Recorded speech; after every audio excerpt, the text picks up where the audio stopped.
Testing 1, 2. All right. All right. I think James. Oops.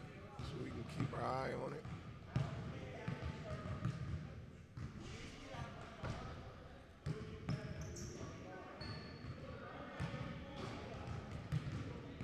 Set up a monitor here so we can make sure we're not whistling in the dark.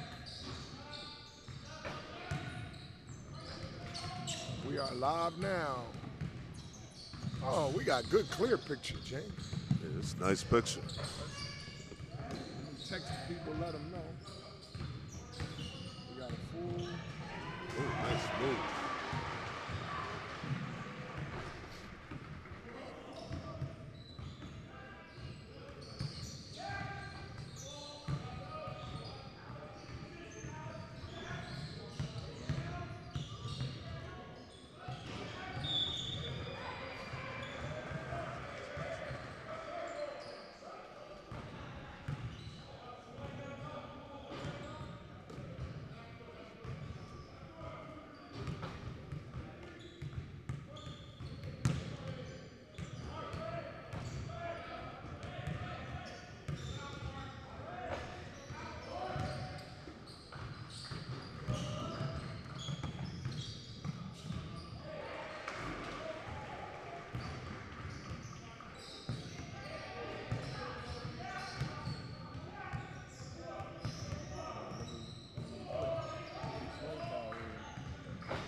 Killing me.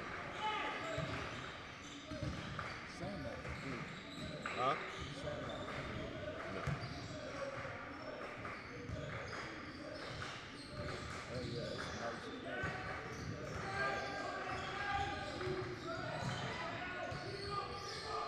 AJ Burnett got to work on that shot. Don't sit here and try to tell me that kid can shoot. He can't shoot.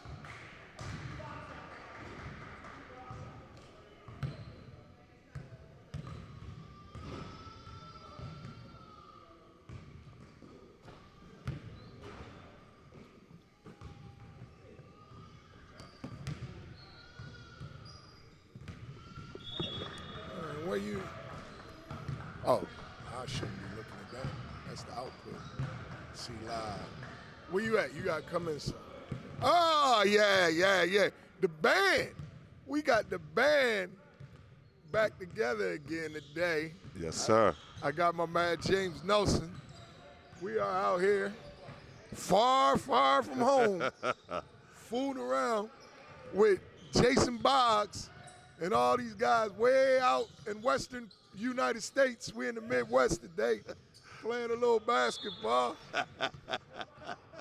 Right now, for those of you who might have been expecting to catch a Reading West Catholic matchup this morning, unfortunately, West Catholic had to pull out. They had a lot of kids taking visits this weekend. I think somebody didn't feel well for whatever reason. They're out. But James, yes, sir. This is one of many high school showcase events that have taken place in the last month yes, and a half. Yes. Talk about what this does for the kids and why it's important that the kids play in these kind of events. Well, it's very important for events like your event, the event that we have today going on. You know, Coble, Pencrest had one today. It allows not only, college coaches to see kids who haven't been seen for a while. It allows new kids that haven't had the opportunity to play varsity basketball an opportunity to see the difference between varsity basketball and AAU basketball, which is very different. You have coaches out here that are running plays. It's not based on age. So you can have a 14-year-old playing against a 19-year-old, which will happen in high school basketball. It gives coaches an opportunity to see kids. How they gonna respond? Yes. When the lights come on. When they start getting hit by more physical, older players. it's just a good thing for these kids and for these coaches to see what's out there. So, I'm definitely a proponent of fall basketball and these tournaments. I think it's helped a lot of kids get scholarship offers. I think it's helped a lot of kids. Yeah, this Becker team is playing hard. Another District 11 team. Well, talk about scholarships. Some of the recent ones: Justin Moore to Drexel. Very, very nice. Very Dan nice. Skillings to Cincinnati. Very nice. Big Demetrius Lilly to Penn State. Again, this year, not unlike what we've seen in recent years, is a good recruiting ground for mid to high major players. Colleges to come into Philadelphia and grab some talent. Well, I think a lot of these kids need to thank outlets such as Black Cager, such as Raw Sports, J-Do. You guys are creating a platform for these colleges to come see these players. Cincinnati isn't usually, searching Philadelphia for, players. They got, a big following in the Midwest. And I do want to take a shout out to Kamal Yard, Rodney Venny, and Amar Austin and Philly Pride with those scholarships that they got with Skillings and Lilly. Definitely got to, take our hat off to them. But you guys are creating this avenue for these young players to prosper. And I'm going to tell you this. This year I jumped into the girls some. I can't wait for you guys to really attack the girls because it's very prosperous there also. All right, so we'll talk about some of the guys that are finishing their college careers. Give me a name of the top 5 or 6 area kids people should be looking for this year as the college scene is going to get underway in the next week or two. You'll start seeing exhibitions and things like that. Who should be watching now? Of course, I think at the top of the list has got to be Colin Gillespie. Oh, yeah. Colin Gillespie, wow. Colin Gillespie is number one. For rightly so. National champion, All-American, preseason All-American. I like to take my hat off to him. It's funny, we talking about, kid that I seen working all summer long is a kid from St. Joe's named Taylor Funk. Looking forward to see what he could do this year. Delaware has a nice team. Oh, they loaded. Delaware has a very nice team. They got Jameer Jr. Yeah. They got Jameer Jr. They got Kevin Anderson. They loaded. We got a little bit of action.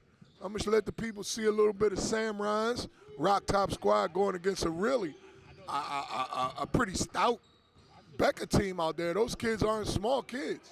No. And they're playing right now. The game is tied up, 22-22 in the first half. But what do you think about Maryland and all those Philly area kids they have on there? Maryland's like Philly South. You got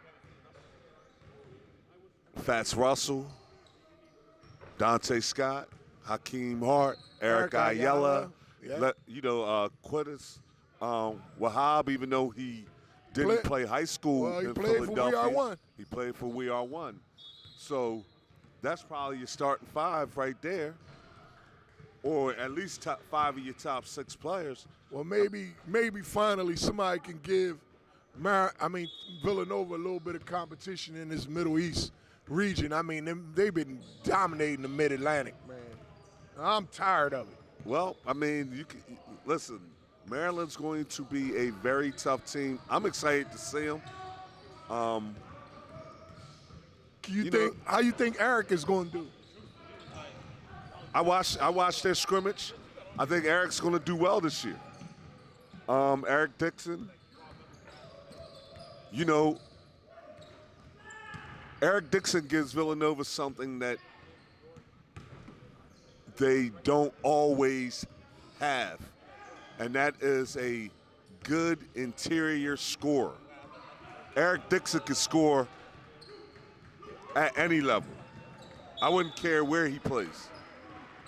Some guys know how to score. Eric Dixon can score. It's going to be interesting to see whether or not he's going to adapt to playing defense at the collegiate level. Man, I just want to see him get some minutes, man. I want him to be on that court, not looking over his shoulder, allowed to play through some things, and I think they'll get a lot of production out of Eric. You know, Jay's been really short with the trigger with Eric so far. We got to let the man play. What do you think about young Mr. Brickus for his sophomore campaign up in LaSalle? I think he's one of the best young point guards in America. Well, you see his backcourt mate is with the Denver Nuggets right now. From We Are One. Brickus is exciting. He's athletic. He has a following. Plus, I got to shout out my young bull who's also with him now. I got to shout you out, Deshaun Shepard, as a freshman being there at LaSalle. You know. How's he adjusting? He's adjusting. It's rough. Yeah, he's and adjusting. you know, we all know the public Ashley Howard. You know, he's always upbeat. He's always positive. When you play for Ashley Howard, he's very demanding and he's very critical, constructively, but very critical. And I think that's an adjustment period, as you put it, for high school kids. It's real business with Ash. You know, he's a national champion. We can't ever underestimate the national championship pedigree he got from Villanova. That's what he's going to bring to LaSalle. Today, baby. Oh, you at HD, baby. He was so impressed by the Wi-Fi yesterday, he broke out all the toys. Okay, yeah, we can switch. Well, we've been joined. We're gonna switch the camera shot up a little bit. Yeah, we've been joined by our host out here. I had a little bit of, South Carolina couldn't get the plane up here on time today. So I tried to call Penn State. They using their plane. So I had to actually drive out here. But we made it. I appreciate it. For the second day of this event. Jason, how things going so far? You like what's going on, man, the last couple days? Oh, man, it's been great, man. I mean, the teams that come out, there's been really good games. The competition's been great. The environment, the atmosphere we got, we have fans. So, I'm loving it, man. It's been to everybody who actually made it and participated, I'm loving it, man. It's been great. Well, take off your Easter Blip hat and give me an honest assessment. Which teams and players have impressed you the most? Allentown Catholic. Allentown Central Catholic, yeah. I mean, they look like a defending state champion. They play with poise. I mean, it's kind of funny, they know who they are and they play to their strengths. So, yeah, they look good. Obviously, Trey Catholic, they got some stuff over there. We all know Deuce, but Jamil Mars. Yeah, he was really good. Quick twitch, good athlete. He was flying. He played at a different speed yesterday. So, I was really impressed by him. That was a guy that stood out to me. Can't give away too much because, you give away too much, everybody they get digs on you. No, but in all actuality, I'm really trying to think, who else? Muhlenberg. I think they're going to be a tough out. 5A, Berks area, district. Is Coach Flowers, the old Okay. Redding, the former assistant at Redding High School took over there. Okay. And they look real ready-ish when you watch them play. I mean, they're relentless on defense. They play hard for the whole 40 minutes, 32 minutes or whatever. So I think they're going to be a really tough out. They're going to be really good. Those were some of the things that stood out to me yesterday. We'll see how it goes down today. The state champs, the 6A state champs should be in the building at some point today. So I'm anxious to see what they look like. Who is that? Oh, Redding High. Yeah, no, not the, no 215, no Catholic League, none of that. No, the big boy champs are from Redding. Yeah, little old Redding High School. So what you're saying is the 4A champs were from Allentown. Yeah. The 6A chance was from Reading. Right. So are we saying that there is basketball that is played outside of the 215 area code? What we are saying is come play for Team Final Red if you want to win a state championship. That's what Team Final Red where the state champions play. That's what it's. Yeah. Well, talk about you guys, because I'll tell you, honestly, I've had some conversations with some of the area coaches asking about Rodriguez in particular. One or two might have mentioned Alcantara. How's Javon, Alcantara, how's the recruitment going for your Red guys? No, it's been a blessing for those guys, man. I think it's been it's coming on stronger now once they were able to the one thing that we don't get to take advantage of is just the name, right? Some guys can just run because of the pedigree. Some guys can just say, hey, we're so and so, we got guys. But once our guys were able to come out and play in July, I thought they really did well for themselves. Alcantara, he's got a couple of Division I's with more guys calling every day. Javon just got off the phone with Florida State, talked to those guys. So like Javon, Marquette's been in to see him. So I mean, he's gonna be a high major guy. When he decides to make his decision. Rodriguez, he's gonna have a phenomenal year. So who knows where he's gonna be at? He's already set on a couple Division I offers that he played. That he picked up in late July with us. So I look forward to seeing him, get back on the court. And the recruitment's been going great for those guys. Tyson Thomas, he's been all over the place. He's a guy that he's gonna play himself into something really nice. He's looked great this fall. So I've just been really pleased with the progression of the guys, and it's just good to know that your guys, if they play well, they will get what they're looking for. All right, so give me some of the top teams people not familiar with District 11 should be looking for. We know we got Executive, right? They got two Division I wings on that team. I think Bembry may be making an announcement sometime this week, maybe as early as tomorrow. We'll find out. Stay tuned, people. What I'm hearing, he may really shock some people with his, college selection. Kobe is in the fold. They got a big young guy at Executive that could end up Division I in a year. He's working. The growth, his growth has been just phenomenal. Because 6 months ago, I just said he just struggled to be a Division III player, and to see a kid, now come at this point and legitimately have Division I interest and be a Division I prospect. You gotta give a lot of credit to Coach Barbosa over there and the work he's putting in with those guys, man. Because his development's been tremendous. So Executive is doing the right things. They're doing great things over there. Well, I always think that AAU programs and regions help even kids that aren't in their programs. Right. And one of the things I say about Team Final Red is you are not just helping the kids in your program, you're helping the other kids that are in District 11, that are in District 3, even District 1. I like to salute you guys for that. So let me ask you again. We know about Allentown Central Catholic. That's the defending 4A champions. Give me another 2 or 3 teams from District 11 that you think could make some noise.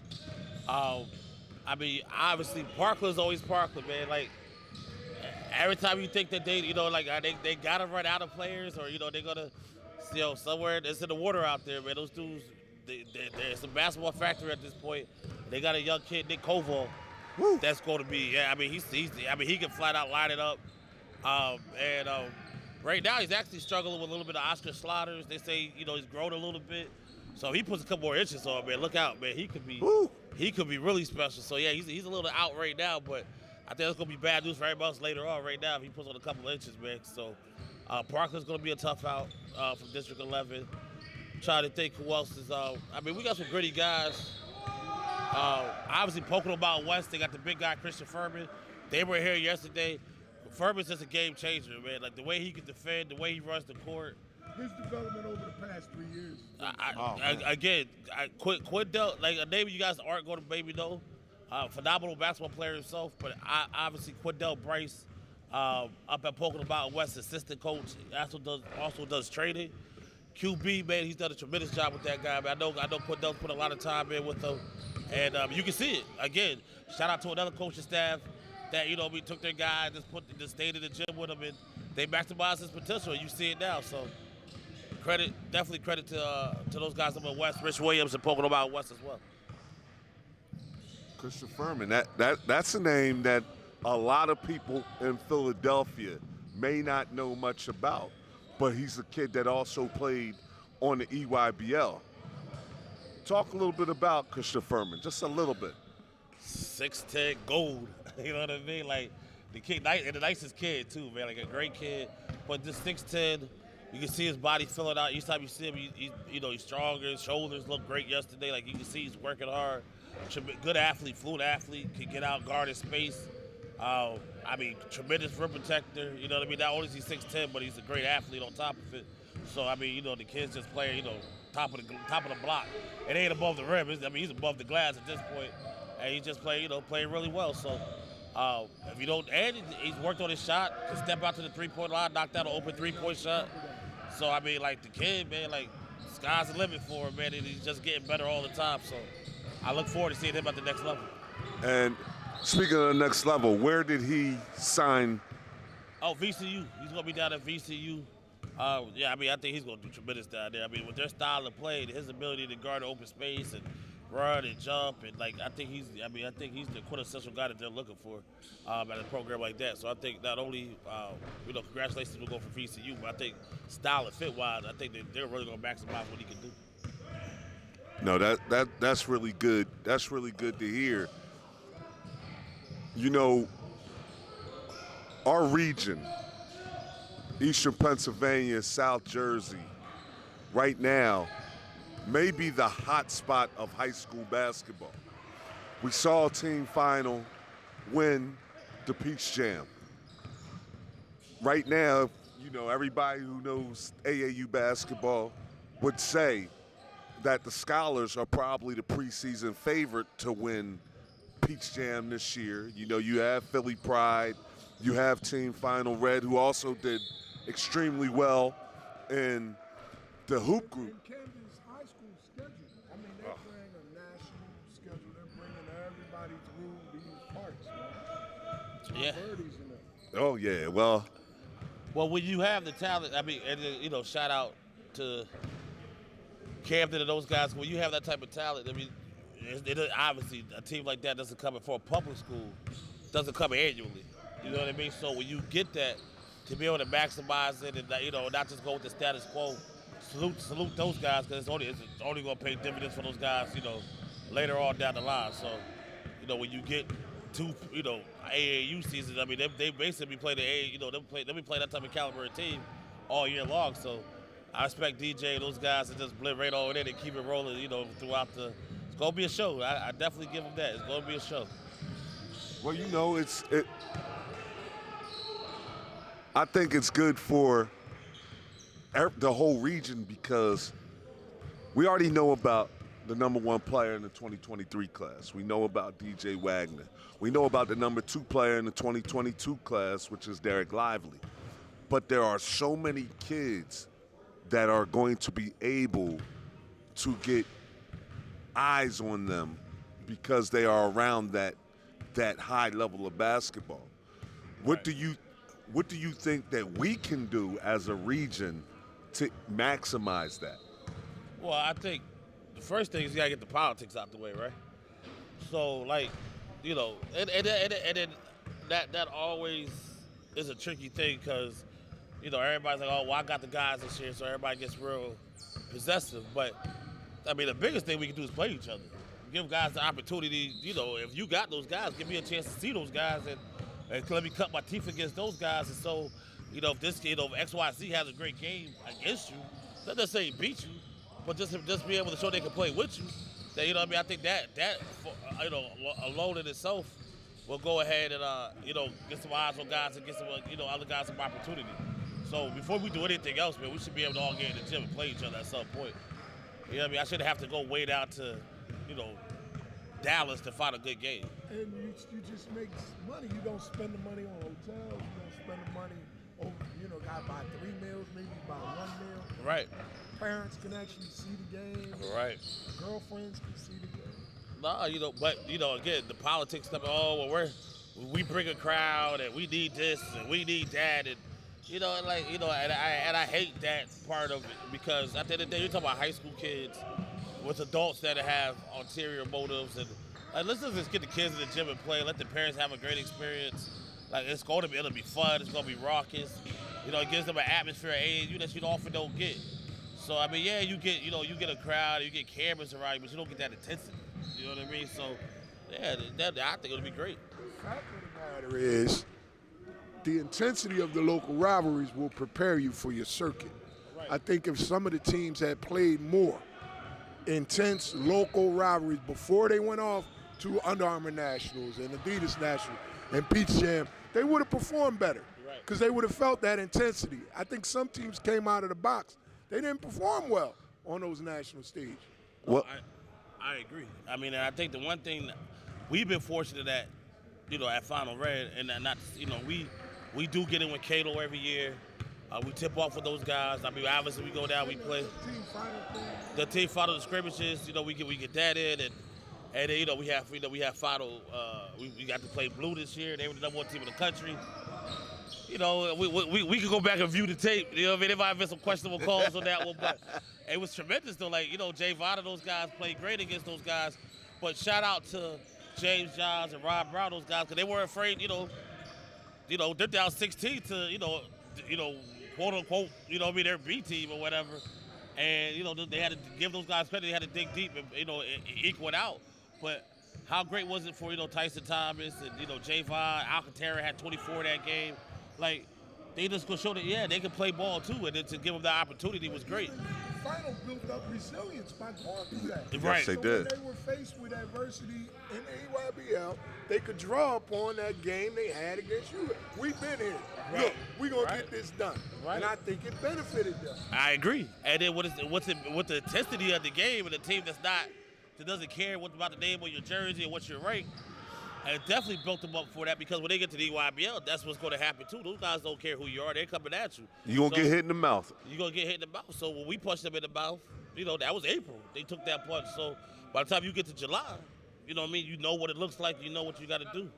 You also know what type of level you need to play at. You know what I mean? So, yeah, that was great. Again, like you guys are saying, if we play each other, it'll benefit. Again, that benefited, two programs tremendously. Our guys got the looks off of it, and they got battle-tested from it. And, 4 or 5 Division I guys for me later, probably our best year ever. As far as that goes, and the Peace Jam for those guys, you know what I mean? Like, the proof is in the pudding. It's not rocket science what we're talking about. Well, Jay, maybe what you're saying here, radiates to other people, and we do decide to do those things. I'm a big proponent of that because I just think that, like I said, we already know what DJ Wagner's going to get and what he's going to be. But there are kids like Ruben Rodriguez who is getting, smaller Division I offers, but could probably compete at a certain level that needs that opportunity to show what he can do against guys like DJ Wagner and Magumbo or whatever. I can't say it right, but McKenzie and Mbaku. Yeah. Mbaku. But that kid's the goods. No, can we talk? A He DJ can gets play. a lot of the pub, and rightfully so. But that kid is the goods, man. Like every he's time very I good. see him, I'm like, yo, is he a pro? 247 made the case that he's really on DJ's heels for that number. It was, oh yeah, no, I mean, nor do I deny that. You know what I mean? Like the kid is. He's got all the upside in the world, man. Like, it's gonna be fun to see the scholars this year, man. It's just gonna be fun to see the area. Yeah. Let's speak of another kid who really blew up on the scene last year that a lot of people don't talk about, but is really getting very high-level college offers, and that's Justin Edwards from Imhotep. Yeah, Justin's great, man. I was just with Justin down at Final U in August. And you could just see the talent just oozing, the confidence is coming, the skills are all. I mean, he's like, it was like Neo in the first Matrix a couple years ago. Now he's like, now he's like Neo in the third Matrix. Like now he's like in the trilogy. Like he's starting to realize he's the one, man. Like he's starting to put it all together. It's a beautiful thing to see, man. Like Justin looks good, man. Lefty, long, lanky, covers the room. You know what I mean? Now he's like, he's playing with the ball on the perimeter, pull up threes. I mean, it's just starting to get to a point where I'm like, man, scary, man. Justin Edwards is another one, man. He's right up there with those guys, man. He's definitely, the rich get richer, man. Final got him another one, man. So shout out to Justin and Evil Tep and Brother Andre. Where is Brother Andre playing this year? 5A or 6A? I'm thinking Evil Tep is 4A this year. 4A, I think. I think that They didn't get pushed up. There was up. no, they didn't make a state. With the formula, how the formula works, I believe it's still 4A. They didn't win a state title last year. Yeah, they did because not. of the COVID and stuff. They weren't really able to participate. So, actually, no, Evil Tep is 5A. I take that back. Evil Tep is now 5A. They are 5A. Well, They are 5A. Because last year we were looking at Central Catholic, we were like, they don't got to play Evil Tep. So we were like, oh, they're 5A now. So Evil Tep is actually 5A. So I'll take that back. Let me ask you, who is someone in your program? God, tell us about. We know about Javon. We know about that 2022 class. Give me some information about some of the younger kids. No. That is in your program.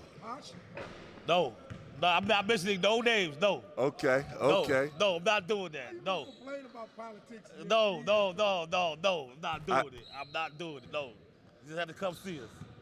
I'll have that information for everybody in March. Okay. now that's fair. Listen, that's fair. I can understand why you I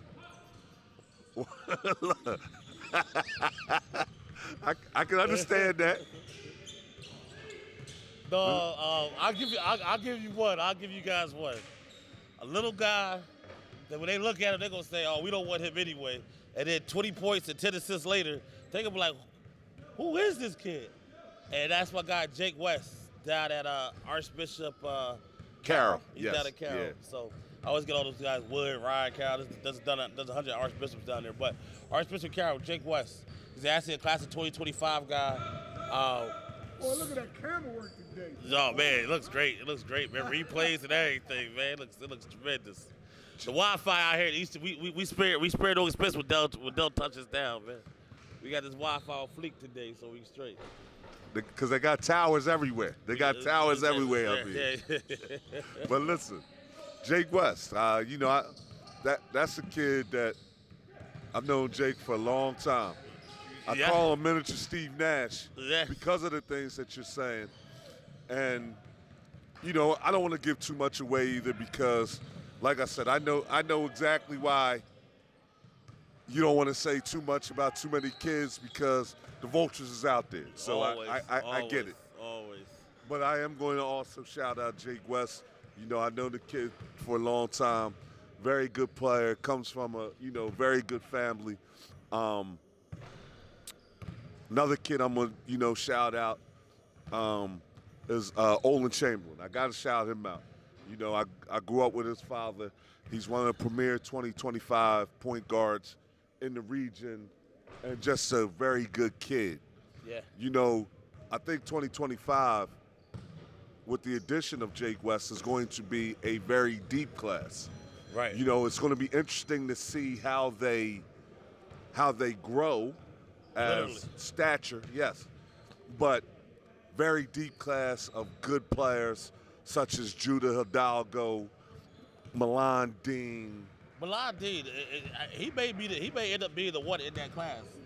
He listen, I can tell you this. I seen his father play, and his father was one of the most explosive athletes to ever come through the Norristown area.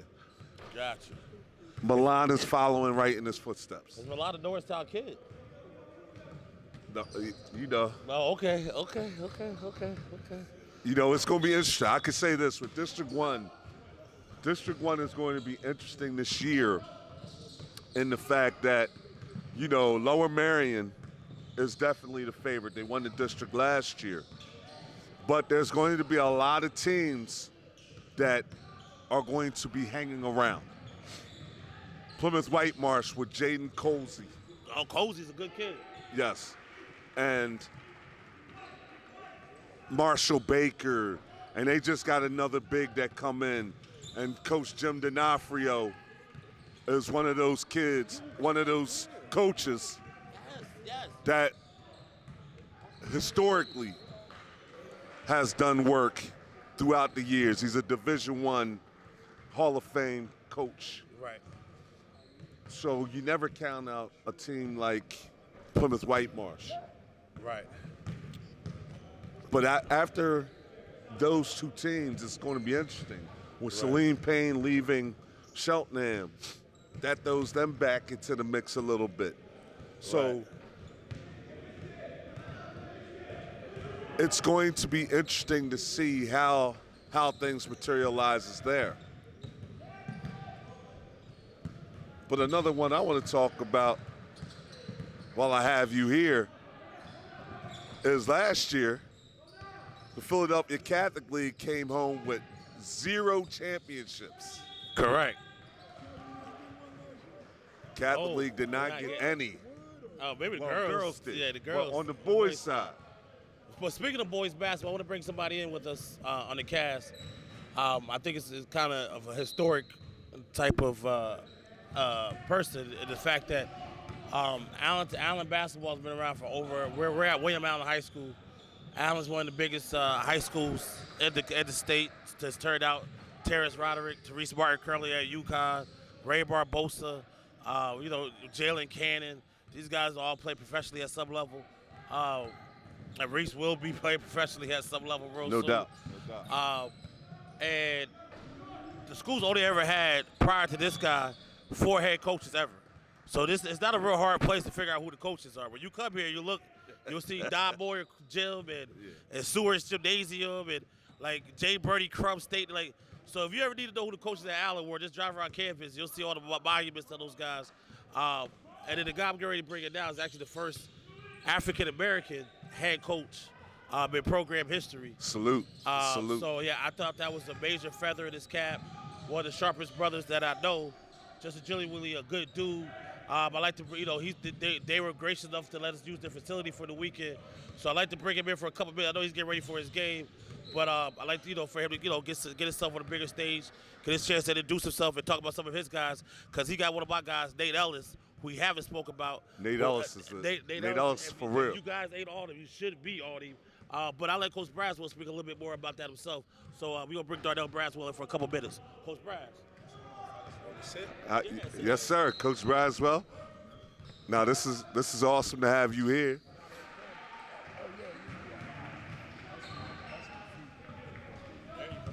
Listen, this is awesome to have you here, Coach Braswell, to be the first African-American coach in this historical program.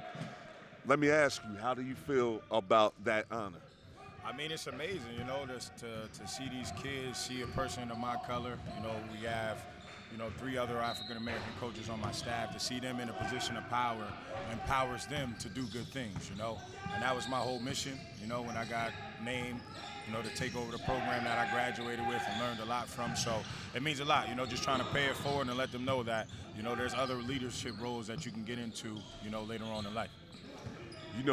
And it's fitting that you are here on Black Cager, because I know that, Del Greco champions schools that will put African Americans in position of power. So, I like to salute you as the coach here, and I like to salute Del Greco as giving a platform to all of you guys to get into these type of positions. But let's talk about your team. Let's talk about Nate Ellis and a few other players that you have in your program right now. Yeah, so this team, we've been having a good summer, a good fall, learning one another, having guys step into new positions for us, getting out of their comfort zones. And I think we're on our way. We have a tough schedule this upcoming season. We'll be led by Nate Ellis, 4-year starter for our program. Yes. Scored 1,000 points last year as a winner on all levels. A great kid to coach, very coachable, works extremely hard. puts time in to become a better player, but even better person. He's a good personality, raised by, good parents and things. Okay. But we'll be led by him, But we got some other guys who are, excited for the opportunity. We graduated 5 seniors last year, and it's an opportunity for some of our unproven guys to step up into larger roles. So we got guys like Dimitri Rogers, we got Eli Vigo, Leandro Pena, Angel Castro. So we're expecting these guys to take large leaps and put themselves in a good position to get recognized. I want to know your honest evaluation on how District 11 stacks up against District 1 and District 12. The last couple years, you guys have really been putting out some high-quality players out of here. Just on a competitive basketball level, do you think there's any difference? If it is, which way does it go? How do you compare the two? I mean, obviously, District 12 is creme de la creme, Philly is the hotbed, of the state of Pennsylvania. They have the best, conference, the Philly Catholic League in the state of PA. But I feel like District 11 is coming, We played Archbishop Wood here in the state quarterfinals games and this past year, and, we made them play, We were right there, tooth and nail, to the final quarter. And I think it's coming. I think people are starting to take pride in District 11 now, and we have people, like Tume Anderson, Ray Barbosa, Randy Attia, myself, and Dennis Sisson and other guys around here who wants to get the Lehigh Valley and District 11 back on the map. But we still got a long way to go, but I think we're coming, and I think the people in the position of power is doing that. I appreciate that response.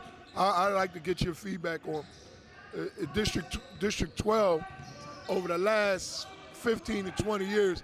There's been a tremendous shift in the concentration of the best athletes from traditional high schools like William Allen to charter schools like Executive. And you guys are going through that a little bit right now. Do you think that the addition of Catholic schools to the scholastic athletic landscape is a plus or a minus? I don't know that answer. You know what I'm saying? For me, people might say it's cliche, but I'm a coach who I want to coach. I'm a coach of guys that want to be here. The guys got a sense of pride of Allen High School and the tradition and legacy of the high school. But to me, the more options that these kids and family have, the better for them. That's the way I look at it. If a kid and a family think that it's better for them to go to a Catholic school, go to a charter school, then, so be it. But I'm going to put my best foot forward to try to get these guys to stay home, and put them in position. And if they decide to rock with me and mine, then we move forward with that. Yeah. I just want to say it's been an honor to have you here talking with you. I want to wish you and your program the best of luck this year. And continued success moving forward. Let me ask you one last question. Yes. If someone who has never seen Allentown Allen yes. comes to watch you guys play basketball this year, what is going to be what you hang your hat on? Heart over height. Fearless, guys who are going to compete, guys who are going to try to play up and down the transition, guys who are going to trust one another and share the ball with one another and just have fun doing it, So that's what we like to represent, and that's what, our staff like to put on display. Well, thank you very much for all of your time. Like I said, I'm honored to, have an interview with the first African-American coach of William Allen High School. We definitely wish you nothing but continued success in your program and continue to do the great work that you're doing in this community. Congratulations. Thank you, fellas. Appreciate you having me. My man. Yeah, no doubt. Thank you, Dr. Braswell. Appreciate it. And because we do such a great job over here at Black Cajun, William Allen's up next. So you get a chance to watch from right now to right. You know what I mean? So they play Constitution. So we got a District 11 and District 12.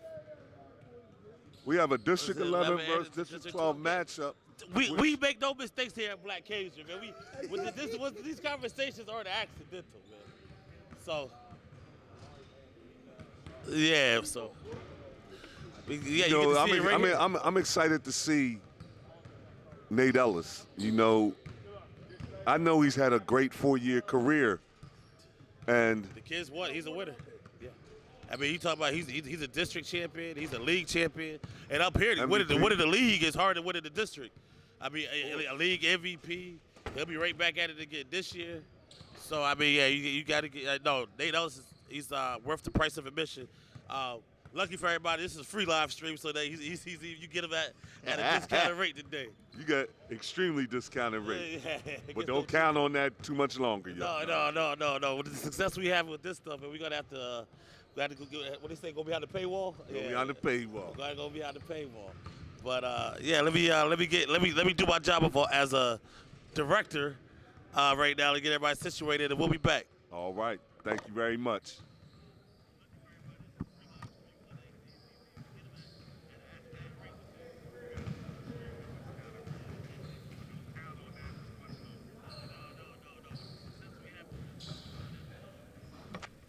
Right now, we're going to take a break between games.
No, it goes to 2 at 12. I think. I'm looking at the schedule right now. I got to look. West Catholic pull it out this I didn't even have I'm just waking it after I go. But they totally effed me up. Like, I don't even know what I'm doing. You know how you have everything locked in and you're like, you know what? Like, and I was drinking last night when they called me. I'm like, shit, I'm not even in my right mind. I'm like, man, I'll do this. So now I'm doing it. I don't know. I got referees. I'll figure it out.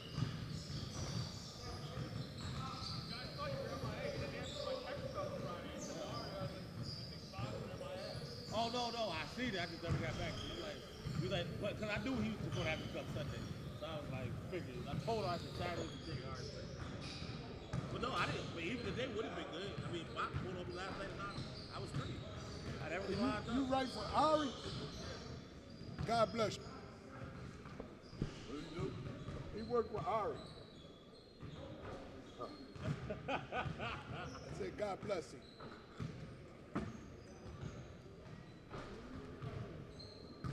Now Ari works. Ari shows up. Yeah, he shows up. Everywhere and anywhere, man. I think it's worth saying that about them boys over there, Jason. Them rock top guys will show up.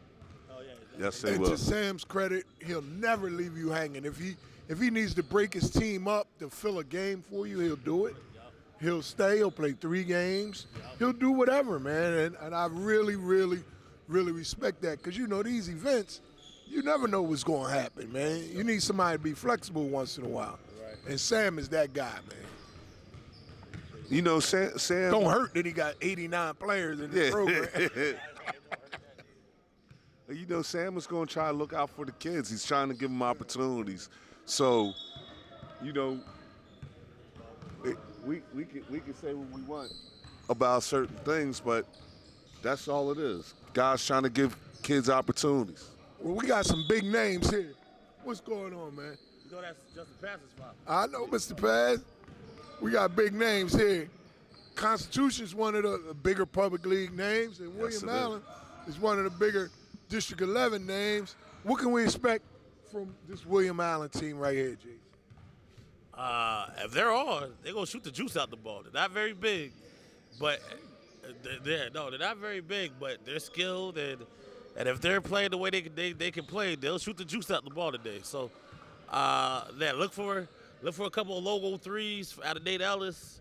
Ellis is the guy all the way in the back. All the way in the back. Number 3, though, Vigo.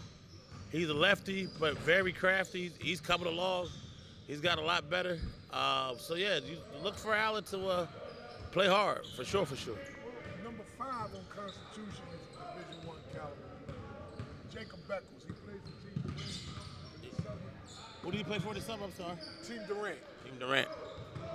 Just really athletic. Yes, he is. Trying to round out all the guard skills. He's a 23 guy? This year, this is it. 22, yeah. Oh man, he was on a loaded Durant team then. They had a lot of dudes there. That's the Tariq Whitehead, Judah Mintz, Roddy Rice crew, right? That's the team he played with. Yeah, he played on that team. Man, that was a wild. Man, kid got to be a baller to do that for sure. And of course, he just missed a chippy, and Ellis just airball, so the Stars are as advertised.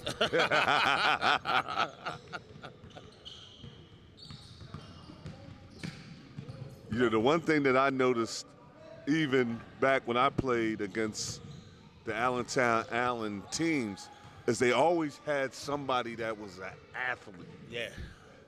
Like, are we going to see someone like that who's just This isn't, I mean, traditionally, they always got to do, but that's not quite the case this year. They're not going to see nobody do a 360 windmill dunk all at the same time. We don't have the Terrence Rodericks or the Talik Williams right now at Allen, but kid right here though, I told you he's pretty good. He's a pretty good ball player, under the radar guy. It's Jalil Vigo. Vigo's the last name, I believe. First name is Jarrell something. what class is he? He's a 22 guy. Okay.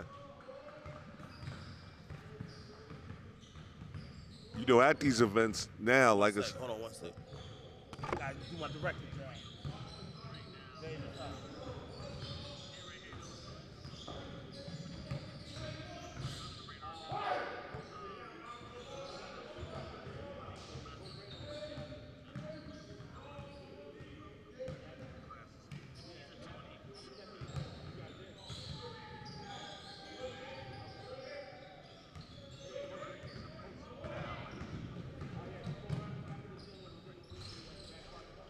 They getting after it out there. Yeah, they is.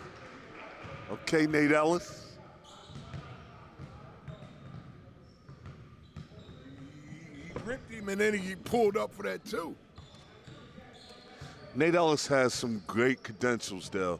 I mean, he was one of the co-MVPs last year with Koval and Thomas.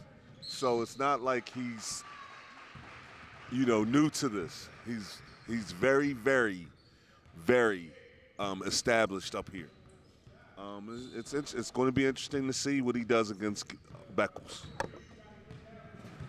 What we got going on here? What's the score? It's 4-2. 5-2 early. I mean, I give the Philly, as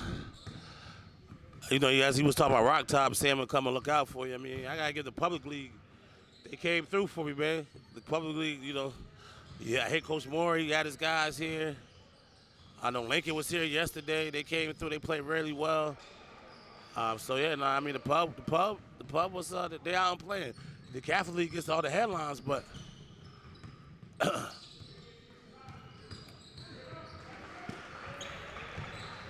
Nate Ellis, watching Nate Ellis here, he's very crafty. Very. Very. He's going to figure out a way to get to his spots.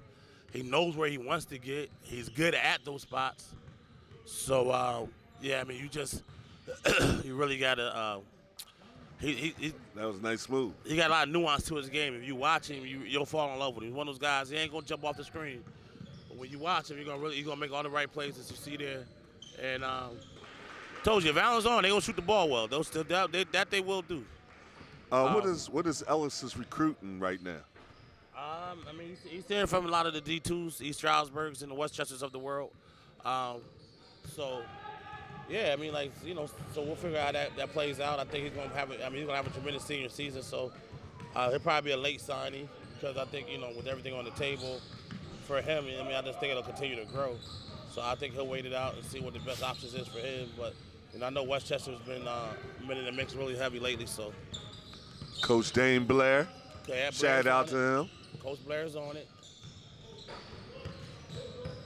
Coach Blair, he owes me one, man. I gave him one. He got one of my guys, Moro Asumanu. He's gonna be a freshman this year. He got a steal right there, man. Moro's 2 inches away from being a mid-major guy, man. Coach Blair's gonna love Moro. So he said, there goes. That's what else to do for you. So yeah, Coach Blair, you owe me anyway. So now you get 2 of my guys. You're gonna have to give me some tickets to the sweatshirt. So am I allowed to say that? Am I allowed to get gifts? Constitution is interesting too. Constitution's one of those teams that's always been around, and they've had more success than we've talked about because, we have been talking about Imhotep, rightfully so, and Brother Andre and the Hall of Fame career that he's had there. But Constitution is always in the mix for a state championship.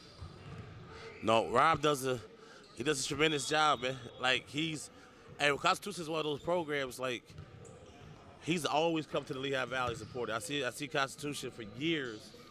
They would come down to the Stellar basketball tournament down at Cedar Beach in Allentown to play outdoors, and I used to be like, dang, these dudes play hard. This is 7, 8, 9 years ago.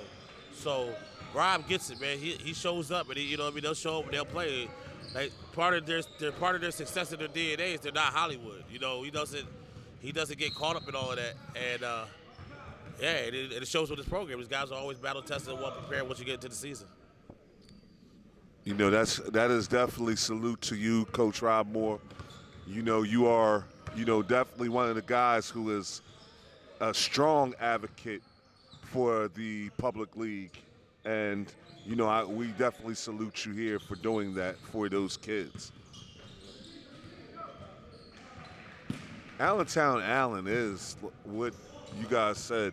They're very scrappy. They're very, they don't mind shooting the ball. It's almost like they play like Golden State to a certain extent. Right.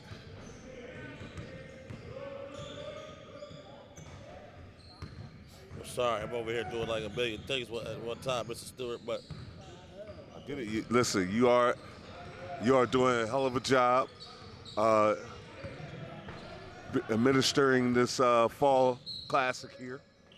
So we do appreciate that. Thank you very much for that. Thank you. I got a lot going. I got 14U AAU practice going on. Coaches texting me. I got open runs for the adults at 2 to 4 over at the east side. So it's always a full weekend of basketball for me, no matter what. So.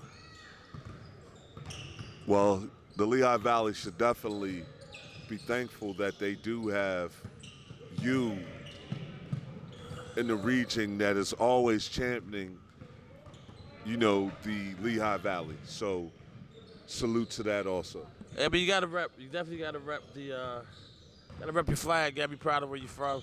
I mean, that definitely defines, that's just for all kids and people who, I think we lose a sense of community, with the world today. But yeah, you gotta be proud of where you're from, and that shapes who you are as a person. And much as we joke about Easter Blip and all of that, but Allentown's been a great spot for me, very diverse spot. I've learned a tremendous amount of stuff. So, coming up here and meeting different people and ethnicities and things. So, in all due respect and honesty, I love Allentown, man. So I always go rep it the right way. Try to anyway. No doubt about it. Are you originally from Allentown? Born and raised. Okay. Went to Darragh High School. Went to Kutztown. Like, I'm a true Lehigh Valley guy. So, yeah. So that's just what that is. But well, Jason, I'm gonna look forward to making sure that we collaborate, especially during the high school season, of getting these guys together and doing some shows to put some more publicity out there. Listen. The quietest kept. James Nelson Stewart is listen, behind the scenes, you don't get no credit for how much you look out for kids. Like, we mentioned some of these guys' names and some of these players. You already know who these kids are. A lot of the guys at my program, you tell me about even before I know who they are. And you're always looking to probably, get a kid in the right, like, your passion for this. And you're truly, we go way back. Yes, we but, do. AAU days, we played each other, before all this sneaker stuff. And, you always champion the kids, man. You always been doing it. You continue. No. But because this dude, he's a humble dude, man. I just want to let the people know, man. And listen, if you know James Nelson Stewart and your kid can play ball, he's probably, plugged him somewhere to somebody at some point in time. And that's much needed, man. Nah. This my guy. Nah, listen, look. He got dreads, but they ain't my type of hair, man. They ain't my type of hair, man. It's long, but we ain't gonna do all that. Nah, look, I like to give people their flowers while they still here to be able to accept it. Right. And I know, I do gotta get on Jason about the one post he made when he put the post up when they scored 100 points on one of my teams. That was a throwback. It came up on the timeline. Every year that comes up, I'm like, oh man, that was a good one, man, because I ain't seen that one coming before the game, man. So when we got it, we were like, yeah, that's a classic. That's the only one good. Nah, look, like you said, we go back a long way. And I just appreciate what you're doing out here for these kids and for this community. And again, I thank you for giving me my flowers also. Definitely. But what you're doing up here, it's not a secret that these programs are getting more publicity. It's not a secret that Del Greco Wilson is up here with Black Cager because of the champion things that you're doing for these kids. Right. So, I always like to salute you and guys like Raw Sports and, like I said, Jado Films and, all of the people who are really affecting the community positively in basketball? Well, I want to bring one more guy in, man, because without this guy, I wouldn't have been here this weekend. He's actually the athletic director, probably the youngest athletic director in William Allen history, but he's actually the AD here. He's another guy of ethnic descent. He's Syrian. He's actually Arab. So again, that just goes to show you the diversity here in the Lehigh Valley. You have a Syrian athletic director, Afro-American head coach. And like we all just come together. It's a great melting pot here. Like I said, like these are the type of things I was able to experience coming up. Kind of gives you a big city feel. So that's why I always try to see the bigger picture. But let me bring this guy in real quick, Randy, to say a couple of words. Because without him, we wouldn't have had it. So, ladies and gentlemen, the athletic director at William Allen, Randy Attia. We got the top point guard in class of 2037 with us too. He turns the ball over a little bit. Now, but in a couple of years he'll be holding on to it. Randy, what's up, man? I just want to have you come and talk with Black Casey, man. Yeah. You wouldn't be here, man. All right, you got to babysit the little guy then. I got you. I'm used to my point guard turning the ball. It works out just fine. Yes, sir. Yes, sir. Well, thank you again for, having all of us here. Absolutely. As Coach Boggs just let us know, you are the athletic director here. Sure. Please introduce yourself to the audience. Randy Attia, second-year athletic director.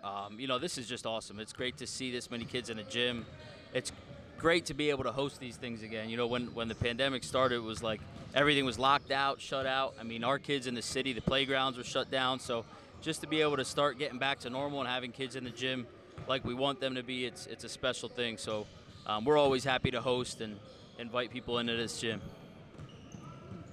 I'm sorry, I just seen an incredible move by one of your top players that's in your school. Yeah. But I want to say this, as, like I said, Jason Boggs brought up. He brought up that this is a melting pot here. Yep. You hired the first black head coach Yep. in history here. Yep. What are you trying to make Allen on a broader scale? Let's Sure. not just talk about the basketball. Right. Hiring a black head coach and Yep. you yourself of a different descent. Right. What is the big picture here? Yeah, there's a lot of tradition and history here at Allen High School. I mean, you go back, right now is Allen and Deerhoff as two high schools, but if you go way back, it was just Allentown High. So there's a lot of history here in Allentown. But as of late in the last, 15, 20 years, Allen has become way more diversified than what it was going way back.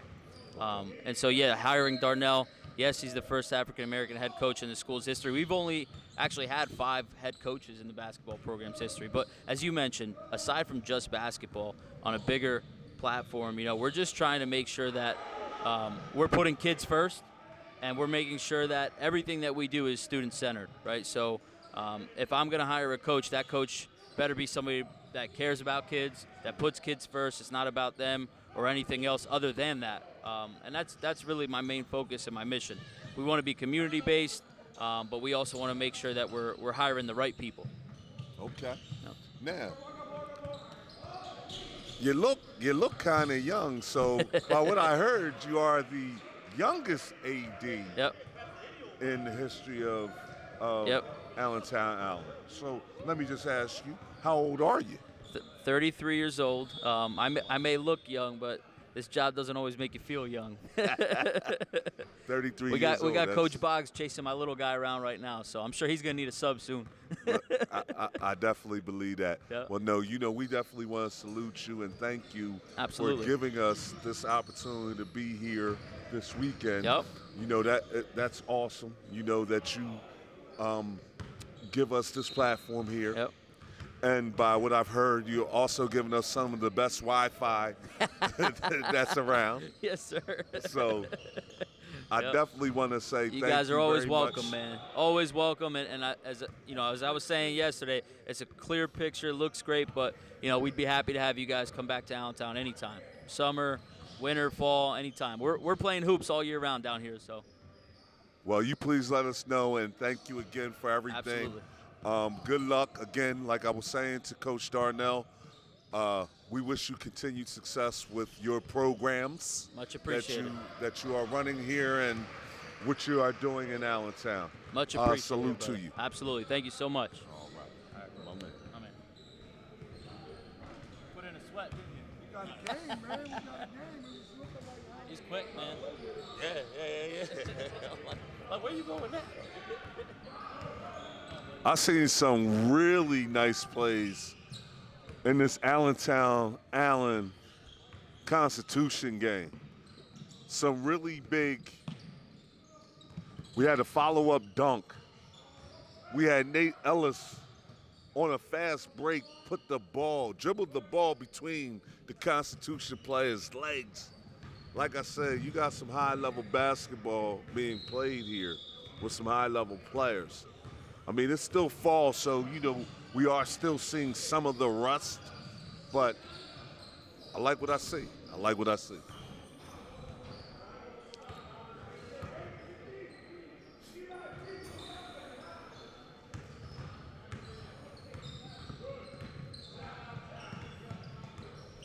Told you, Allen's going to shoot the ball, man. Coach Braswell keeps his guys in the gym.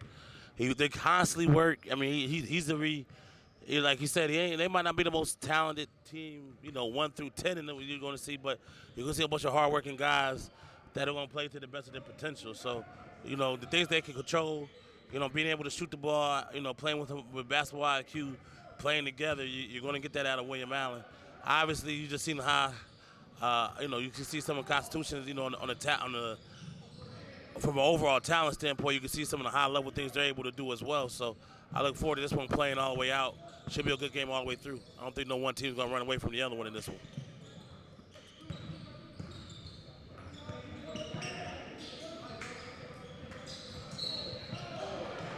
The one thing I like about Ellis here is his poise. He's very poised. Doesn't seem to get rattled much. No, I mean, and you could probably credit that to that guy. He's a 4-year starter.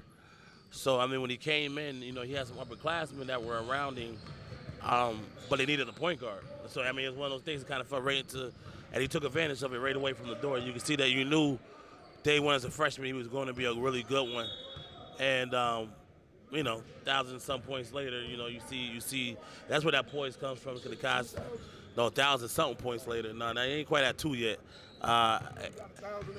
He had 1,000 as a junior, yeah.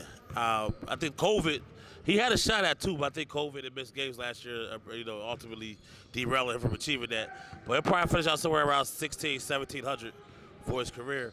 Yeah, that's where you see that poise come from. You see looking at a 4-year starter. So we talk poise, give the previous coaching staff credit to have, to be not one of the holding back as a youngin and to put him out there, right away. And now you can see him reaping the benefits, and Allen reaping the benefits of that now. No, that's awesome. It's going to be interesting to see how District 11 falls out this year because, like you said, you got Christian Furman, who is 6'10", and I'm looking at Allen here, and I'm like, they won the district last year, yeah. And I'm like, are they going to have anybody that's going to be able to stop him or contain him enough to allow what they do best right. to continue, Right.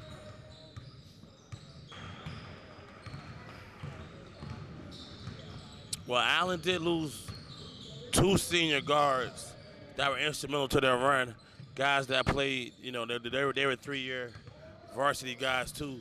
I think they both at Northampton Community College right now. Emmanuel Ozuna and Mel Copeland.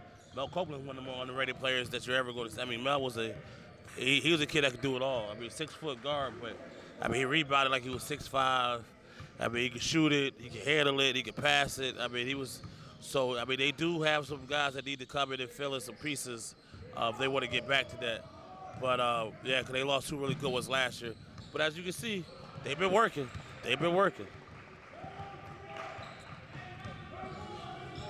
Right now they're up by 8 points on Constitution. I mean, Constitution had tied it up at 19. They let it. Yeah, who needs a big man? Right. Height over heart, right? Heart over height. Heart over height. So, so we go into halftime, Allen up 8. It's been a very entertaining half. Because obviously when you got smaller guys, you have to be a little more crafty, a little bit more skilled to get away with some of the things the bigger athletic guys could do, easier. So, yes, it was a good half of basketball. Explain to me the Easter training methods where you tie your legs together like that. You would have asked him who he plays for? Yo, who's your coach? Who's your coach? No, I mean, but who do you play for? Yeah. Who's your coach? Oh, he played with Marcos. So when you see the training style, I ain't got nothing to do with Easter Blitz. No, that's Marcos. That's Marcos. That's Marcos. Marcos' work right there, man. Marcos in Florida. Yeah. Marcos won't be here, but the team will be here. Where's that 7-footer going? I have no idea. You have to stay tuned. Yeah, it'll be announced this week. I'm sure Marco's got something working up his sleeves, so we just all have to stay tuned to see what happens with that.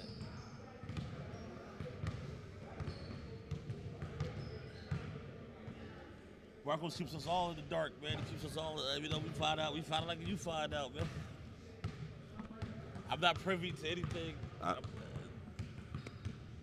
We're all fans. What's the next round again? We got Reading should be here. Next game? Yeah, should be Reading, Rocky Top, and I think we have Olympus. Rock Top.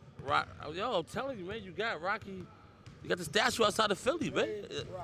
It's Rocky Top, named after Rocky Balboa, ain't it not? Branding is important. Oh, I thought, well, if you go branded, you should go with the most famous athlete in Philly history, a fictional character named Sylvester Stallone, named Rocky Balboa. I mean, I obviously don't got a statue, but Rocky Balboa got a statue. So, I mean, Dr. J don't got a statue. That's an interesting matchup. That's a real interesting matchup. Sam and them out there trying to play bully ball. Yeah. Well, that's how they do down in Philly, man. We might not win the game, but we gonna win the fight. Well, should be interesting. Yeah, because Reading believes in winning fights too, so you ain't just going to come in there and bully Reading. Right, no, you ain't gonna bully Reading. They Abracadabra in town? He in town, he's not playing though. Why? He's coming off a back injury. Here comes the R. Miles, what's up?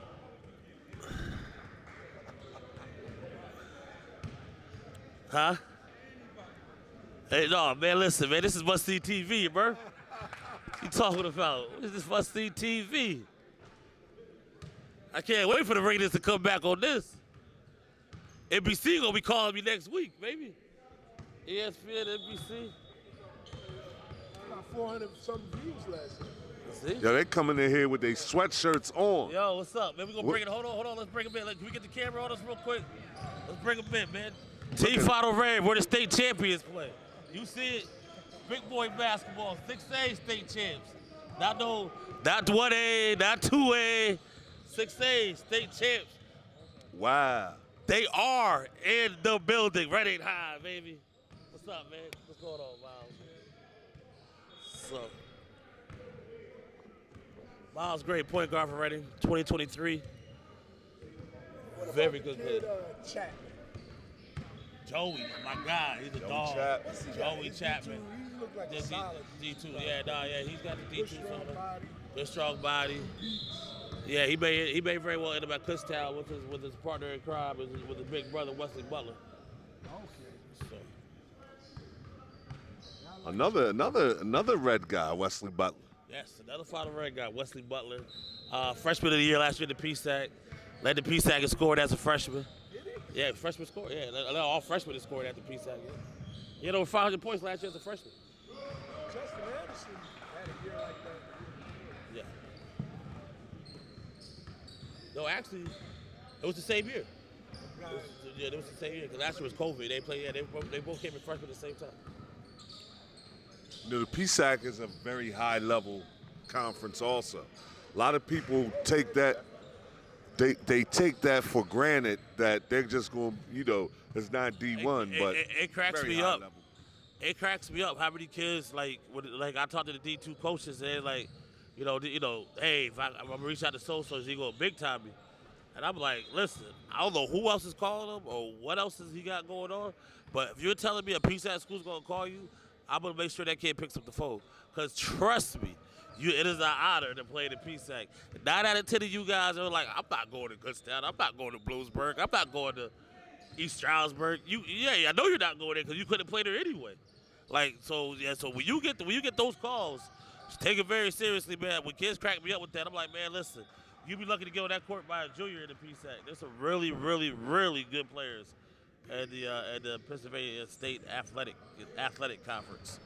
No doubt about it. No doubt about it. And we've had a couple players from the PSAC end up, in the G League or D League or whatever it's called now. But we had a couple players come from there to, get those opportunities. So listen up, kids. If the PSAC calls, pick up the phone. Yes, yes, please do. You're trending in the right direction.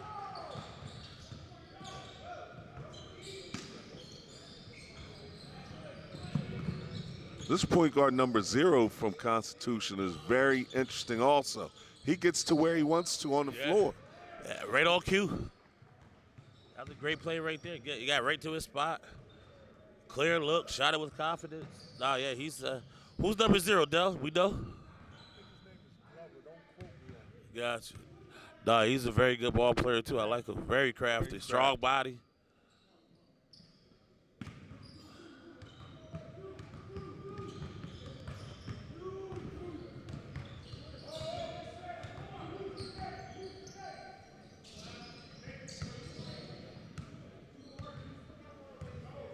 It's a good game. 36-31. Yeah, I thought both teams would be in it throughout. Nobody's going to run anywhere from nobody. So.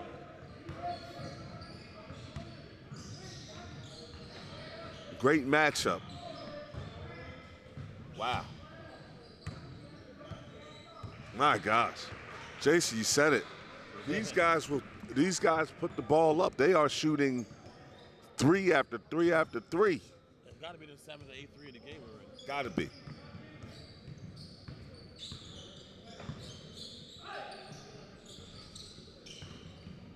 That's really the difference of the game.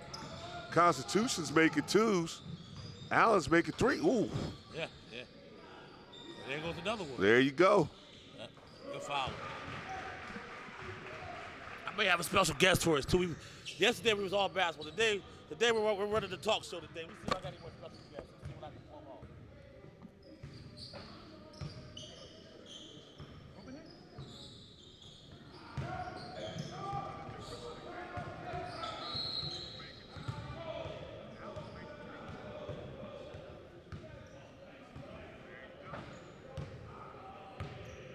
So right now, Allen has pulled away just a little bit. It's 41-33. But this is really a real good competitive matchup between these two teams. Like I said, it's really just the difference between Allentown. Allen probably has about 7 or 8 threes, where Constitution doesn't have as many three-point shots. But real even matchup here. Real even matchup between these two teams.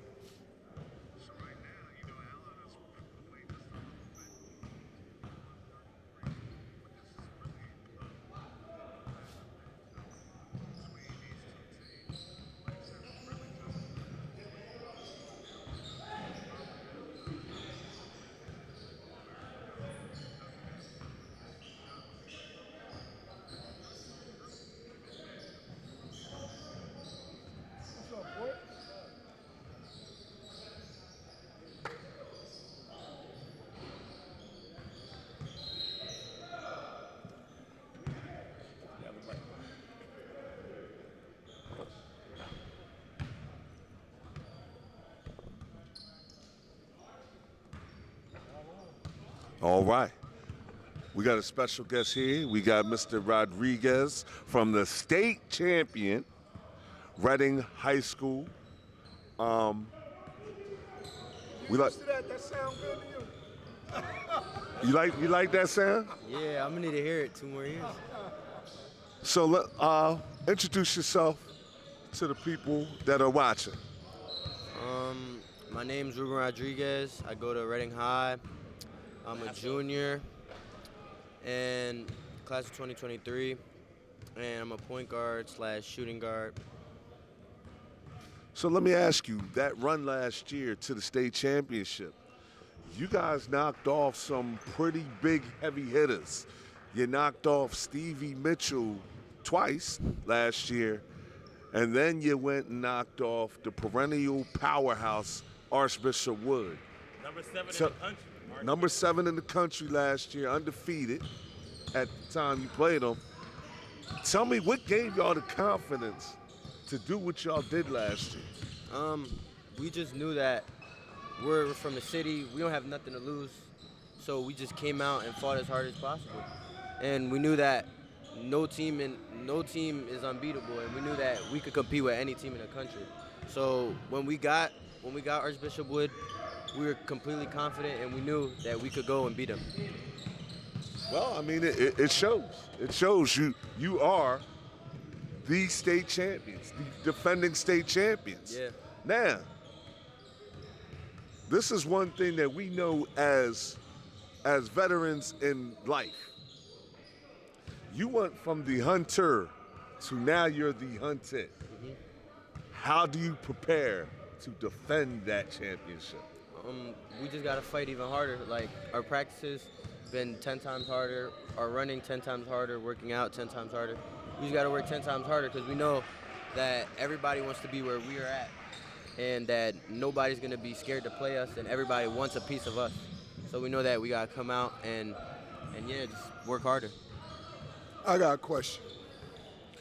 Seems like out here, well, in your neighborhood, Reading, guys like Lonnie Walker, guys like Stevie Mitchell, guys such as yourself, somehow I think you guys embrace the community embraces you guys, and although you have options to go on and do all that other big school stuff, what is it about Reading, places like Wilson and all that, that allows you guys to reach your dreams at home? You don't have to chase it. What is it about Reading basketball? It's just that's where we grew up, and that's where we, like Wilson, even though that's our rivals, we still support them fully and respect them fully.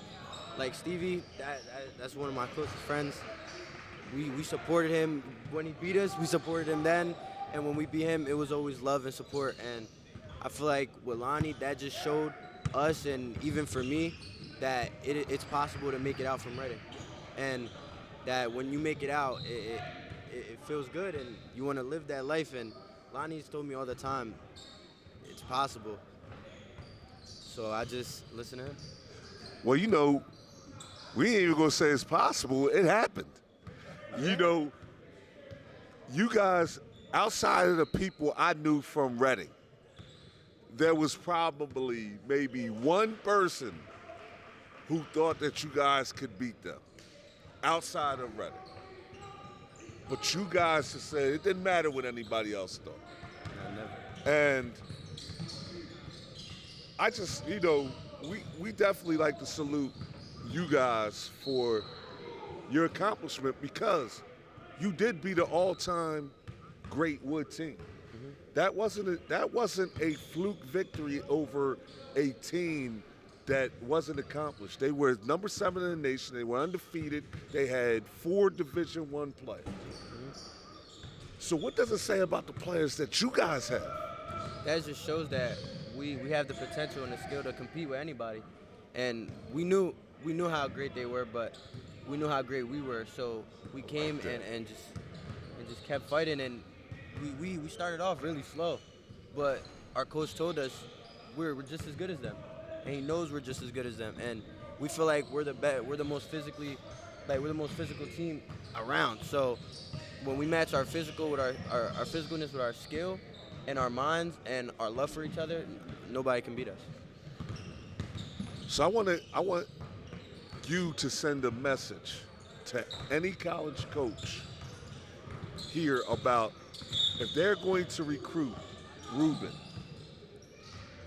who are you as a young man? I'm a scholar first. I love to embrace my team and to bring a winning culture to the team. I love competing and competing with the best. Because if you're not competing with the best, what's the point? And I love being able to win and bring a winning culture and the physicality of our Reading culture to schools and to different programs that I play with. Name some of the other players that are on your team that was going to help you defend your championship. Everybody that's coming back, obviously, Joey, Daniel, Miles, X, but we got a lot of upcoming sophomores like Malik Moras Humano's brother, and we have a junior that he played JV last year, but he was double rostered. Aris Rodriguez. He's like 6'4". He grew like 6'4" this summer, so he's gonna be a real big help for us. Well, I can't wait to see this act 2 of Reading. You know, I think I was around when Lonnie won the first state championship. I was blessed enough to be around when Danielle played. I was a little younger, but I played in that era against Danielle Marshall and Fats Burdine and those guys. Hold on, let's bring You one know, more in. Let's bring one more in. So, Come here, Joey. You not slick. so Take your hat back. this is going to be your era, your team's era. Yeah. Another player here, Mr. Chapman Joseph here. Chapman. So I want you guys to tell me what's going to be the defining characteristic of your era. And Mr. Chapman, please come on in and take the microphone off. I'd say toughness. That's what we're known for, and even if we're not the biggest, we're always trying to be the strongest, and we're always trying to be that first one to dive on the floor and the first one to make the extra play, and just be the strongest and willing to put our body on the line for the team, and just be the toughest. Just like he said, to be honest, toughness and like play hard every game, just like if it's our last. It don't matter who we play, it don't matter if they taller than us, we just gotta play hard, and whatever the outcome is, we just gonna play hard from the beginning to the last buzzer of the game. Well, young men, I just want to say congratulations, first and foremost. And I also want to say good luck this year. Thank you. I am definitely an interested spectator and fan of what you guys are doing for yourselves and for your community. And I know that, Black Cager definitely is a big fan of what you guys are doing. Good luck, Godspeed, and continued success. Thank you. Appreciate you. Good luck, young fellas.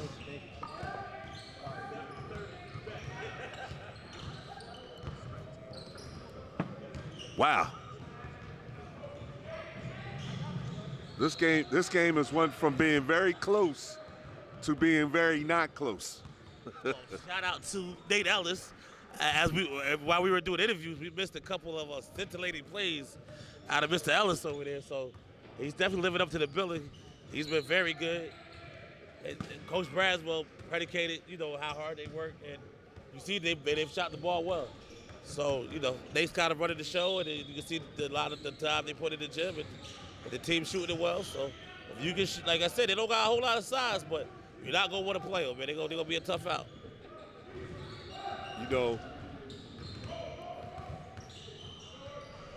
I love what I'm seeing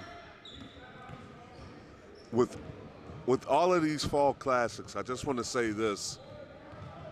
There's only one fall classic. This is Fall Madness. Fall Madness? Yeah, Who has the fall class? Where's the fall classic? Yeah, no, the fall. Yeah, I don't want to step on hollow ground. Like, you guys give me too much credit. There's only one fall classic.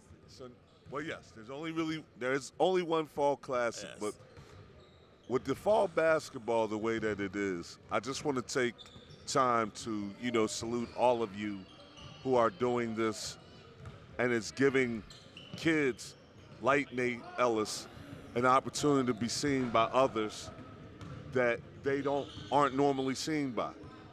There he goes again. Right on cue. Right on cue. Right on cue. The kid is putting on the show. He's got to be at 20 right now, easy. He's got to have a smooth 20 right now, shooting the ball very well. Dell, let's get you. You've been watching it on the street. What are your thoughts on Nate Ellis, Dell? Very under control. That's the thing that comes across to me. He doesn't force it. He takes his time. Got a real good pace to it. If he was just a little bit taller, I think the D1s would be all over him. I agree. What's he coming in at, 5'9"? 5'9".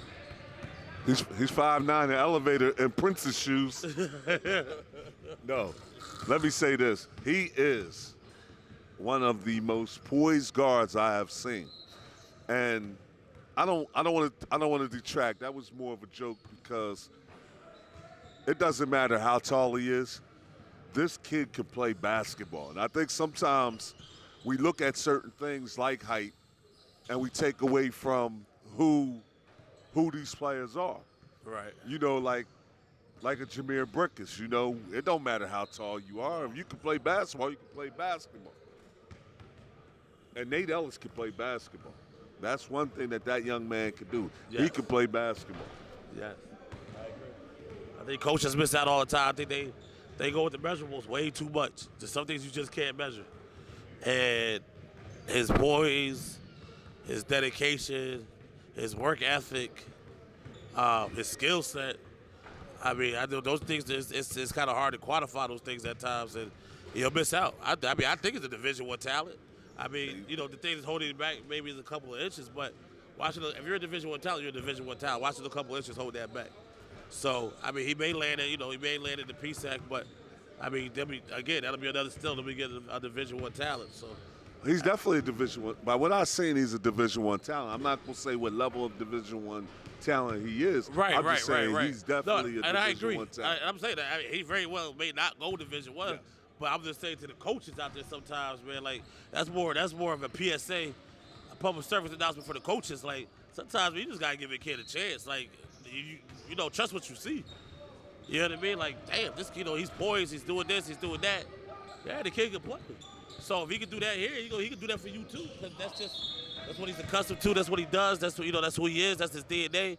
And sometimes they just they get caught up in how high can he jump? How big is he? And as an AAU guy who's trying to push some of these kids to the next level, that's one of the things that always frustrates me with coaches. Is like, listen, man, if you're ever gonna get ahead, if you're not just gonna be in the middle, we know who the top dogs are. We know who the North Carolinas and the Dukes are. So if you, as a coach, if you're ever going to separate your program, you need a couple of Nate Ellises to come in that nobody else is on that's going to elevate you. If everybody's recruiting the same 20 guys, then how you ever going to get ahead? You're always going to be a middle of the pack team. So sometimes I think thinking out of the box goes a long way for some of these coaches, and sometimes they miss. Well, here's the funny thing. I'm glad you brought those guys that up. When is the last time one of the Blue Bloods have won a national championship? I'm going to go back. Nova's a blue blood now. Well, Nova's a blue blood now. They have evolved into a blue blood. Let's say that. Because before they won the 2 championships in that 3-year time span, they were considered a good program, but not a blue blood Duke, North Carolina, Kentucky program. And last year in the national championship game, we had Baylor and Gonzaga. So my question is, again, it doesn't seem like the Blue Bloods are winning right now because they aren't recruiting the guys like Nate Ellis or Jacob Beckles, who in the second half has showed me some things also. Correct. I agree. Jacob was looking really good. He's made a couple of plays that just, you're like, ooh. I mean, that just makes you go, wow. You know what I mean? So I agree. I mean, yeah, I think that's where those guys, exactly. And I'm not saying that, these guys are blue blood level guys, but I'm just saying in those instances, sometimes thinking out of the box. And here's the tricky part, right? You get a team like Gonzaga, who's done a tremendous job of getting that next tier guy who we didn't know and develop guys into major players. And now they got the Suggs. I was just getting ready. That's what I'm saying. So now they got those guys. Now they got the Blue Bloods. Now But now, do you lose what makes you though?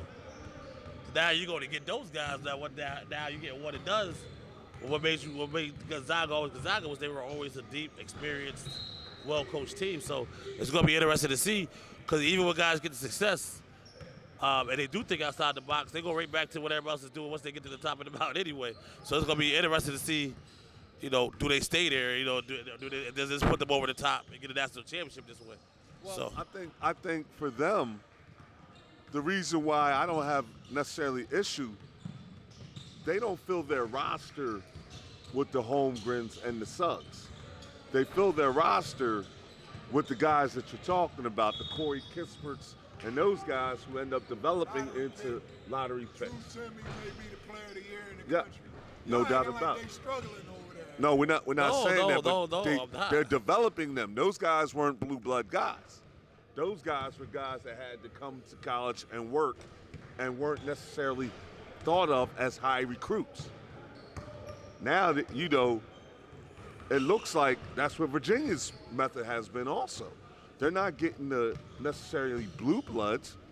Even guys like DeAndre Hunter, who was the number 4 pick in the draft, wasn't what you would consider a blue blood, but they're getting the guy who is that next tier and making them lottery picks.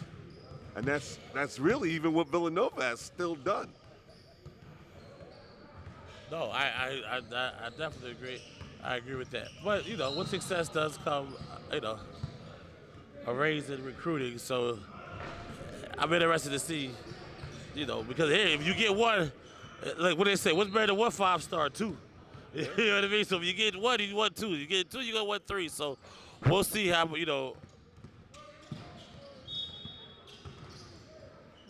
Well, and game over here. This game got out of hand. Yeah, I didn't think they was gonna get away from it. I thought it was. William Allen just kind of reminds me of like, and I'm not saying that like they are the Golden State Warriors, but they play kind of a Golden State Warrior style where you shoot that ball, and whether if you're on, like you said, it could turn into what it has turned into, Right. because they were trading 2s and 3s. Right. Reading versus Rocky Top. Ready versus Rock Top.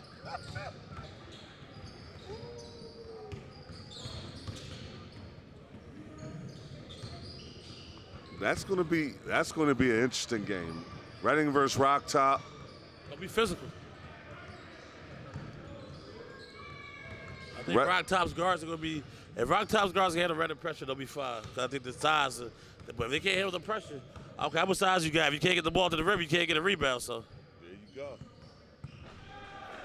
Allentown, they still shooting. they still shoot.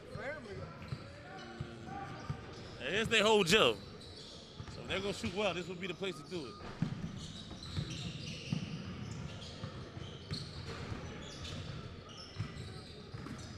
Look.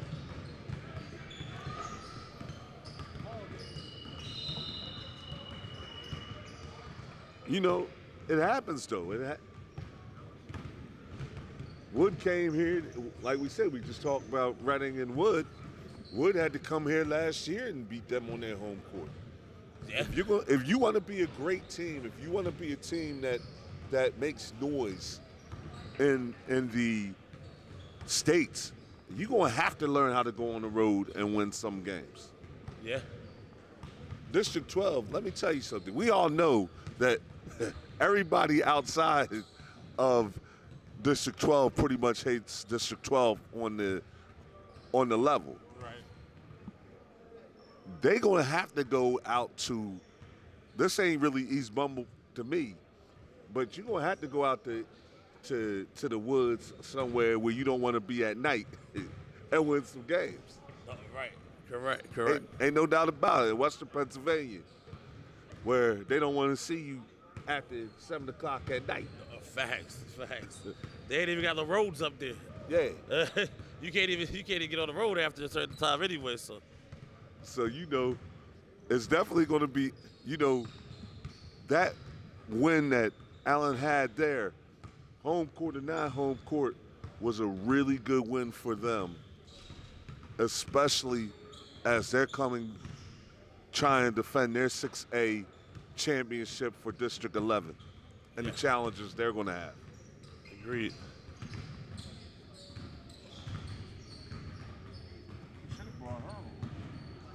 Yeah.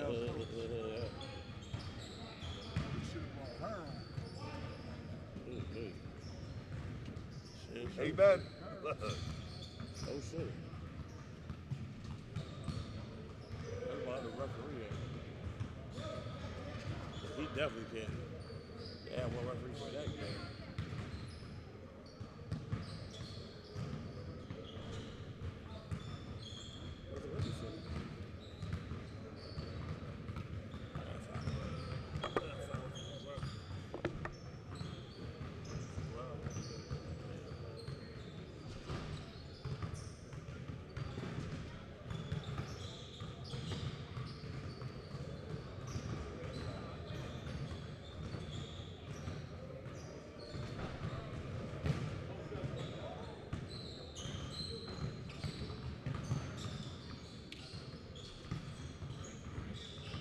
Olympus playing. Huh? Who they playing? Looks like Bethlehem Olympus. Catholic. Bethlehem Catholic.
That ain't got their big guys, man. Nah. Boy, I don't know how they gonna get a rematch.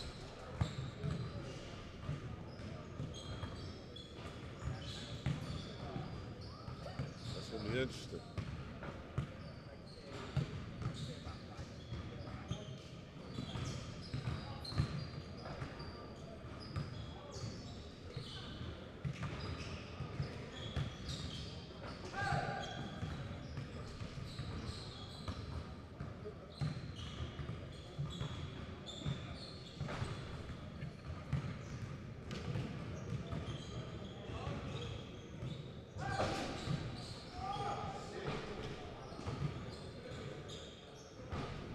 What did he play last year?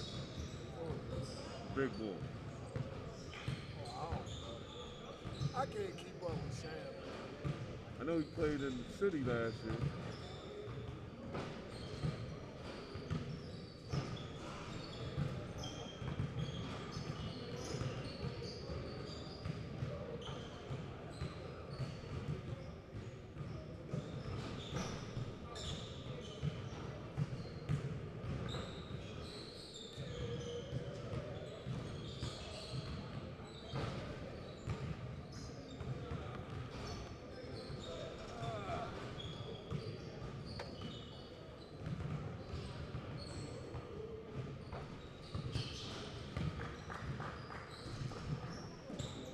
All right, we got something really interesting, I think, coming up.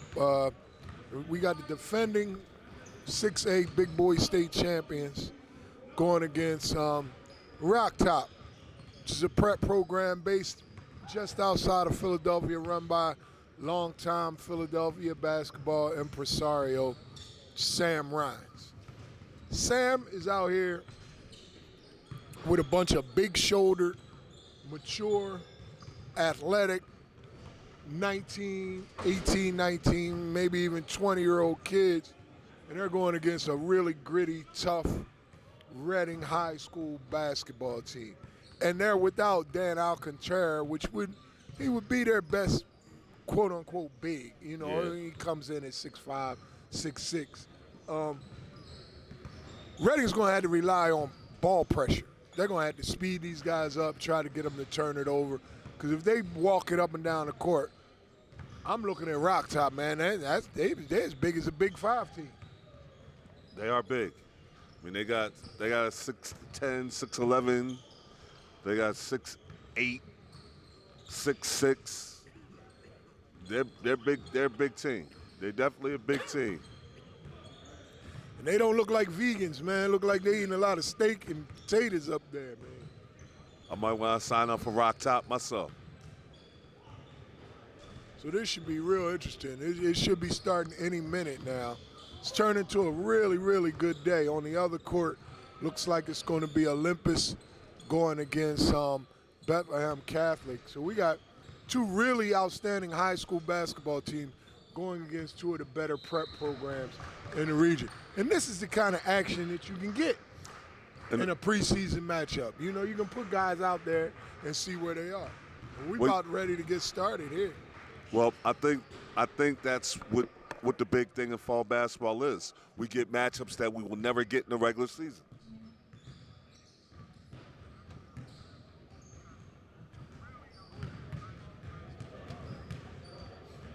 My gosh.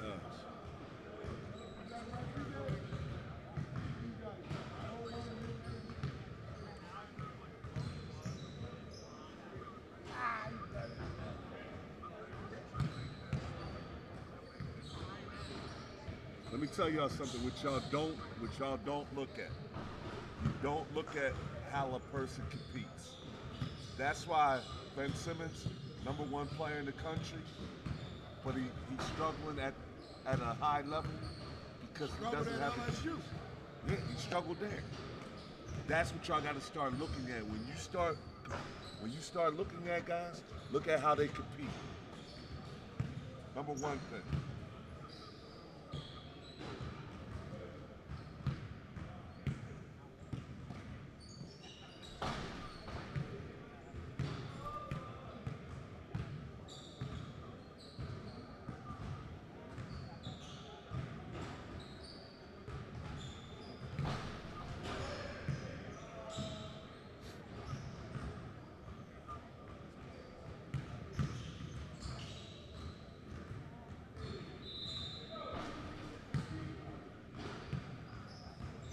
Shoot, that boy got up there. Okay. Reading is not going to back away from him. But we asked how they were going to get a rebound. We see right there, number 25, he not backing up from any of them.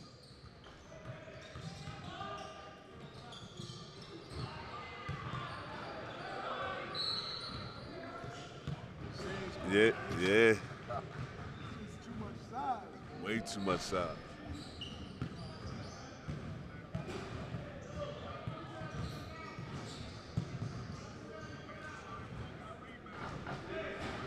You know Earl Greer, the one shooting the ball? Delaware County. I heard him. Yeah, I think he was at Delaware Christian last year. He averaged like 19 points. Switched. He's still a high school kid. Okay.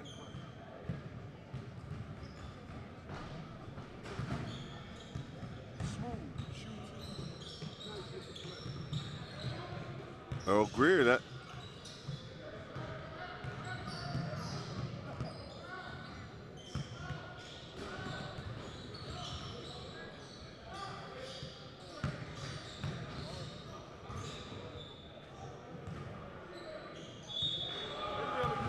They're not going to have any problem with the Rock Top press. I don't think the Reading kids will be bothered by that. No. And I think Sam probably knows that. He probably just wants to try to slow the game down a little bit by putting that in. But those kids are mature, and they've seen it all, man. Yeah. I think this is, like I said, fall basketball is very good for finding out who you have and what you have and how to build off of what you have.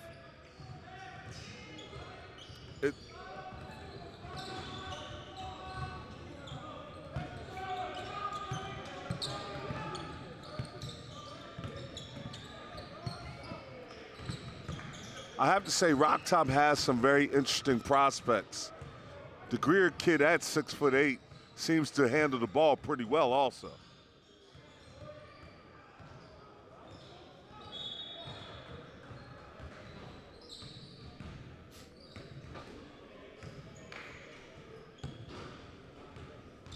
Reading has no fear of Rock Top, I can tell you that. Even with this size disadvantage, they're attacking the offensive glass with fervor.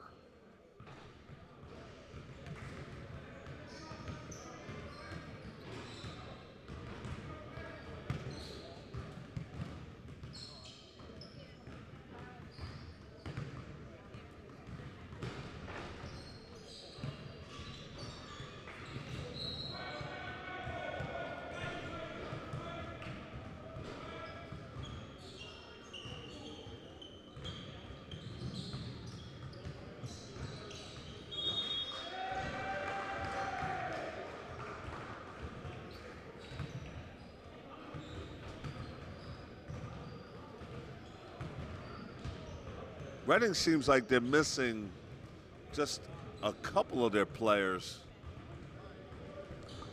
today.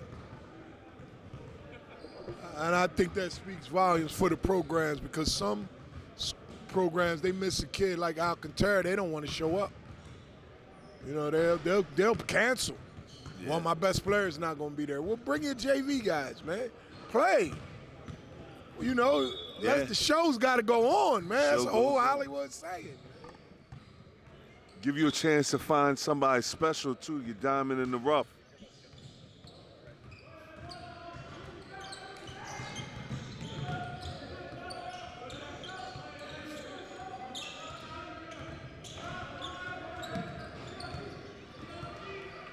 There we go.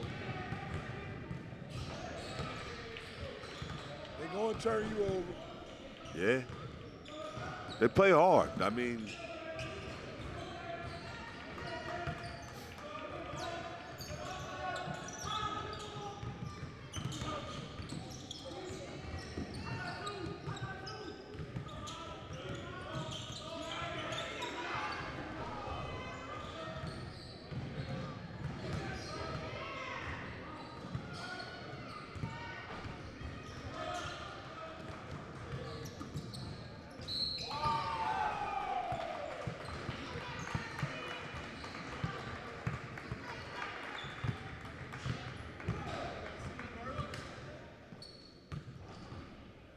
Good, hard, clean foul, though. Yeah, I mean, it wasn't yeah. nothing dirty.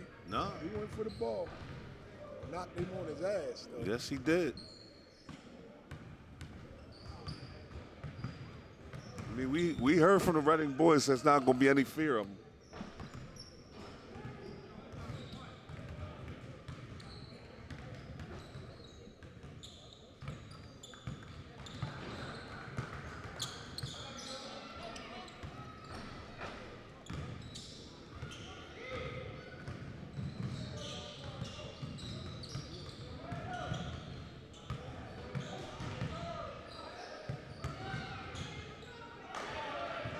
It's good.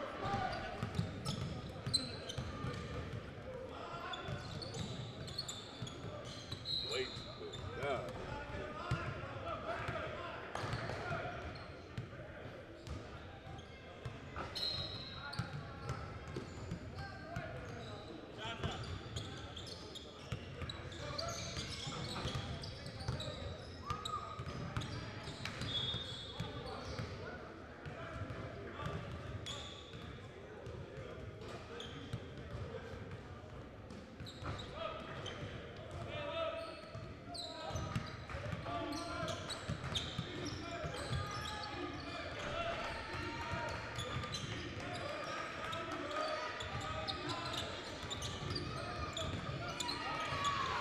Yeah, turning them over, man. Yeah, they is. Just can't play around with the ball, man. You gotta be careful. They're gonna touch you.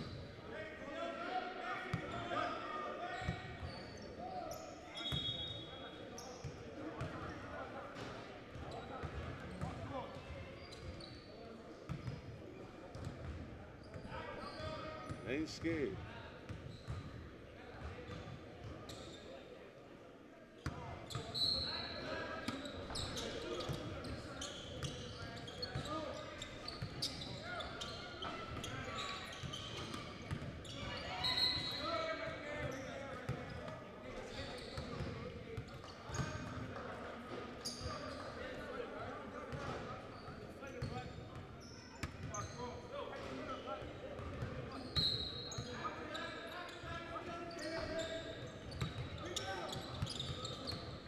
Greer got a very smooth game, very smooth. Who did he play AAU with? I'm not sure.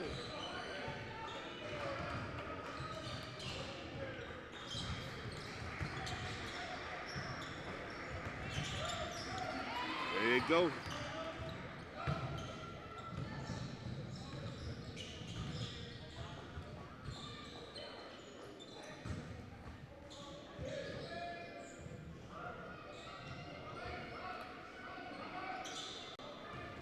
There they go.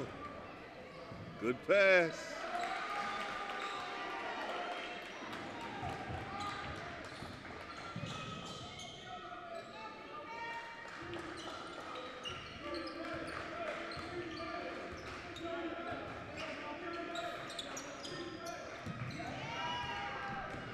If you play with the ball around Reading, yeah, 5 at least.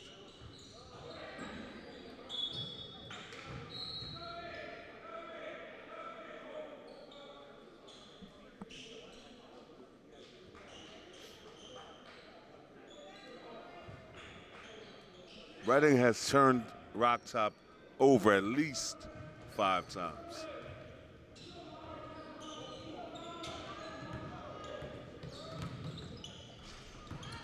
Six. Yep, there we go. If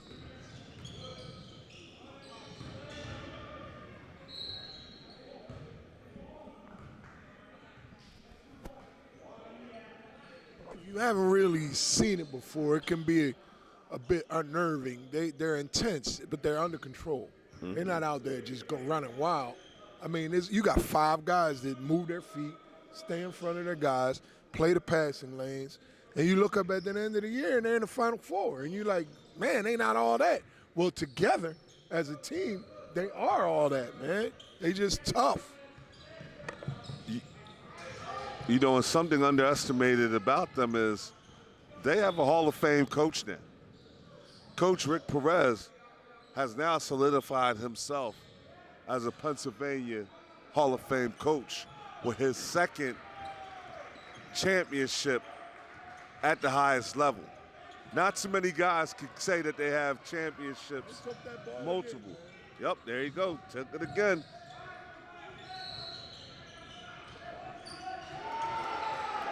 Now, Greer is good, but he's not a natural point guard, and Sam is probably trying to get him adjusted to playing that position. And this is a hell of an introduction. That's the one thing I do like about what Sam's doing. If you're going to be a point guard or you're going to be somebody that handles the ball, playing against Reading is probably the best test that you're going to have in the region because of how they play. Not saying that they have the best players, but they do have the most frenetic style. They're always putting their hand around the ball. They're never stopping. They're always going to reach, grab, pull, bite, scratch, whatever. But you want to be a guard, you're going to have to learn how to handle that.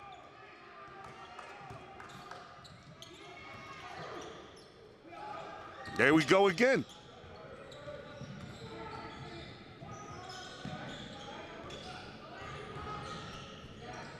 There we go.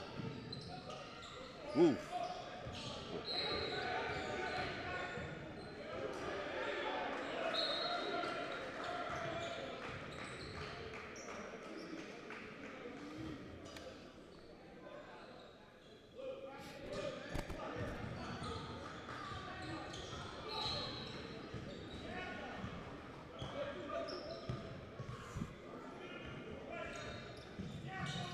You know, I think right now, here's the funny part, Del. I think if you were to ask most people in the Philadelphia region who the favorite of 6A of the championship would be, they would say Roman. For good reason. Because Roman is coming back with Skillings, Farmer, one of the best point guards in the region, and Xavier Brown. They definitely have to be considered one of the favorites, but I don't think that's going to deter Reading one bit.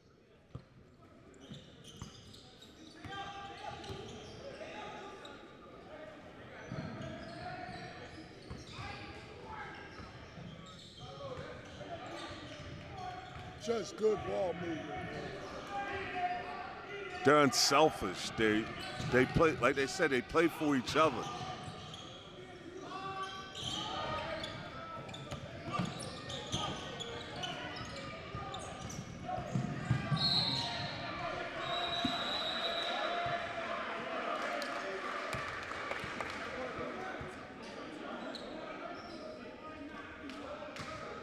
On court 2, we got Becca. They jumped out on Olympus 8-0.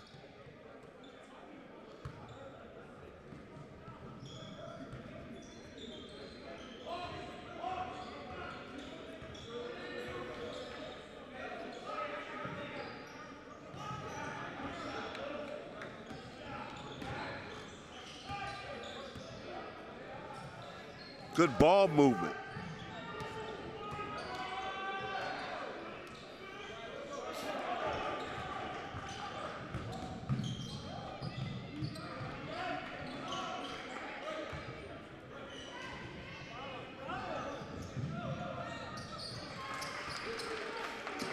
You know, this is interesting.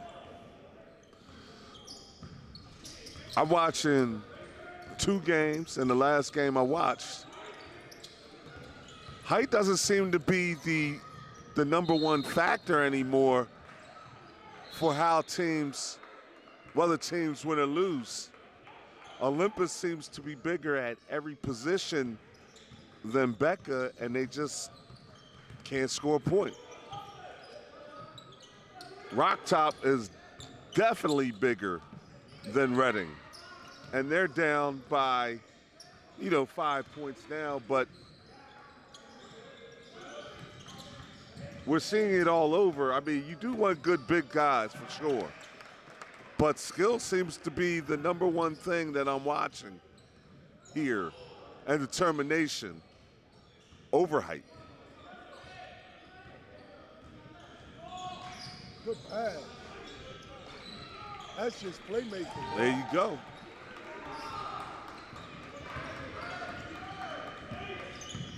Great pass.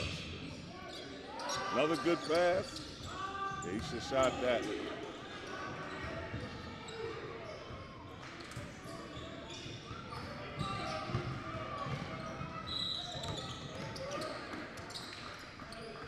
pass.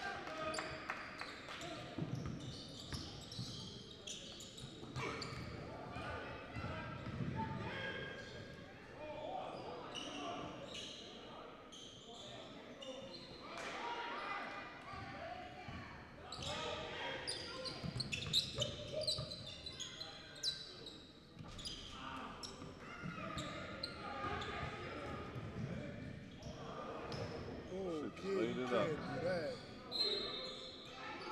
Can't do that. You gotta make a layup.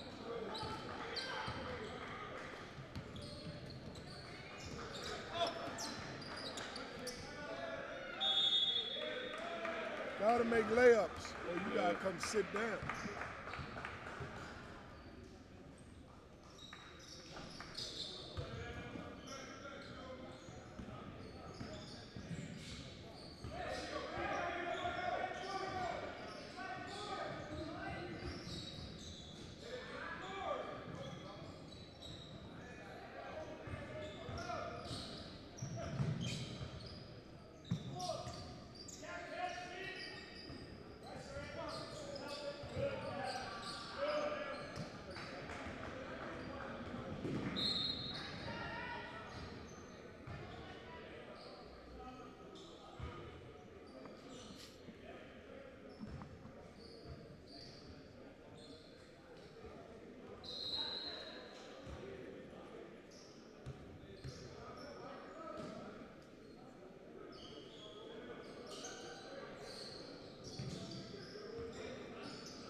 Greer kid is a very interesting prospect. Sitting there watching.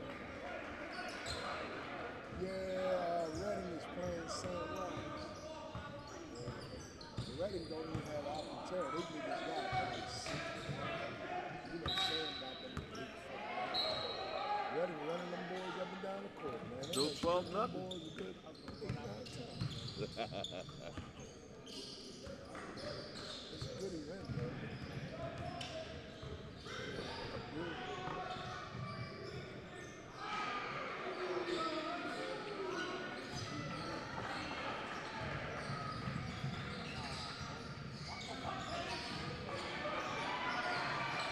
My gosh. My gosh. If I'm a college coach, I'm taking a Reading kid for the fact that I know he's going to come in and play defense right away. I don't even care what else he can do. If I need somebody to play defense, I'm going to recruit any Reading kid out there because they play defense.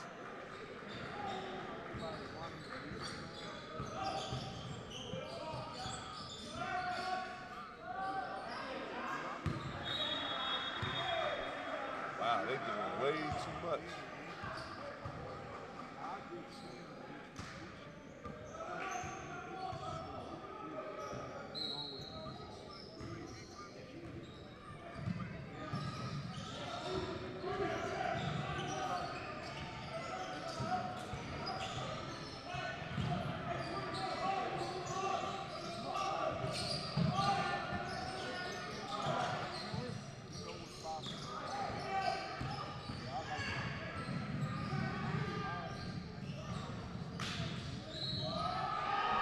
Oh my.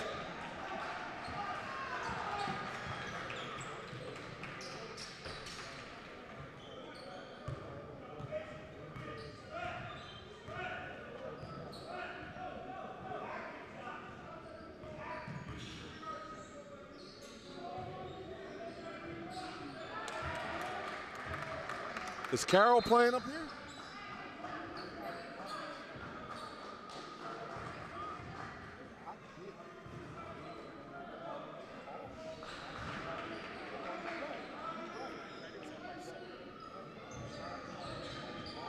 Ready to play. They are good. They're good. Yeah. Well, they get their hands on every ball.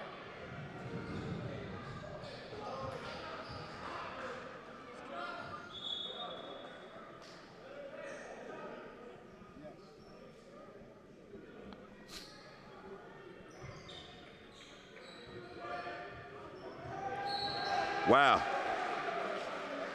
The pressure that Reading puts on you turns you over even without pressure on you. It just makes your mind so frenetic. And over here on the court too, Becca is playing a really, really good game here. They're up 15-0. Can't play no better defense than that.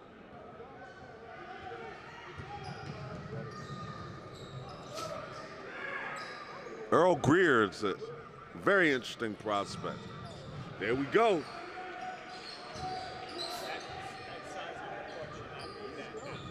No.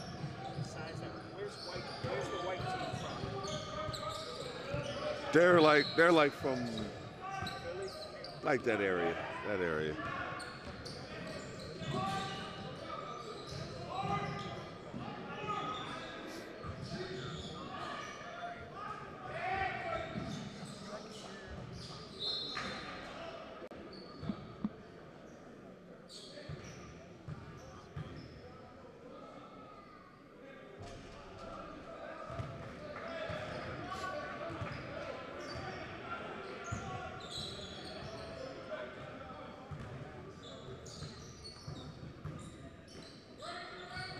Yo, Jay, is Carroll playing?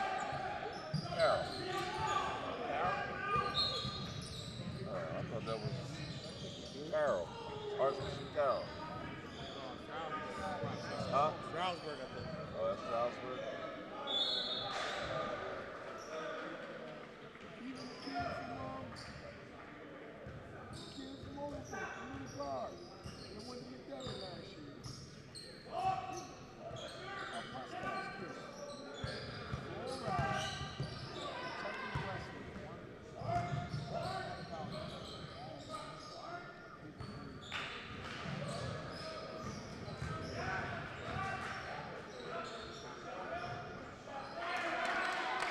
Wow. On Court 2, Becca is putting a show on. We have an 18-0 over here. Wow.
Wow.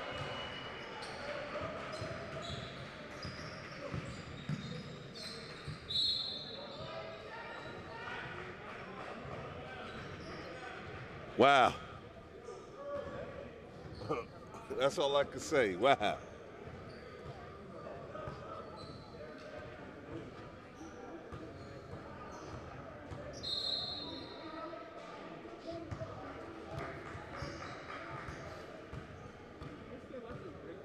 Huh? I didn't hear you. I said I wish they let Babacar play. They're not. Why are they not letting? They told me he can't play. He said he just got he's off from Xavier. Oh, he just got offered from Xavier? Yeah. He plays for New World. Oh, down in Maryland. Virginia, yeah. I'm talking about the Adidas team. Yeah. He just got back. He was unofficial there this past week. He just got back. What year is he? 2023. Okay. Now we have 2 videos. That's all right. My friend's son plays for New World. He just got offered by Georgetown. No, what's his last name? Bevins. Oh, Todd Bevins. Yeah. You know, his mom's from Norristown. What? His mother's from Norristown. Yes. Friends with Cam Reddish's mom. Man, North not ever keep their talent, man. Y'all be ready. Does it look like you out here, Jason?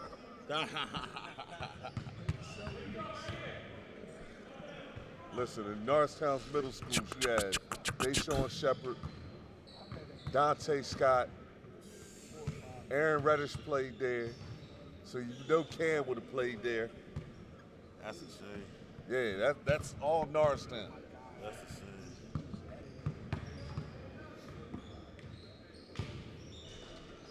Do me a favor, James. James, do me a favor. Grab that. Ready, showing up, man. You know they're gonna show up and show out. That's what they do. Right, what's up? Grab that schedule off the door for me. Huh?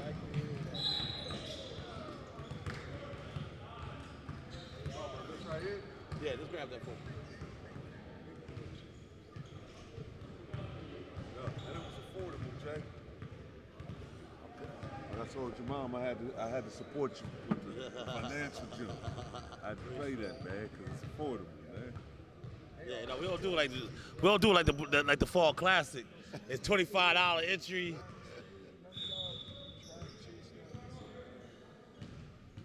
I'll tell you what, Reddy, any college coach that's watching, if you need anybody to play defense, Yeah, call Redding. yeah, just get a Reading High kid to play. He gonna come in and play defense, that's for sure.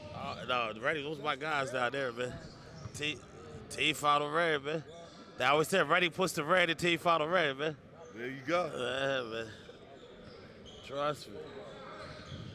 They are incremental in our success. Well, They you know, play the right way. They play the right way. it was smart. It's right down 22 for you guys. So Right. it was a good marriage, you know. Right. Oh, perfect marriage. Yeah, we rate. You know, we're 45 minutes away from each other. Perfect marriage. So I got Reddy here. I might just make Reddy play Constitution. Sam ain't even got nobody here. I'm gonna just have Reddy play Constitution right now. And then I have Olympus play Stroudsburg. That's what I'll do. And then I have Stamina play Stroudsburg. Damn, I still need. Wow.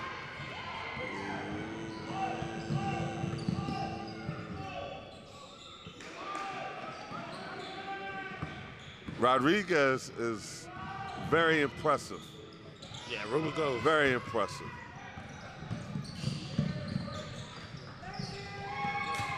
They stripping the shit out of him. Yeah. I told you they guards. They can. I told you they were the guards. I said if their guards, if their guards can't handle the pressure, it ain't gonna be much of a game. I'm gonna say this. I know it's Halloween. If you go trick or treating, don't take any kids from Reading, because you will not have any candy left when you get home.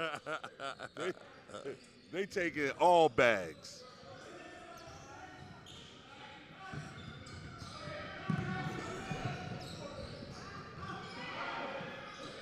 You know, this is what fall basketball is good for. What we just seen, if you're from different regions, Right.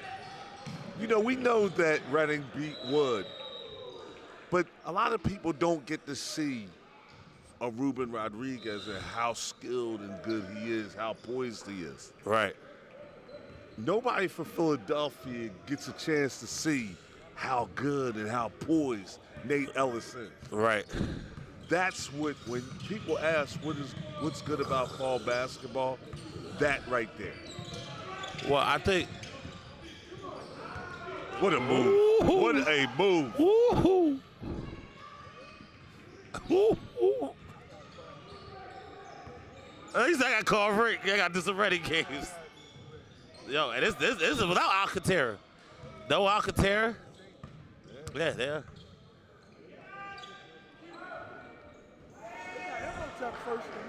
It's gonna be a good one. Ooh. That's gonna be a good one. That's,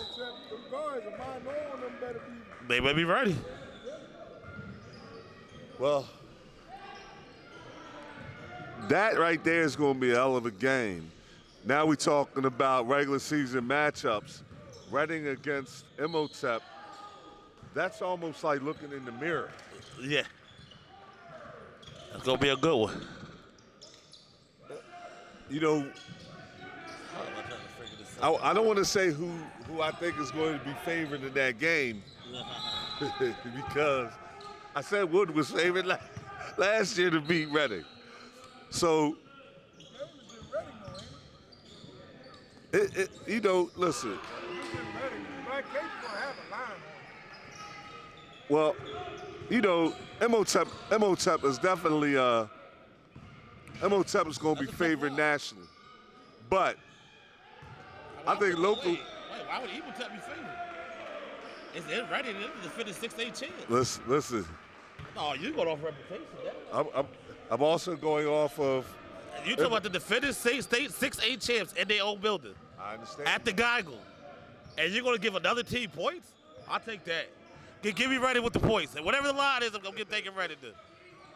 Give me that. I want all of that. Give me that now. I think. I want it now. Give me all that right now. I'll be honest with you. Whatever your line is, I'm taking Reading. I don't have a line on it. Oh, okay. Black Cajun has a line on it. Okay. Listen, if you guys are giving Imhotep points, listen, anybody out there. Yep.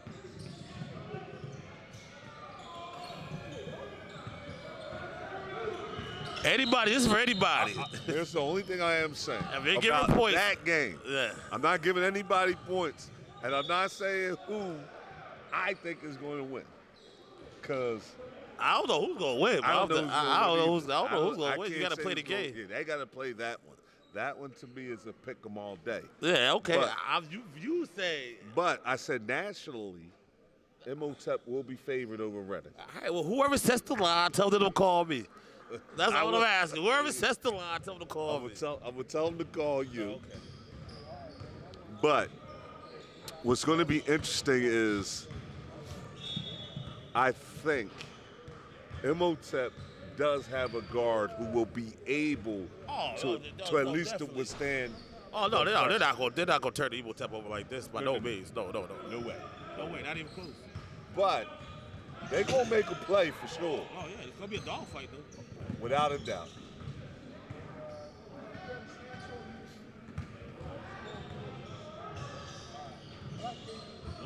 I'm going to tell you what, Who's 20? Earl Greer is maybe, yeah. He is definitely one of the better prospects out there. I can't tell you. What year is he? He's a 2023 too, ain't he? Yeah.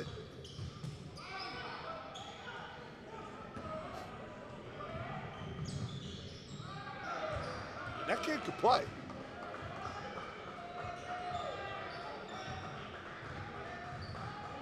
I don't know if they're going to beat Reading, because I'm going to tell you what, Reading could play basketball. If you don't, I don't care if they win, defend their championship or not. They are must-see TV. No, yeah, they're gonna be a hard out. Oh, they're going to be a definite hard out. The one thing I think the loss of the graduation of Romero Asubadu is gonna be the one thing they're gonna have to try to figure out and replace that. Yes. Romero was, he was relentless on the glass. Yes. Could guard all 5 positions. He's not a guy you just look up and just replace. Like, oh, we got another one of those guys around. So if they can figure out a way to alleviate some of that, because they do have a lack of size, but if they can figure out a way to alleviate that loss, they'll be right back in the mix. But that's easier said than done, because that was a sizable departure. I wonder if they televising that MOTEP Reading game. If I get that, make some money. Yes, you could. If it's a doubleheader, 10. If it's one game, 5. I bet I get a couple thousand. Oh, you'll get a couple thousand all day. None from all over. People that don't travel, Yeah, they don't go nowhere. That's around home. They ain't gonna be on no TV. you don't think it's televised? It might be on out Reading. They going that game gonna sell out though. Yeah, that thing gonna be. That game gonna sell out though. Yeah, I bring my graphics package, multiple cameras, I bring it all out. You got me inspired, man. I was chilling with the street. Yeah, that matchup between Ruben and Berno, oh my gosh.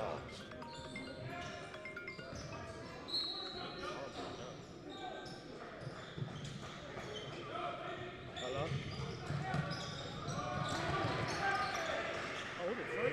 Whew. It's Jason, man. It's Jason. Yeah, man. Frank, I'll call you back. I was with Warren. We need the referees, but I got it. So hold on, I'll be you back, man. You got me right there. You grab him.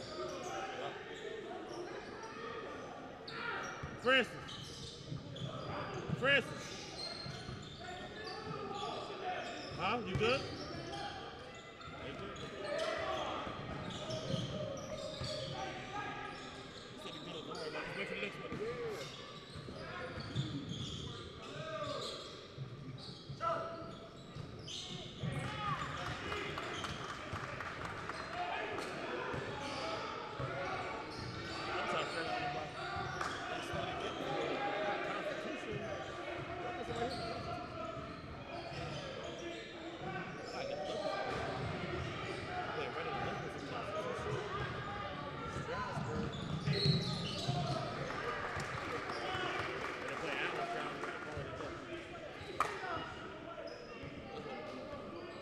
You know, District 11 is having a good showing today. Becca is playing actually very good basketball right now. Now, I'm not saying, I don't know what quality Olympus Prep is, but I don't look at the quality of the other team. I look at what I see with Becca. They look like they're a decent team. No, they're gonna be a solid team. And they actually got some size coming back with some size and athleticism that'll be joining with the football team as well. So they're solid now. They'll be better later. Where we at right now? I like number 11. Only got 2 more rounds? Yeah, I'm about to cut that down. I'm about to have Reddish stay and play. We just gonna have 1 more round? I don't know. I'm just figuring this out right now. We have Reddish play. Olympus right there. I'm ready to play Olympus. Stroudsburg play Constitution. That would be nice. No. Allen is like,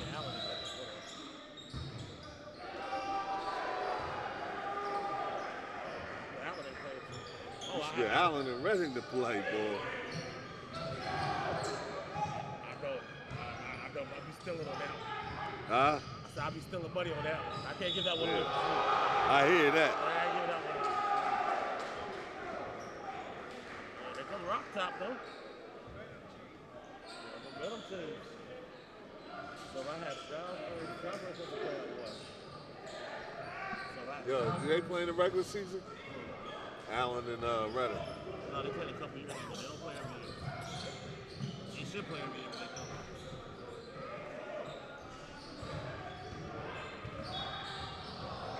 They play a lot during the summer, though. Huh? They play a lot during the summer. They're the same summer league, so they see each other in the summer. But yeah, no, indoors. So what I got? 1 o'clock.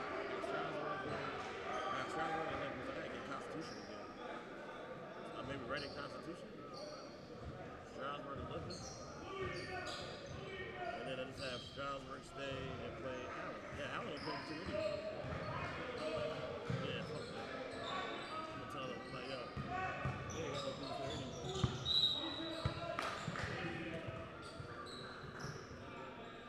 I'll talk about it. I might have Stroudsburg and Lakers. We got a tie game.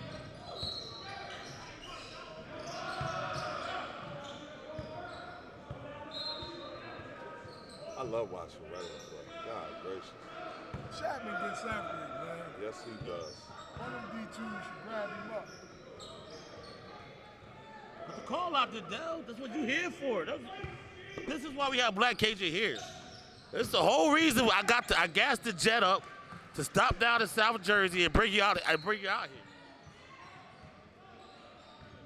Make the call. See, Dell's big time. See, Dell can only call Maryland and South Carolina. I don't know a lot of No, you big time. You know, you call Temple.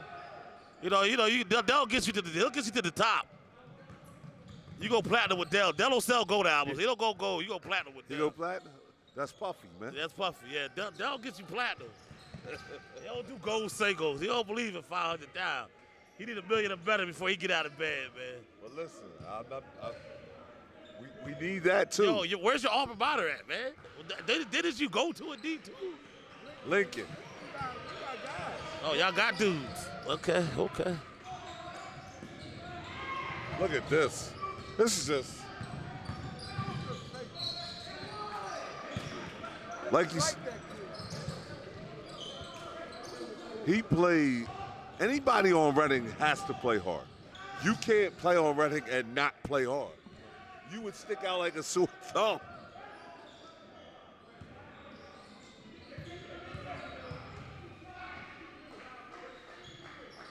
Yo, you got both courts? You got one court, man. You got both courts going together this morning. I ain't even been over there. You don't need to. Look at him. He missed both free throws, gets the rebound and scores. So Division II coaches, if you are listening, which you should be, Chapman is a guy who could come and help your program tomorrow. He's a winner.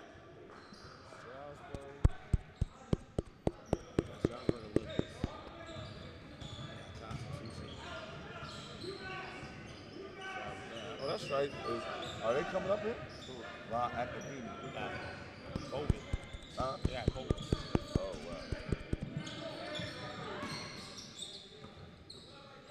They could have.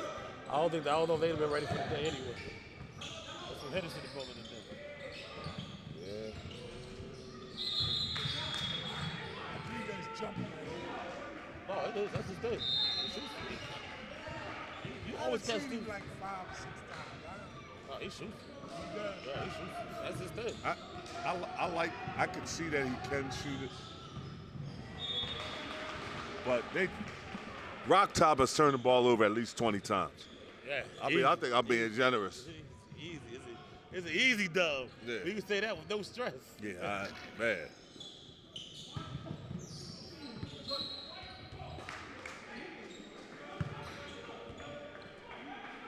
We're watching Reading.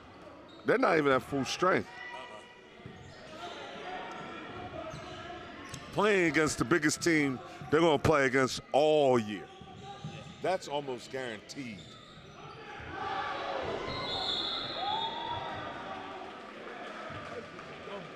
Yep.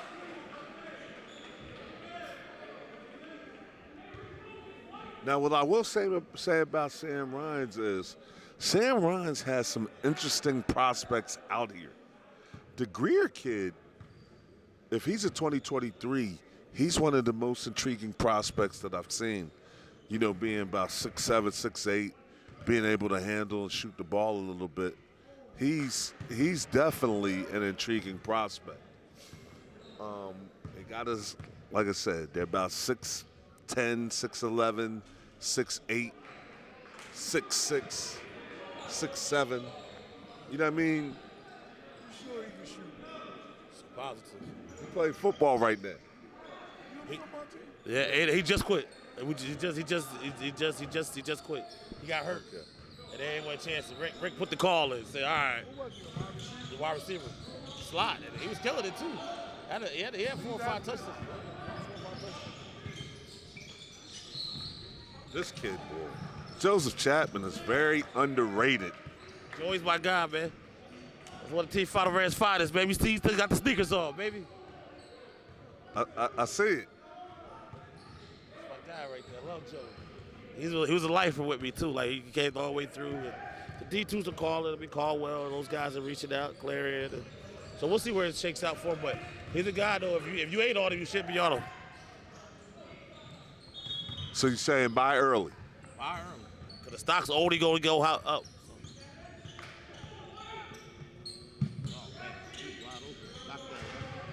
Well, you know, one of the things I like to do is I like to write articles on people that we don't talk about. That's going to be a guard that I think is going to be in the next one. There he goes, right on cue. Joseph Chapman. Another Joseph Chapman. Joseph, what's it? Joseph. Yep. Joseph Joey Chapman. Look at him. Hand on the ball. I have no referee. Bye-bye. Look, see you later. There we go.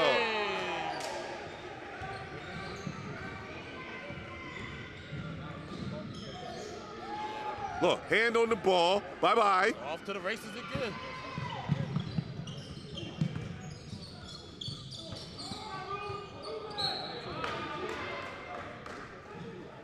It was a tie game, and Reading just went on another spurt again.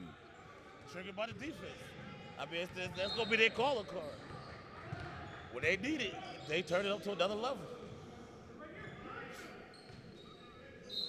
Wow. Coach Perez is well conditioned. You got to give Coach Perez credit, man. They're not tired. They're playing a bigger, more physical team, and they're not worried about that at all. That was the poise and smart. Pass up the open shot, let the clock run. You know what I really love about them? There doesn't seem to be any ego with any of the guys. It's family over there. That's a good, smart basketball play. Even though he missed the shot, you can see Chapman is a very good basketball player. That was a nice shot, though. Number 10, very nice shot.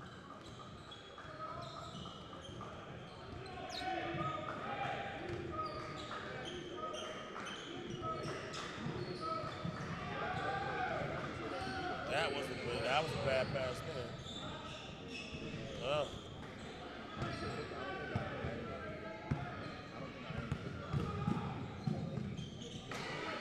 just everybody contributes.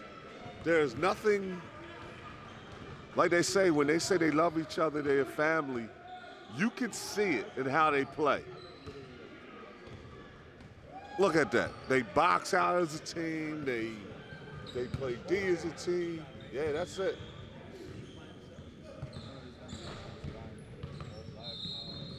Look at that. Look at that play exemplifies Reading right there in a nutshell. Wow. That got 100 referees. Yeah, they are must-see TV.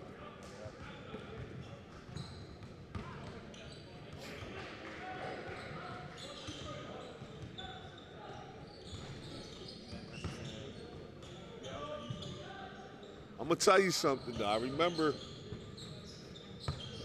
and I want to say, was it the June Classic that you have, Dell, where they played, where Roman and Reading was probably the game of that day. That might be a preview of things to come down the road. I think it is. I think it will be. I think it will be. Look at that. Unselfish basketball at its finest. Wow. Go get chat, man. I'll ask him about his recruitment. Okay.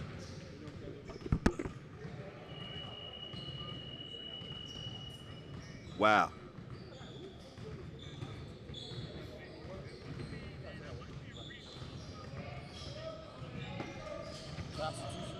Wow. This is going down. Yo, this is a 5-point game.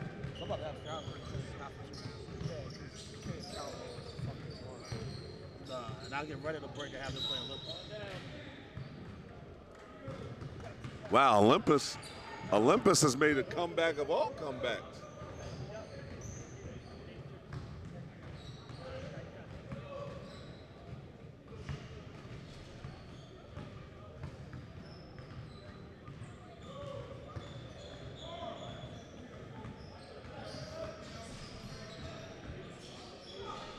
Huh?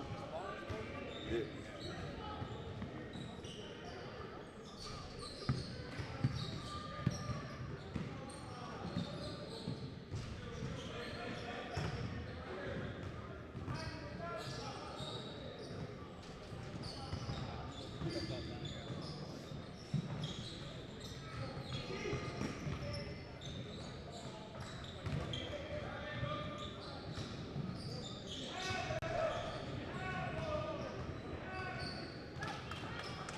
They got black people in Stroudsburg now?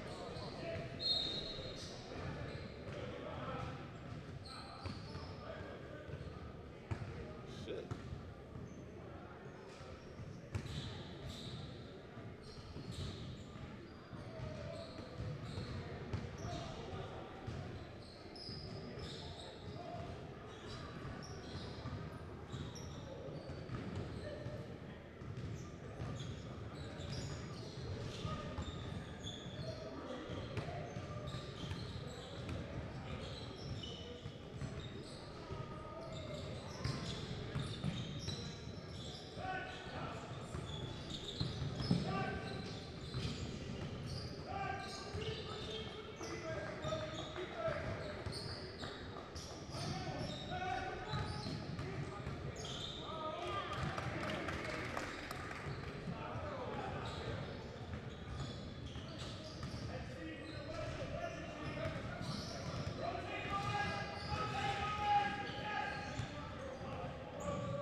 Chapman right now.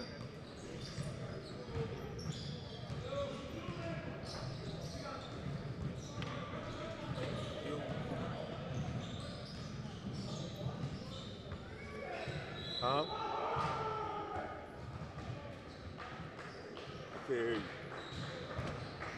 I'm in Allentown at the basketball joint. I'll tell you, hold on, I'm gonna hit you right back. There you go, young man. What's up, boy? We just watched y'all go against a much bigger, stronger, older, more mature team, and you guys must have forced, give me your honest estimate, how many turnovers y'all forced on them? 20? About, I say about 15, 20. 15. That all came from yesterday's games. We had 2 games yesterday. We didn't play how we supposed to play, like the Red 9 way.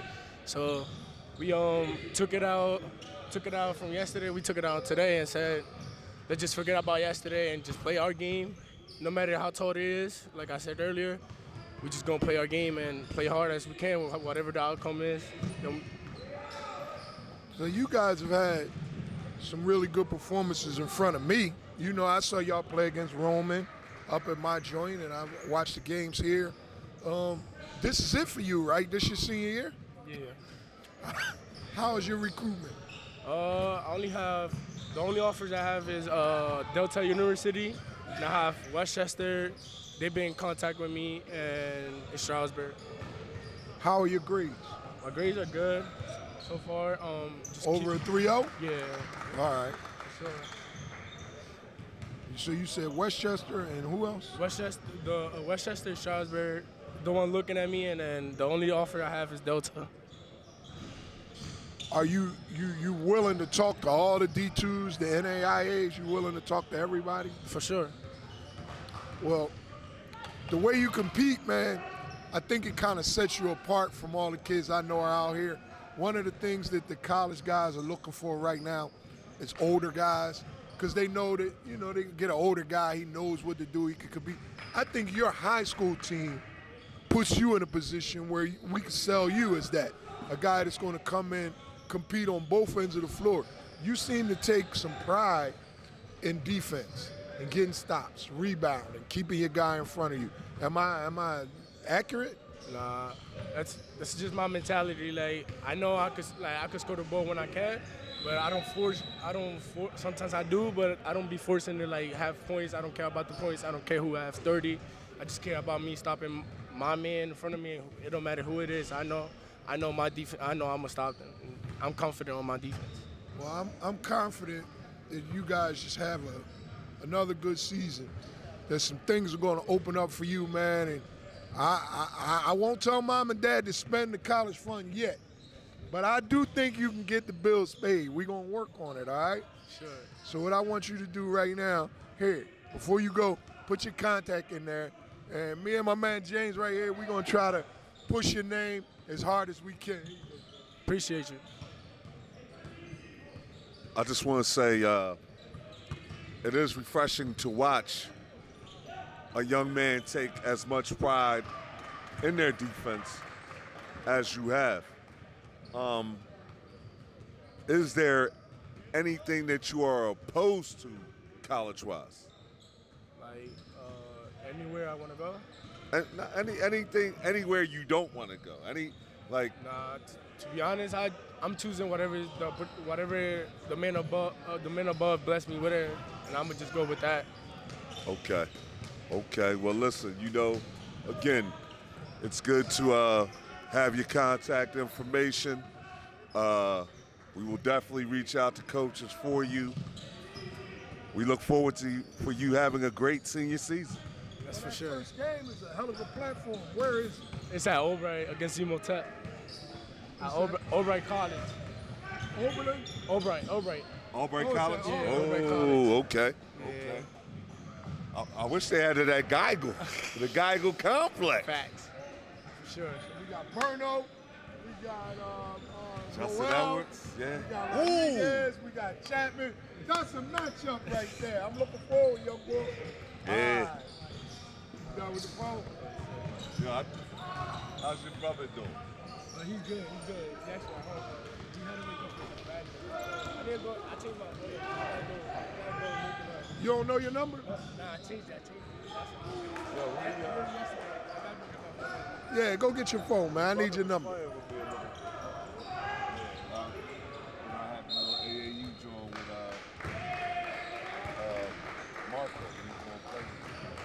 Marco. For those of you who are eagerly anticipating the high school season, it kicks off with the big boys, the 6A state champ, Reading, going against nationally ranked Imhotep at Albright College. Where's that at? In Reading?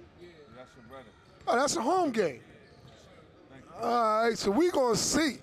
We're going to see early, and we're going to see often. I appreciate you, Joey. All right. I really look forward to that. I think Rodriguez and Chapman match up, and the other little left-handed guard, I think they match up pretty well. Yeah, now Imhotep's got Muhammad, what's his last name? Gordon Ryder. Abdullah. Oh, Mo Abdullah, yeah. You got Mo Abdullah, you got Ahmad Knoll, you got Rashawn Burnham. Ooh. So that's a nice backcourt. So that's a nice backcourt matchup to get things kicked off, and I look forward to it, man. You know you know what I like? It's the best going against the best. I mean, we asked for that in the AAU world. We're getting it in the high school world. So I think that's another reason why people like the high school platform again, because now we got the best going against the best, period.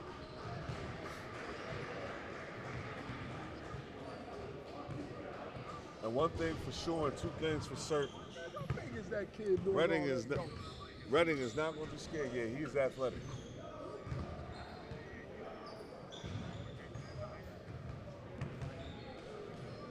Way to do your thing, big dog.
God gracious.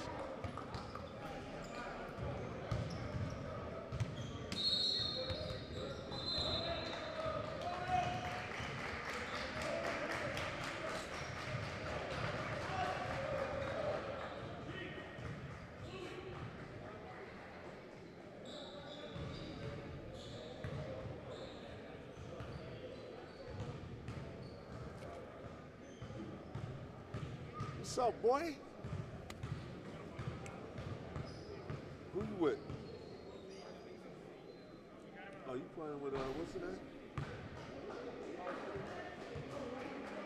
Yo. You saw that same profile, right?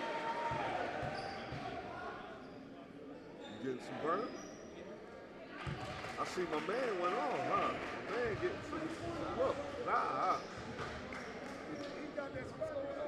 How y'all doing? How are you? How you making out? I'm good. He playing football for North Penn. They rank number 1 in the state right now. So yeah. We get ready for the playoffs. So. All right, here we go. Oh yeah, everything. We got back in, Constitution going against Stroudsburg. Now, I haven't seen Stroudsburg, but he went to the middle. come on, man, you might as well sit down and impart some wisdom. Right here. Yeah. He got 5?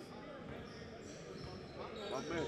He played for San Coast. That's my man right there. Hey. Marco got fouled?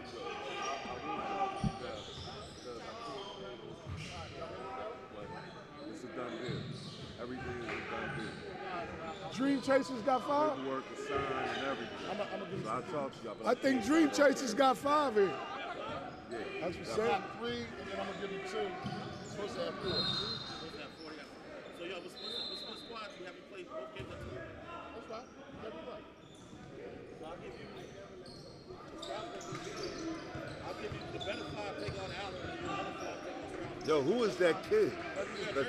That left-handed kid? Yeah, with the I don't know, but he could jump. Yeah, he.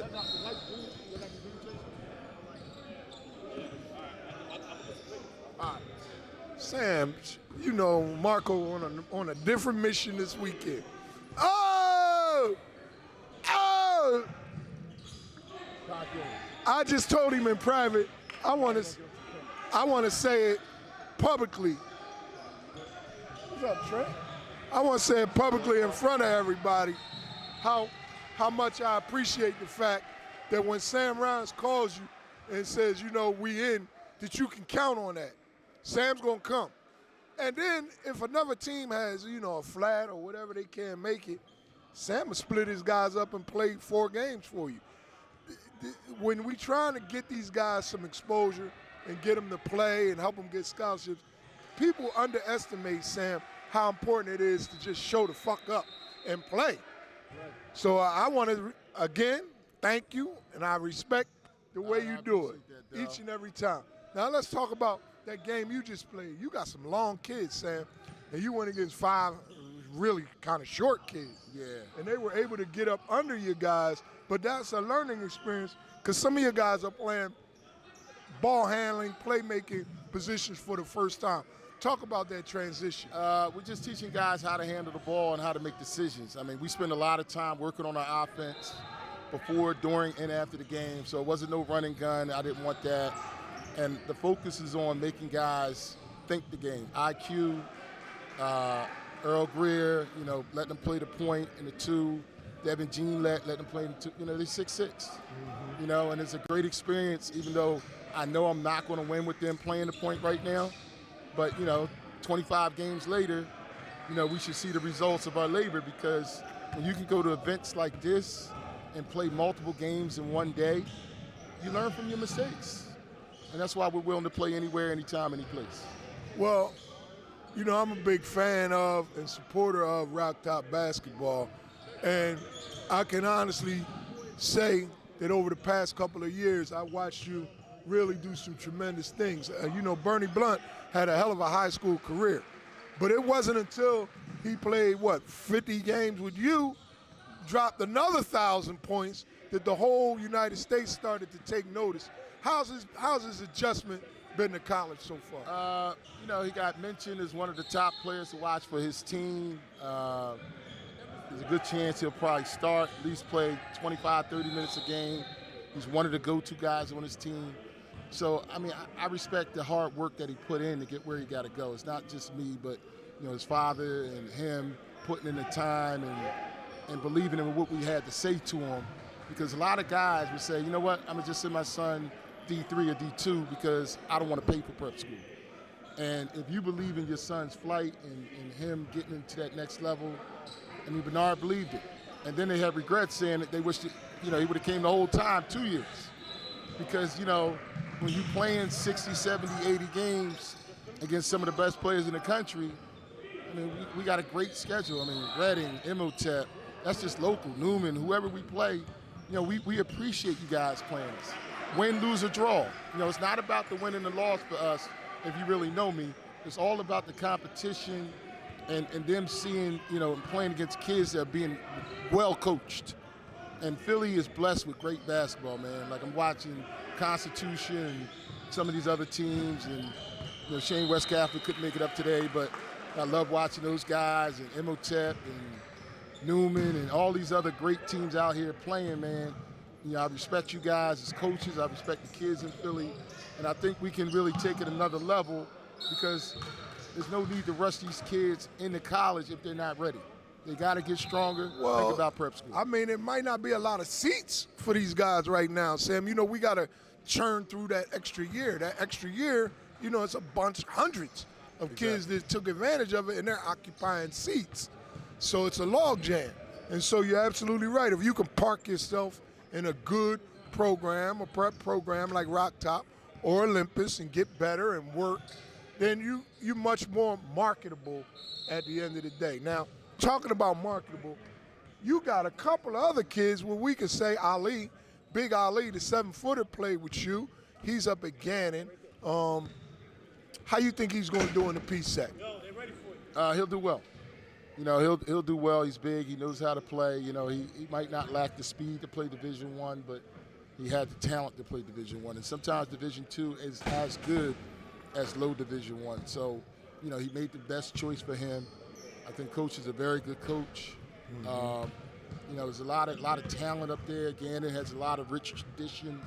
And, you know, just they've been Pennsylvania recruiting basketball Philly skill. and Baltimore pretty hard, this coach they got now. Exactly. Who is he? Is he a Philly guy or East Coast guy? Or? Nah, he used to coach South Kent. Okay. And, he was at Old Dominion. And Coach Jefferson is a very good coach. Yeah, he's working. Been around the corner, and I really like him as a person. Now, another kid that played a lot for you, especially, you know, working out, a few games, Jeremiah Bembry. I don't think we're at liberty to disclose where he may be committing, I think as early as tomorrow, but talk about his development. I think we can say for certain that he's going to play at a pretty high Division I level. Talk about what you've seen over Jeremiah over the last 2 years. I mean, I've been coaching Jeremiah since he was in probably 6th grade.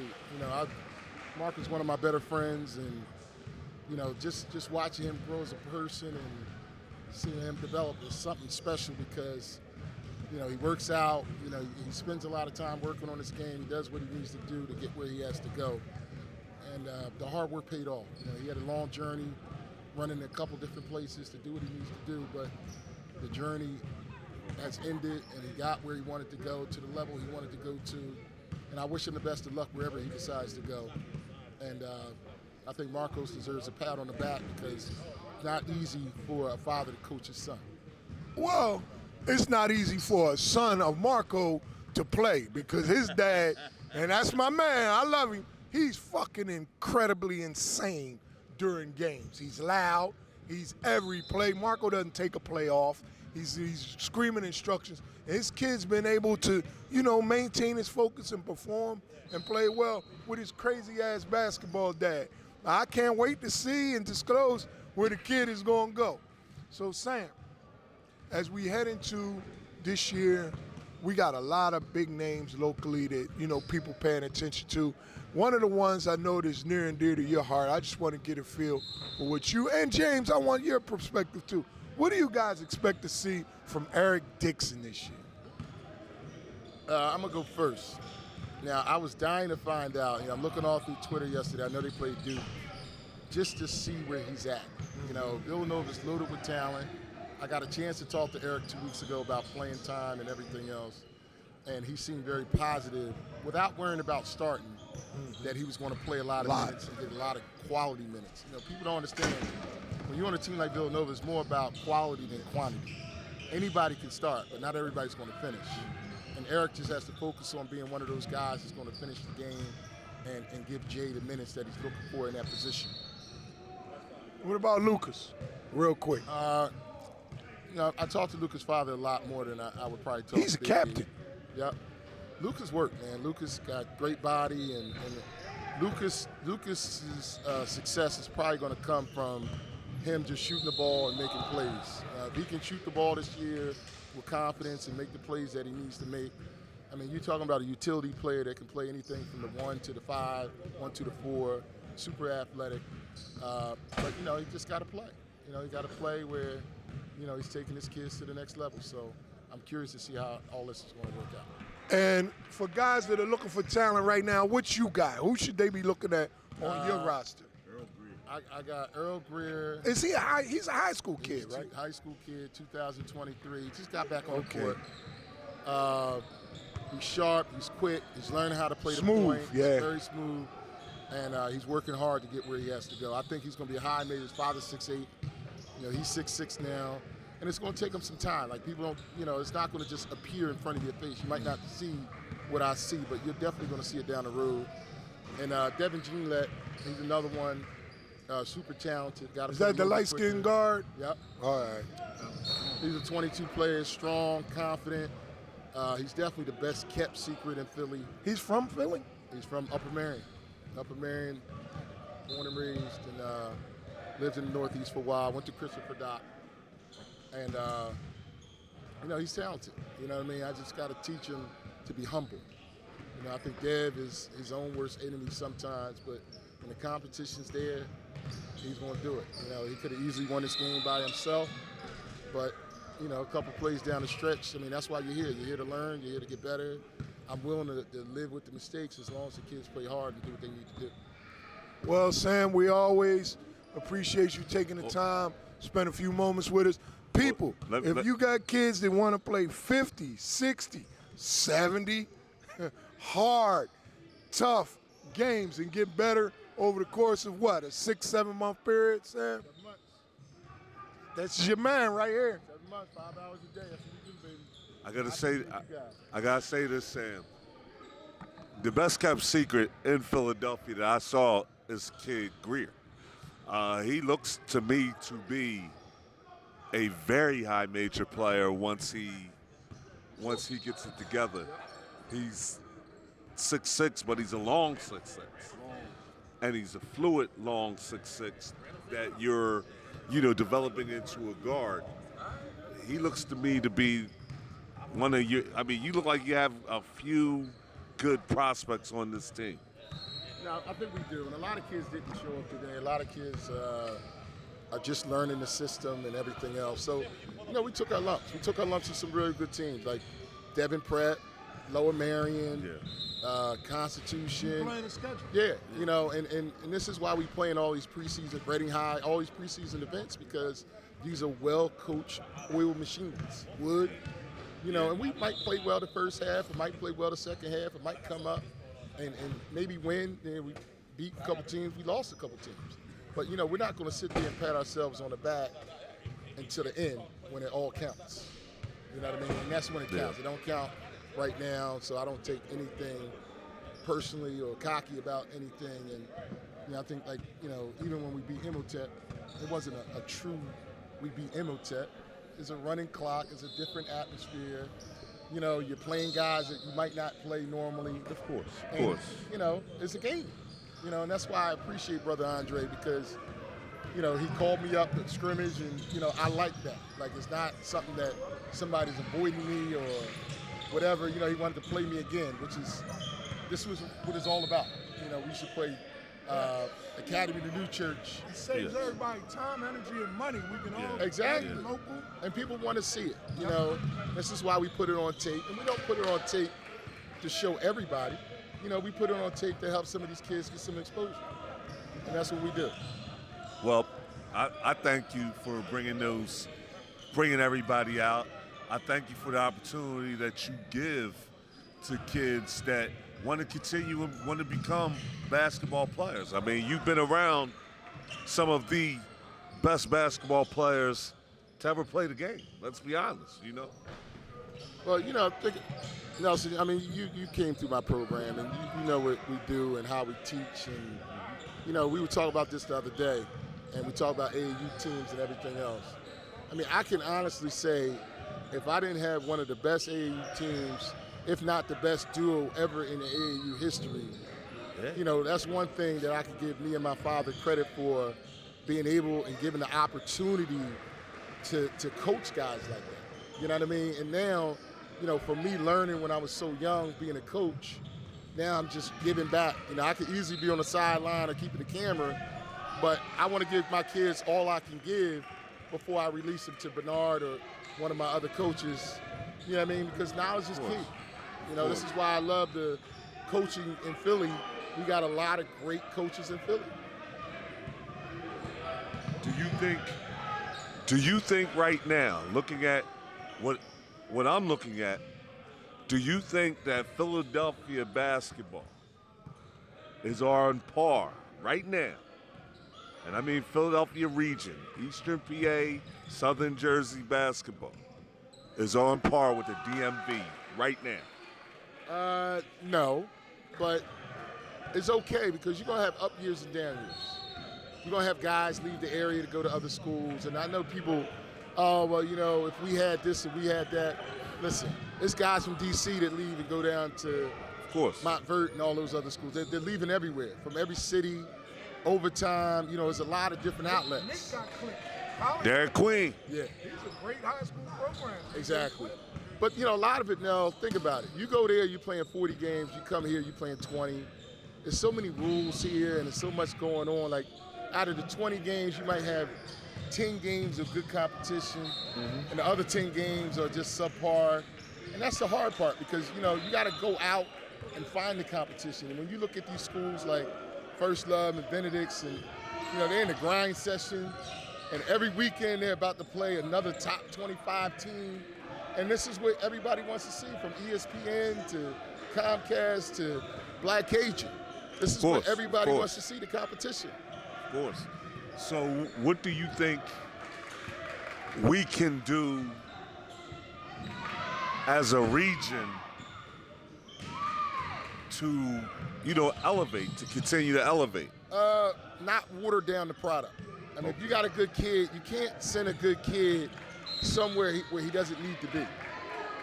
You know what I mean? He's not going to develop watching or, you know, it shouldn't be no super teams no more.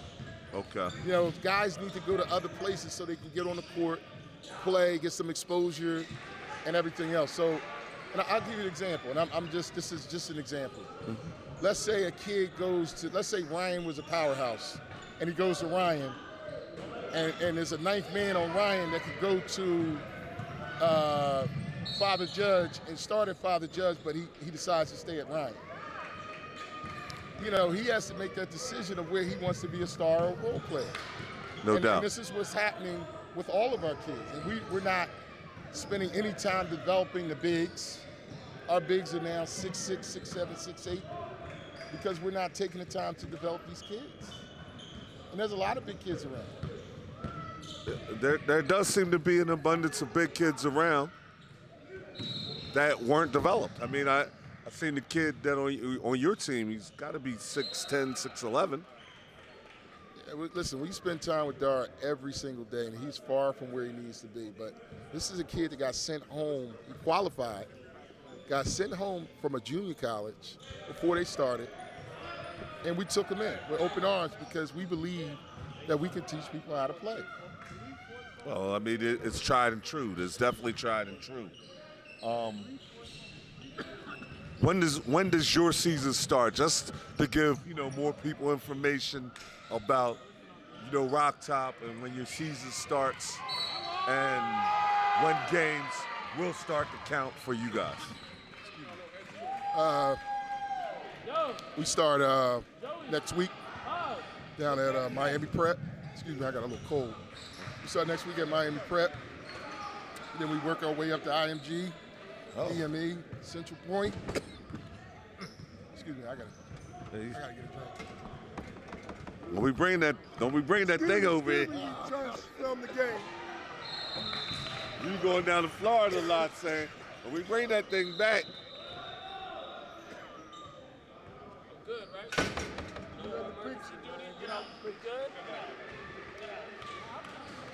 All right. Let me get down the house, take care of some home business. Oh, you out? Yeah. Yeah, it's only one more game after this one. Hey, I gotta go down to home, man. How far is your ride? 40 minutes from there? About 40 minutes. You know, I get excited. It's better than an hour and 10. Yeah, my girl's daughter's moving out, so I gotta get the van, man. She gotta get the hell out of here. All right, we got Stroudsburg against Constitution. And then on the other court, we got Reading against Olympus High School team. So we got two good ones right now. Listen, I just want to thank Black Cajun for again giving me a platform to talk. Jason Boggs for putting on Fall Madness. Excited to see what these guys are doing. Oh my, oh my, oh my, oh my. Reading is must-see TV. Must-see TV. And on my way out the door, I had to see that.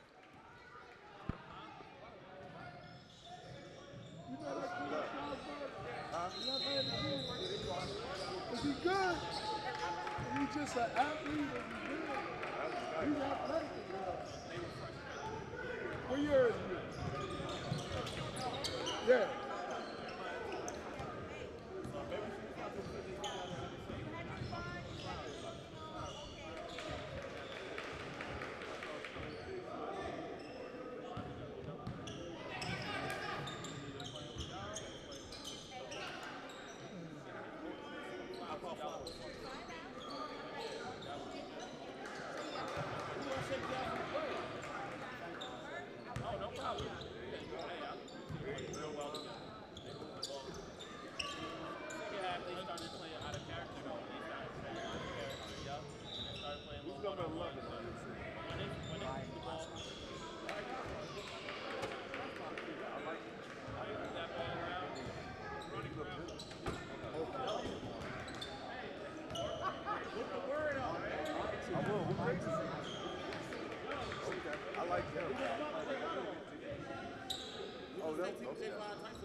I know everybody knows J-Rob. There's more than just J-Rob.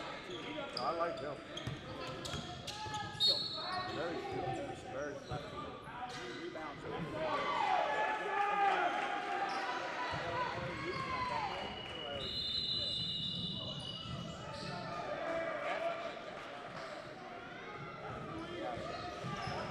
Joe? Always a pleasure, Joe.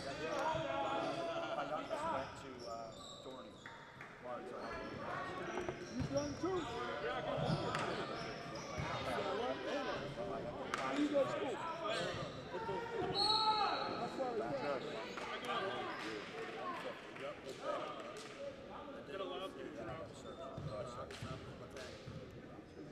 I apologize again. I ain't know you were assistant coach. It's okay. Not many people do. No, that's good. The best is when they walk right, come on, Mom. Like, no. I thought you were Team Mom. How long you been an assistant coach?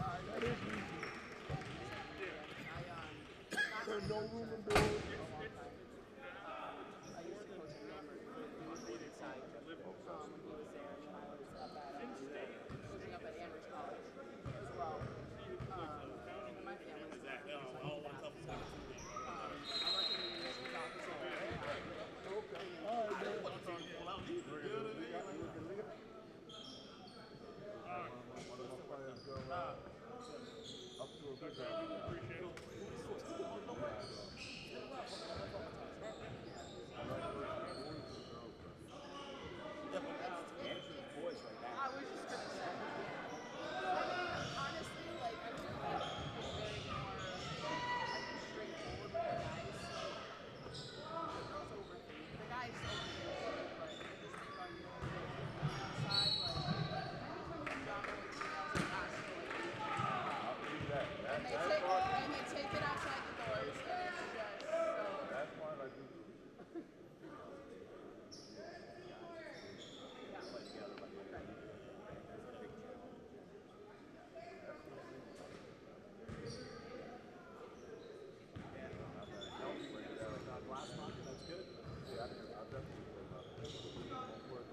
got one more set of games? Got one more set. Yeah. Sam was good. You know, he always. Nah, man, Sam's the man. Yeah, he gonna say some shit. Sam will save you every time. This is the second time he saved you. Save you down the running like this doing you. I don't know why you pull it out. People want to pull out. Like that's just no way. I don't understand why you just don't play the young guy. Yeah, just play the young Just come play. They ain't gonna show up on your record, man. Play the game. Man, these dudes are all want to win these games so bad. Black Cajun. Black Cajun. Okay. Go to YouTube, go to Black Cajun and pop it up. And all the games from yesterday and today were on up?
Sam! You get a chance. Jordan's dad talking to you here.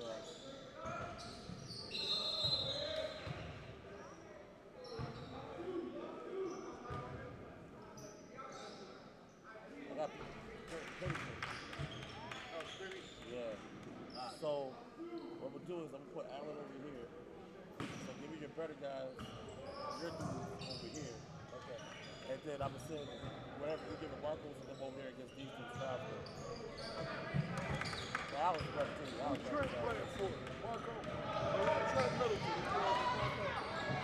I saw him over there right there. Yeah, you gotta play Marco. Is he good? MCS, the starter. I think he's 2. You don't want to hear it. Pretty good. Trent's, I think he's 2.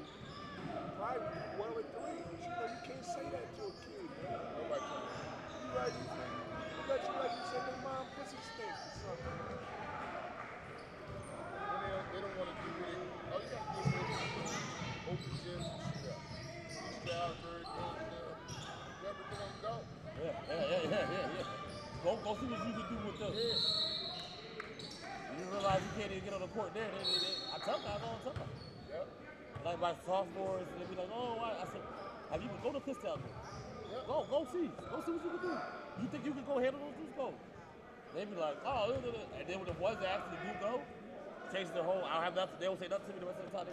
The ones that don't go, they keep saying, all right, well, you ain't gonna go, so you don't want to hear it. So there ain't nothing I can do for you. You want to believe it? Yeah, go to East Stroudsburg and see if you think you can get on the court.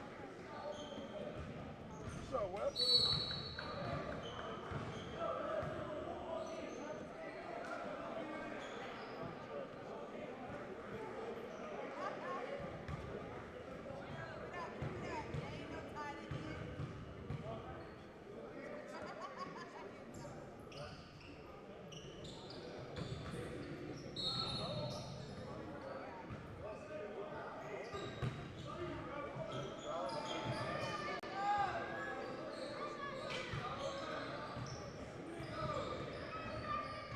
Going against Spooky Nook this weekend? I didn't even know that. Show up there. You think West Catholic went up there? No, he played it yesterday. He was supposed to come today. He's talking about he got banged up, they were hurt. The twins on the visit. I said, well, bro, I get all that, but no, what do you want me to do? Like, how you? I don't care what your situation is. There's nothing I can do on Saturday at 9 o'clock at night to figure out something. So I've been working on this for the last couple of hours. So I called you late. I said, man, you the head coach, man. You ain't fucking do something.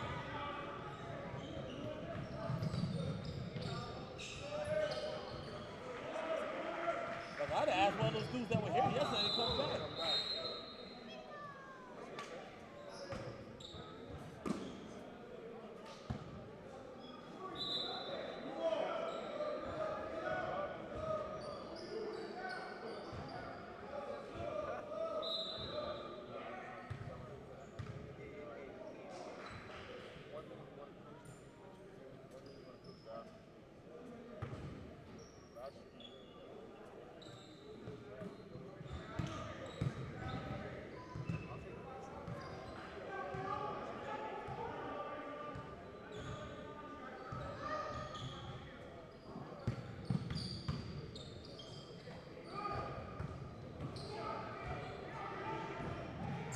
Ron, what up, man?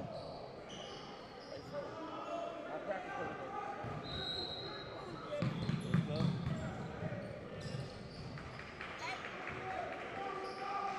What's up, man? How you feeling? Good? How's that jump shot looking, man?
Oh, yeah, birth. Yeah. I understand the school cursing thing you got. That's okay. You ain't saying that wrong. Yeah. I'm like, You got to tell us how. yeah. You know what I mean? Chatty Cat. He talked The white boy, he like this. He was dribbling. The white boy yesterday, he was dribbling like this. His legs. He crossed it over. I'm like, yo, just get him on the ball. You ain't got no eligibility left, man. Let it go. Your days is over.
I tried to beat him up inside. He was making mistakes on their own.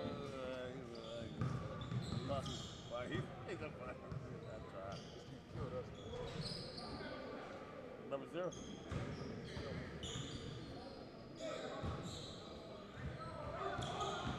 Allen beat the shit out of Constitution. I was shocked. I thought somebody do it. That might have been the only team that one weekend we played them. That's the only team we played. You don't have no 5 guys. Who's that? Constitution. Pretty good. I mean, 2 divisions and played pretty well. But I tell you, Devin Brett beat the shit out of them. That's right.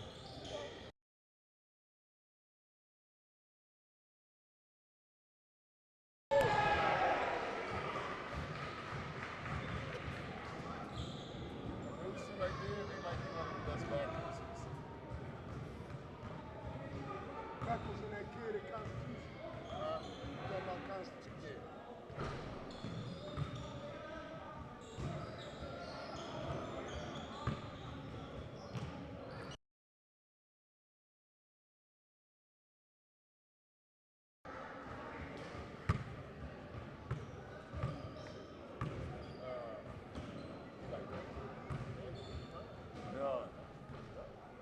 Dix to be talking your face off with. He missed practice last year. What? So you know me. So you went to Allentown, I started. You know me, 1, 2. Out of love, that's what I do. That boy went downtown, I started him. Yeah, this is make the high school team partner. Started him, gave his love. You know what I mean? And he hit 2 shots. I did my job, Jay. I can actually walk out and give my head up to sleep nice. That's what's up. And I wanted to do that. Right. Tell me. Tell us what we can do. Tell me, come over here. Oh, the play. No, come over here. No, get them. Get them too.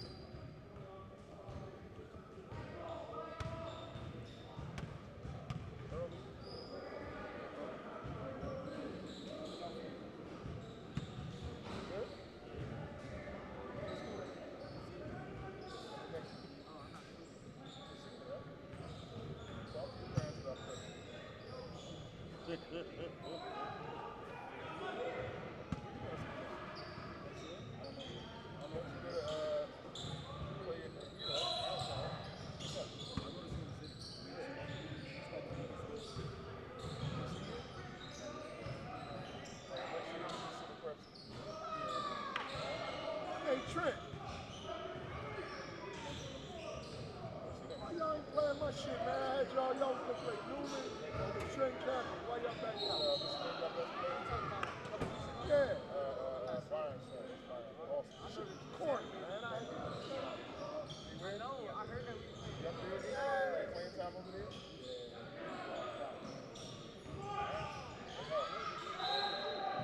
How you making out? Everybody help, right? What's your foul gonna be? Why you excited? Where you from? 740 Where gonna you start. play for? Oh yeah, he about to steal some. You start?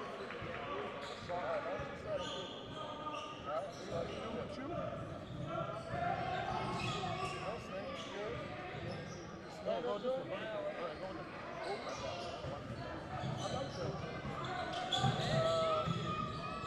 Play or tell I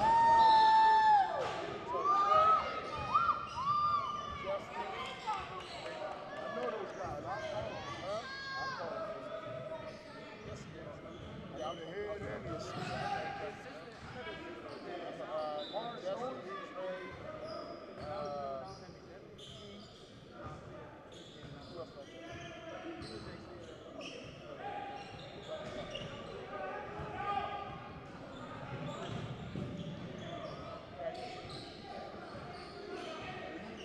Marco for this.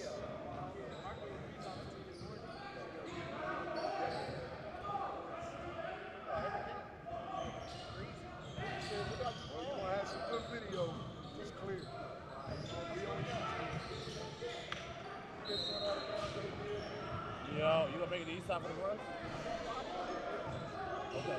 Let me know how it goes.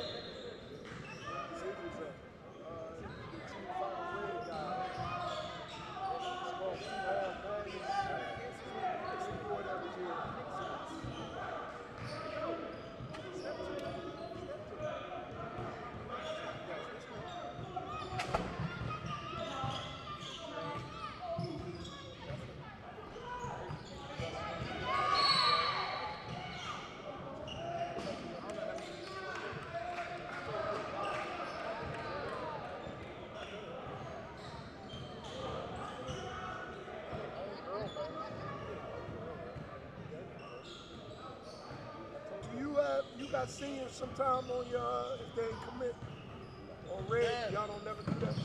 Yeah. You only play 11th grade. Follow the rules.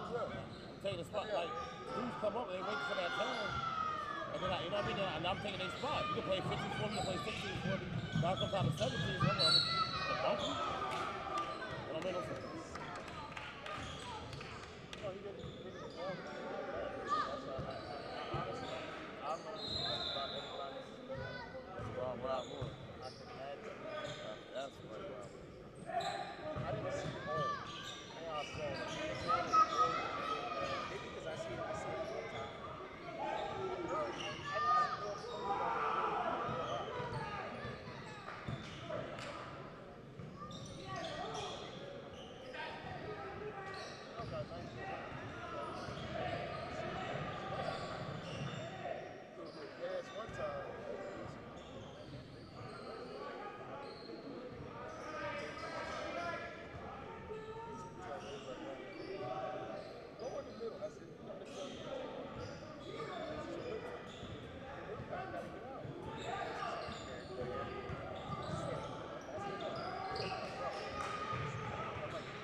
Jacob and the other guard.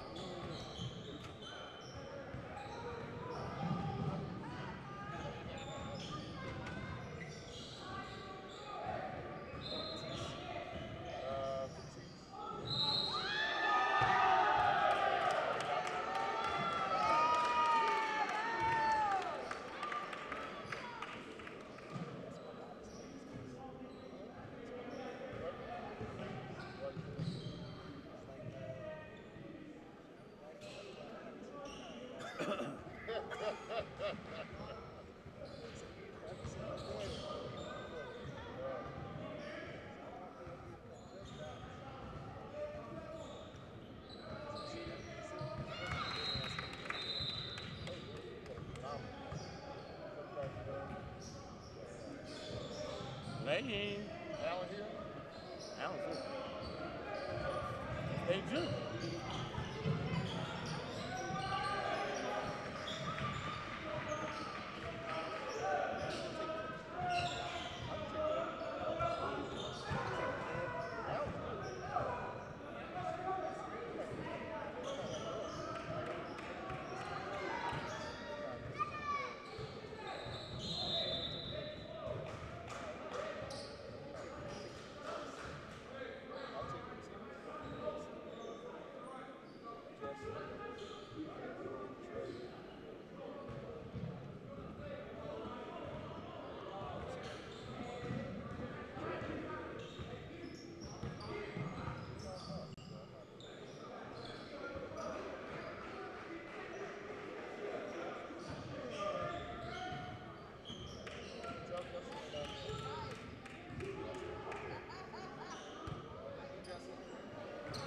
Justin, Trey, and hurry up.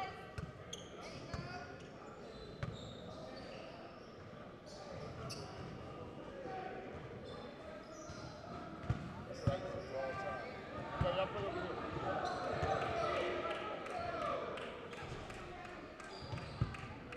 Play, you might as well go white and play the red team.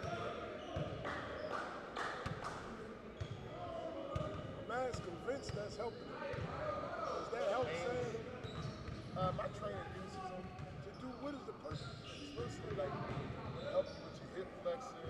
Like fire up your muscles. Yeah. You understand that? I understand it. I mean, I'm from old school. I mean, I used to. I thought definitely. I used to stretch. We got it how we lived it. You know what I mean? Up jersey for the big one? I mean, he got a white jersey. Oh, white. I don't want to say that.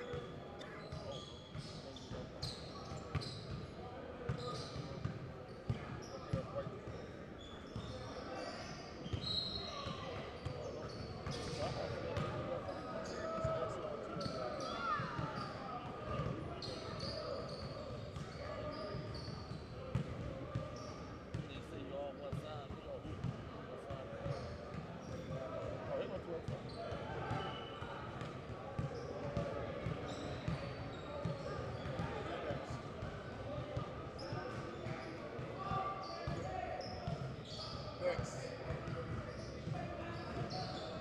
You got Rick talking about warm up the bus while his kids was playing.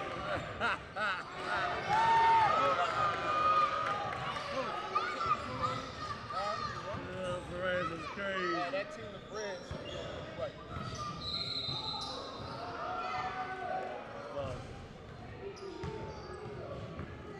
You got that game on? You got the. They up 11. They have 11 to go.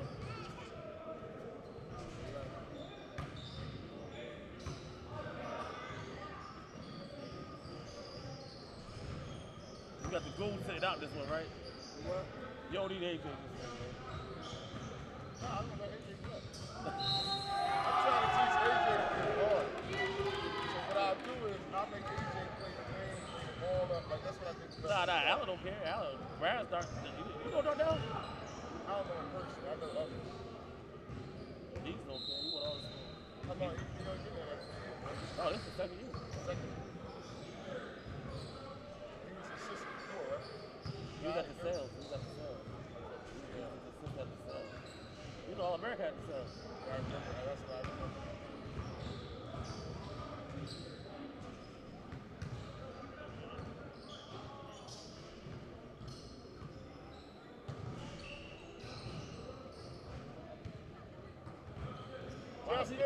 Why is he over here? We're going to hoop. I told him to play here next. They want to warm up. I don't give a fuck.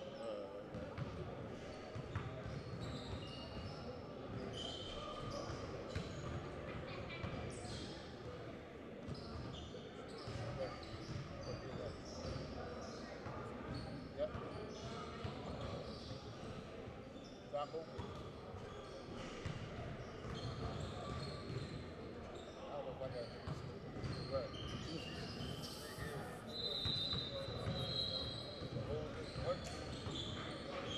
I'm living with you, right? I go to a Spanish school and buy my little pineapple soda from, the Booyah aisle. They got their own shit on the Booyah aisle, right? So I buy my little pineapple soda. I get 2 slices of pizza in my mom's house because I can't find a pizza anywhere else. Right. I put it in the refrigerator. I got my little sauce. This nigga eats my shit. Yo. He ate one of them. He left the other one. You know how you microwave chicken? He left one of them in the oven. Oh my God. I said, listen, boy, you one phone call away. I'm gonna call my young boy. He gonna tighten you up real quick. I ain't gonna hit you. I said, I called his mom and said, listen. Oh my God. I said, Wes, you one conversation away from. You know what? Ask him again, Dad. Ask him again. I'll let you play over here.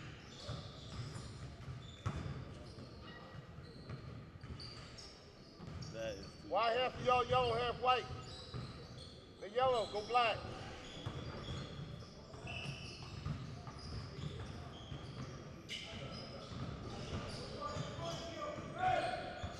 That's too funny. He said, you motherfucker go if you get beat up.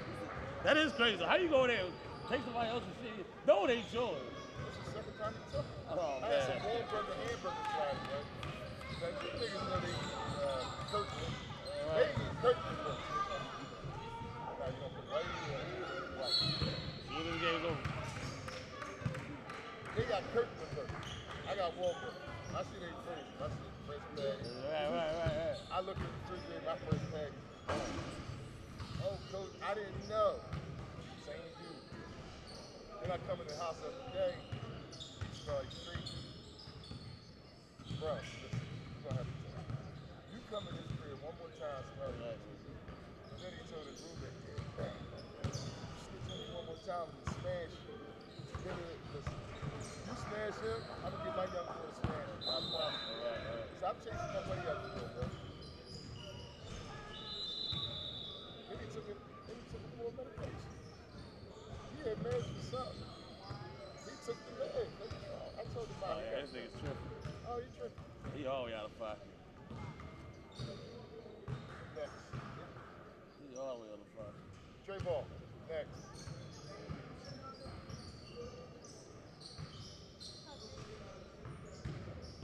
No. Hey, how you doing, Jess? Yeah. The referee, I was down a referee. I started 15 minutes late.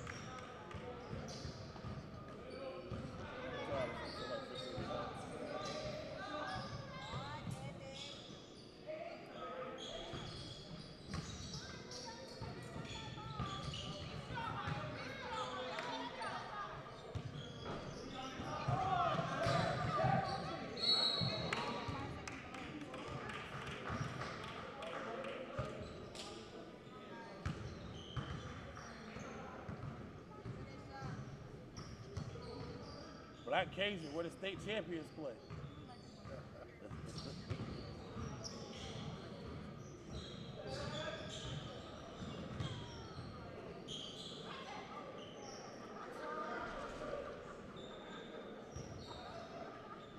I think a big beach.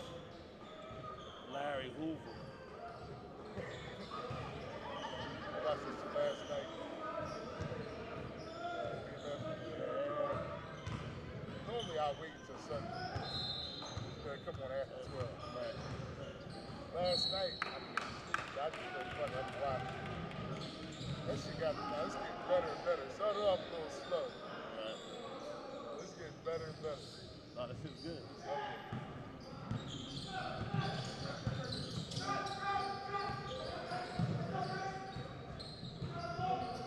Back, Mark.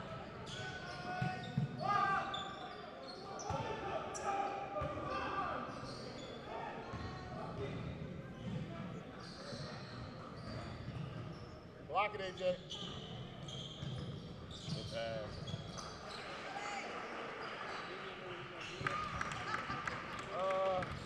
Start practicing. I can see that like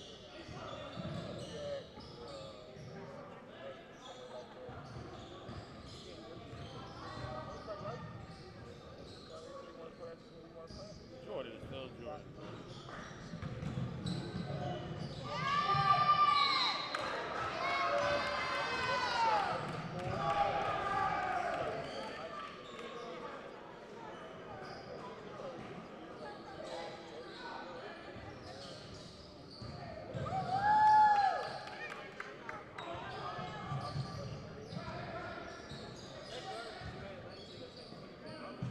Yup, so it's over.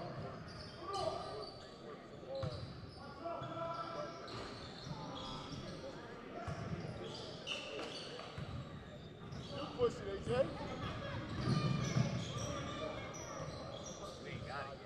I did with that cabinet. You not gonna get it. When it goes good, guess what? It's going good. Right. Once that shit happens, man, it's just like, okay, my turn. Well, you guys haven't done a whole lot this fall, right? You've been having trouble getting Just together. had open gym. This is really the first, You play too like Constitution plays every week when it's fall, like it's tough. And that's all they're doing. Huh? Is that all they're doing? Yeah, for the most part, it's some of the younger guys. That's Younger guys? That's who's gonna play. That's number 5. Yeah. Yeah, the best player. What's Fav's name again? From the Constitution, Jabril or something? Dell. What's Fav's name for Constitution? Yeah. Jacob Becker. Jacob Becker. Okay, yeah.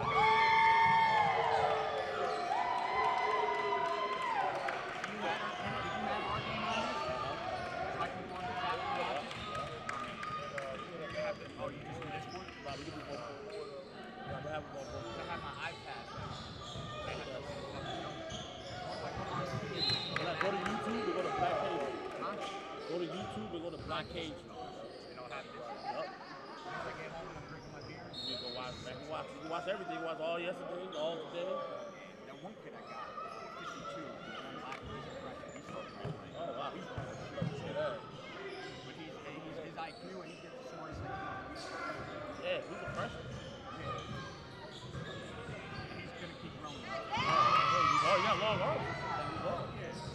But it's just so long. He's like a fucking baby for that, you know? And then the other big kid, he's a junior. He's gonna be a 6'8" kid. You know, once he gets healthy, he shoot the shit out of him. I'm serious. I wouldn't just bullshit. Like if he was bad, I'd say. But now anything else, I don't know. But I know he can shoot that shit. Then I got a sophomore that's gonna start right away. That's about 2 guys. He plays Well, the 6'8" guys are serious though, right? I was praying that, you know, because it's coming from New York, that sometimes, you know, like credits and whatnot. They'll line up. I didn't get fucking that. At least you got somebody you can throw in front of Furman. Yeah. We just don't get it, you know. These kids are playing open gyms and they're always playing around the same kids, so they think, yo, Yeah. you know what I mean? Like even cute can hoop. Right. But like at the same time, it's like, you know, you gotta fucking start trusting some shit, man. Your teammates are gonna make you more fucking. Right. That's why these things is good. That's why I was trying to get the big Wow, Valley teams AJ. as possible. I never have no issue with the Philly teams. Yeah, They always want to play. They always want to play. Like I called, I'm like, yeah, we'll be there. Wait, just tell me when. See, that's the issue. Like we're Right, opposite, right. So Right. we're opposite in terms of like when we want to play, like do something and play. I get 50 kids. Right. You know, you have 20 kids. You know, but once you want to have practice and wait for your shit, Right. you know what I'm saying? It's like, so that's why like during the fall shit, I really wanted to do. Thing at the SYA that fall week. Yep. But I was like, All right, let's it's go. not gonna be worth it for me. Right. You know, it's not gonna be worth it. Right. You're not gonna get enough guys to No, commit. because nobody will show up. We won't have shit in. How many teams dropped out today? Just one. West Catholic threw the whole schedule up. Oh, really? Yeah, they pulled out. They were out. Well, yeah, you did. Either you played on Saturday or Sunday, right? Yeah. You had Saturday 2 games for them. They fucked it up. No, Sunday 2 games for them. That's what I meant. Yeah, Sunday, that's what I meant. yeah, Yeah, we're on this. So who's this? Dream Chasers Prep. Where they from? Like North Jersey, prep school. It's a second year school out of North Jersey. I mean, they got one guard that's good. They're just okay. They got one guard that's good. Dream Chasers Prep. Yep. It It don't take much these days. Well, the Irish school dance and basketball. Listen, with that COVID shit and then the NCAA, they created a whole new market. Like with the NCAA giving all those guys a year, you know, these prep schools can pop up and kids don't got nowhere to go. So there's a lot of jam. So these things just pop it up. Yeah. Take both of those over there.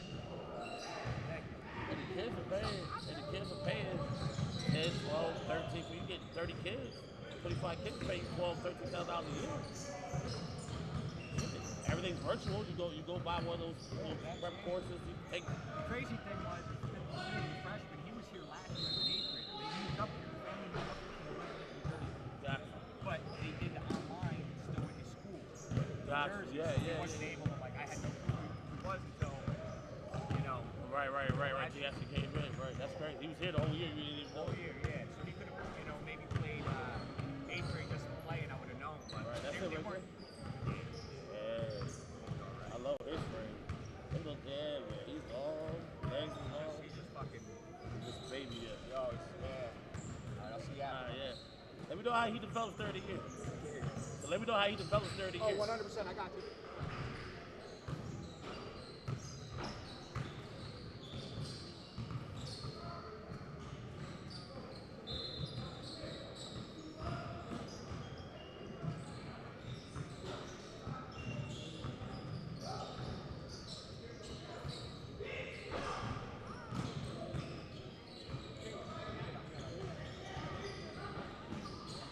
Coach. Good.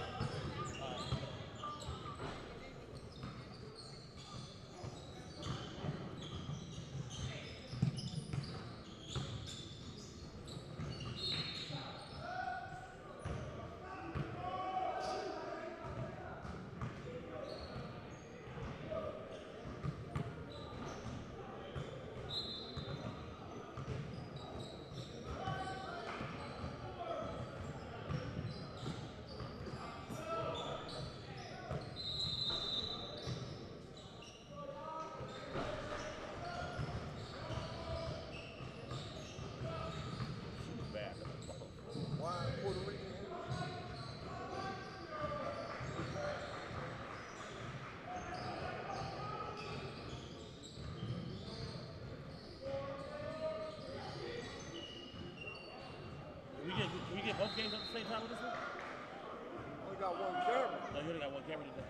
Yeah, I ain't bring the other camera. My other computer too slow. If I had two, it was choppy. I like smooth streams. This stream today is really good. Yeah, this is a high def.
So I figured he would. They ain't ready.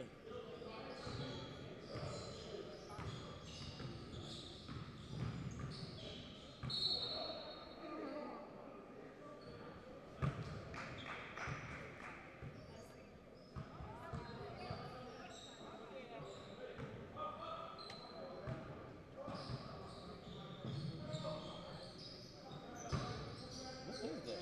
He was there. He was there. Huh? Yeah, the dog was. We've been here all weekend filming.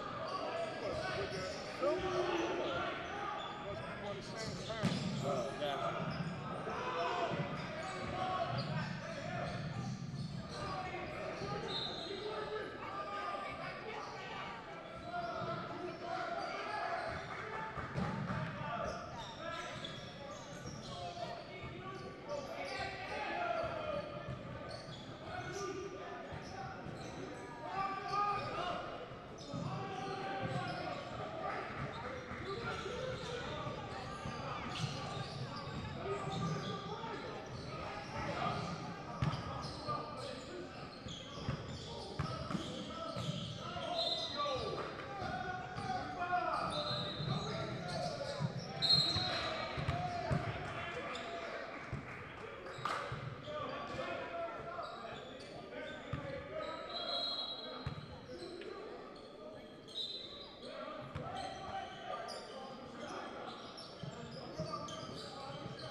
Time the Eagles play. What they play? They play Monday, right? Thursday. That was last Thursday. They should play today, right?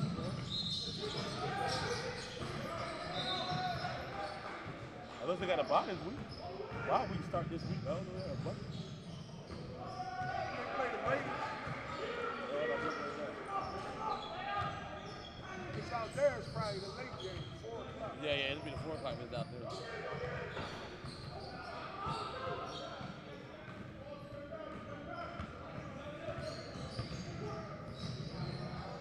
Yeah, Eagles play the Raiders at 4. They really shitting on the boy Jalen Hurts.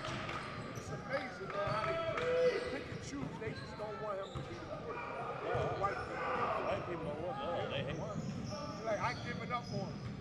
He'll play like 10 games.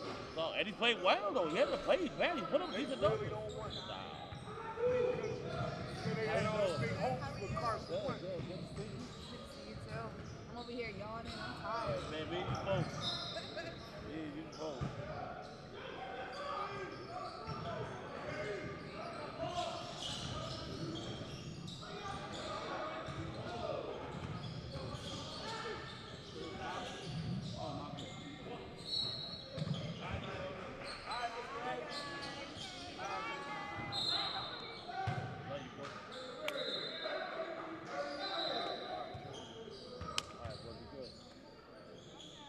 Lee, man, what's up?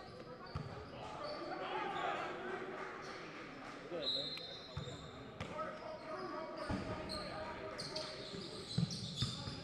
The general. What's up, man? Good, man. I was just, man. All right, my God, what's up, man?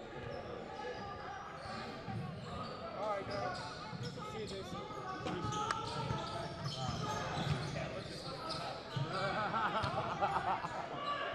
They were back and they had to play you? Huh? When they were back and they had to play you guys? No, they were mad because we're beating them, and then, oh, we don't have our bigs, or we don't have our either. So he gave me his card. He's like, Oh, we want to do it again. season. I was like, all right. They were still huge. Like, how much more bigger do you need? Yeah, you got 2'6", but you need a 7'2". That's how you know. That's how you know they bad. They give you a card, come back again. Why don't I want to play you for you? We're the ones that won. Alright, boy. Alright. Yo, take some sweats, man. I know, right? I got you. I got red. Yeah. I got tracks covered for you.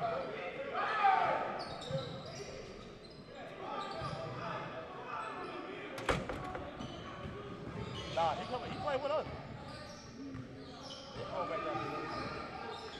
What? Yeah. Looking over your shoulder and all that. Yeah. Play. Just play. Nah, you come over here, have the ball in your hand. You know you ain't coming out. So shit.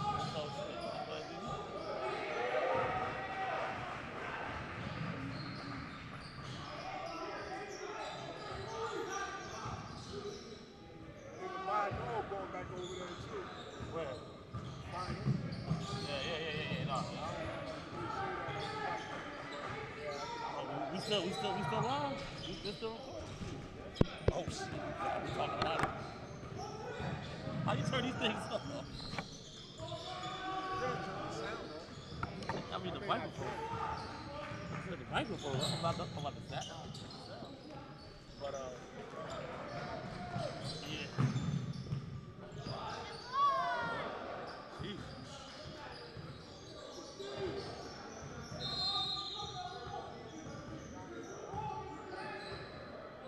Number 4 can jump, but he ain't that good.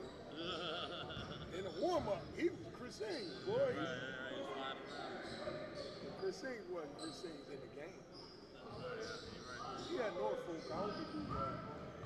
What is he, left right? Yeah, he had Norfolk. Why did he lose right? He wasn't bad. Number 4 can dunk, bro. Y'all got some athletes out here in the Midwest of the United States. Once you leave Philly, you in the Midwest. No, that's how y'all feel too. I do though. I'm like, yo, it's so ridiculous. Philly, you guys, they're so cool. They're like, yo, they never want to leave the city. Ever. They leave, they act like they're the country somewhere, boy. I'm like, yo, this is the city. What you do? You want to grab my deed after this and get home? Yeah, I'm going. I'm tired. I gotta come back up here tomorrow. Oh, for the Christmas? Man, I told you should have got the job for you. I done had Peggy take care of you. I gotta see Jeremiah though. I like that kid. His dad, for this to be the outcome dealing with his dad, God bless him.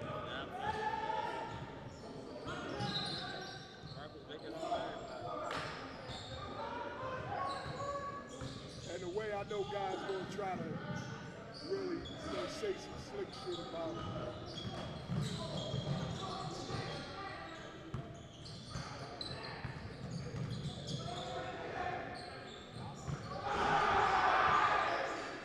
Trent, all right.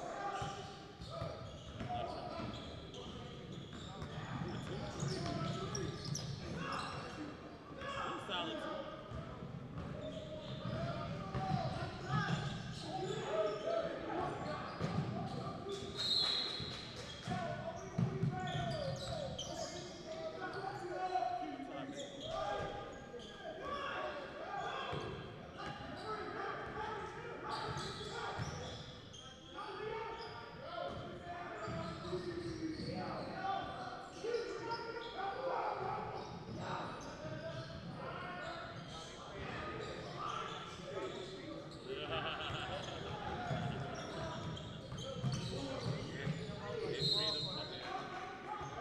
Brandon can handle it. Outside of Dave, they ain't handling it too much. Yeah. They couldn't do that shit to Reddit though.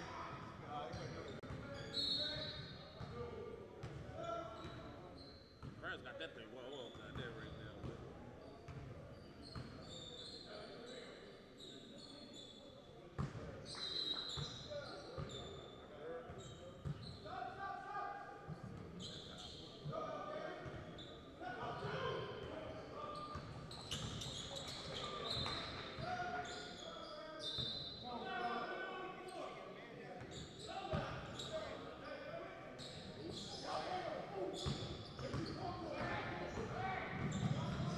No, when I see him, he's cool with me. He runs down to me, tells me love.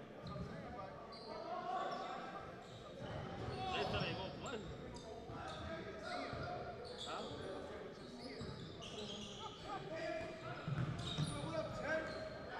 No, I be like, yo, what are you so bad at? No, but I'm like, over 7th grade age. Like, dog, that's what are you so bad at?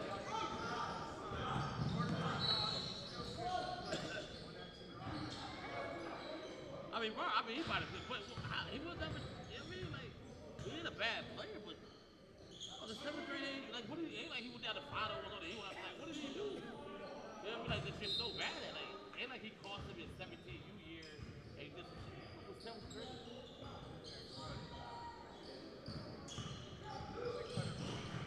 It did.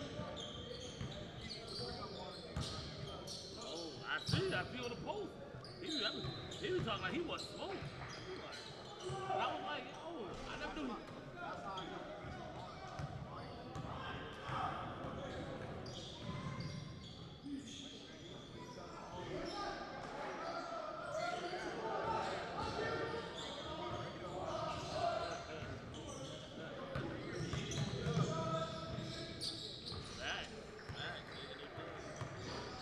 Shit, Ravens beat him up here that year. They weren't supposed to. That was the thing. They beat Central and St. Kenny.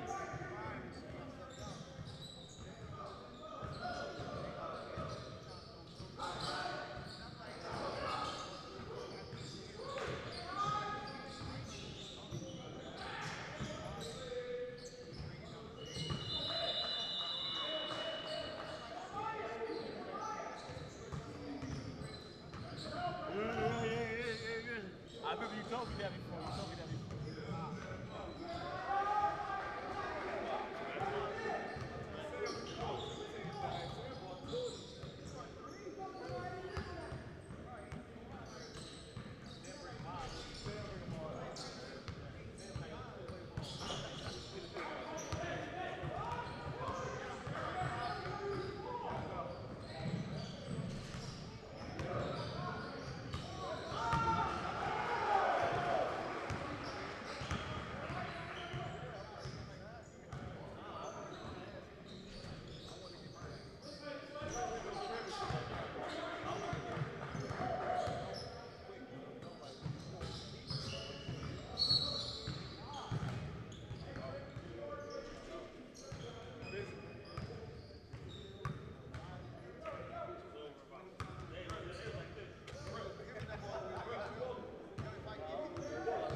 more of the money? He paid with his sister. He got a check. They mail checks. He usually like a third party. And you might get it a month from now. Yeah.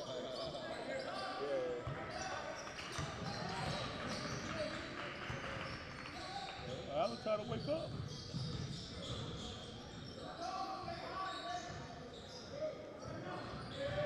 Trying to wake up.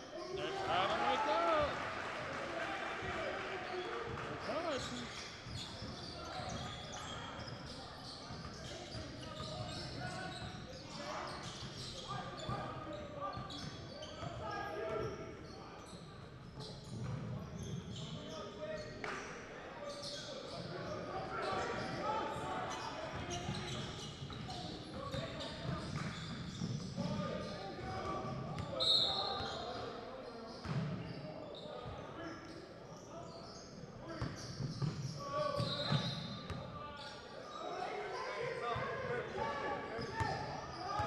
He need to wear that band around his legs more. He would have got that ball, man.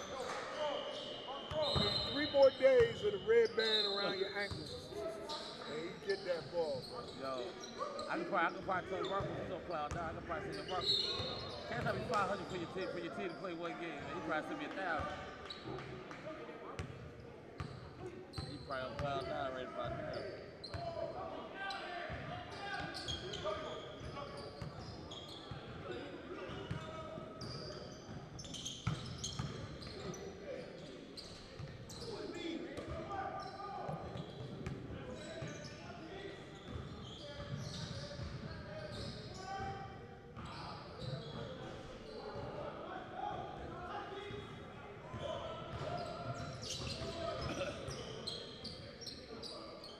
Sam always come through for you, little boy. Sam do.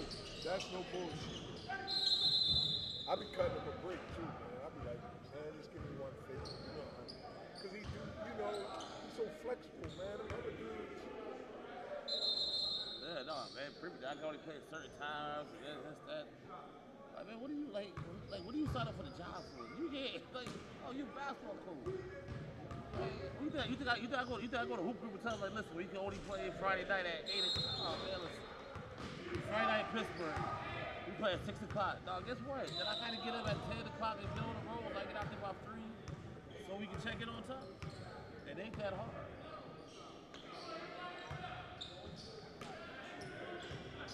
Yeah, you gonna make me. We'll get another camera. We're gonna have 2 cameras set up.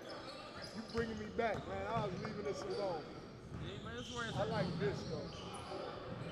No technical stress. You can leave it, come back, stream still live.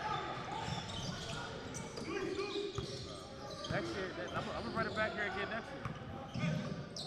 But next year, we'll do more teams. We'll fill it up both days. We'll go like 9 to 6. Both days. Everybody that came had enjoyed themselves. Go in September.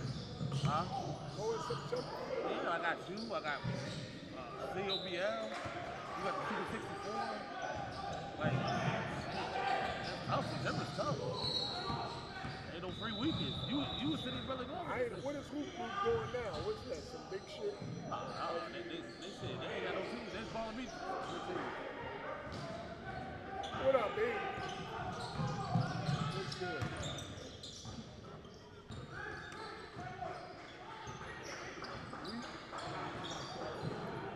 Man, we just talked about your son. Go on YouTube. Go through my thing. Scroll till you see Sam on the video. We just talked about Aaron. Yeah.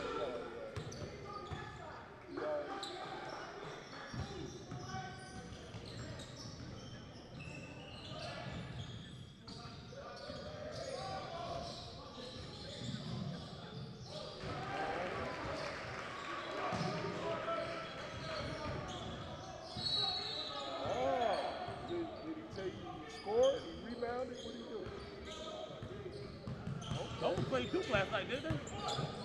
Eric said he had 14. 14? That's big.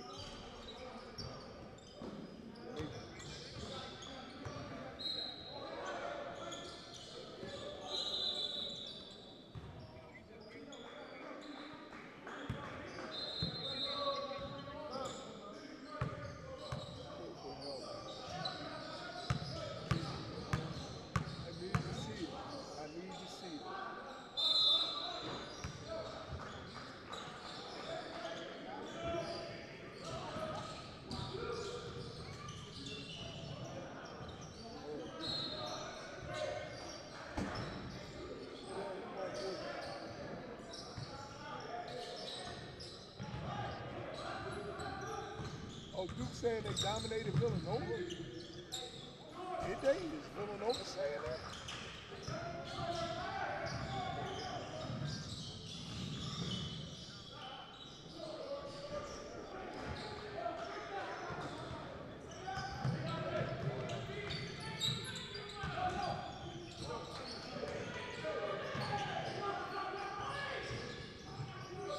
Yeah, stop.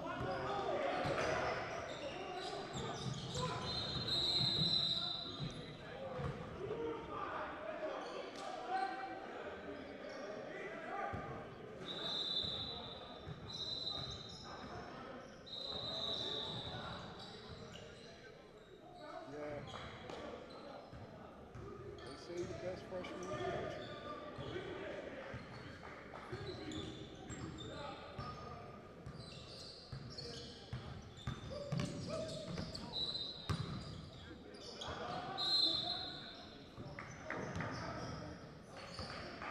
Well, it's here. I'm up in Allentown now streaming the game.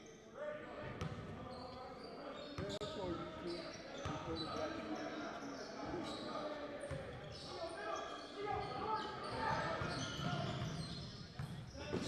Man, you might want to talk about running high. They look pretty fucking good. They can be 6'8" champs. You know they open up with them on top too. Yes, I'm gonna see if I can get the rights.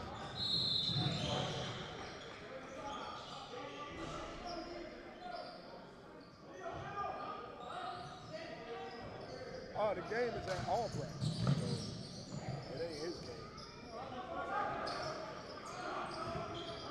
Yeah, write something on Imhotep. See if Andre will interview you. Do that.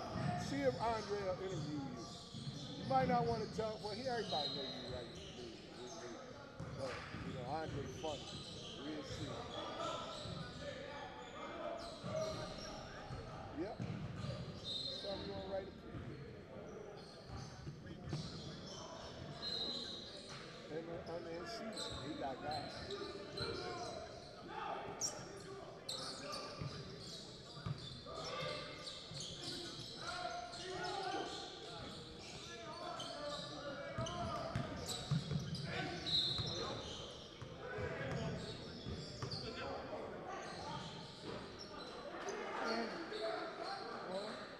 Yeah, Imhotep after Camden, I think they about it around here, supposedly.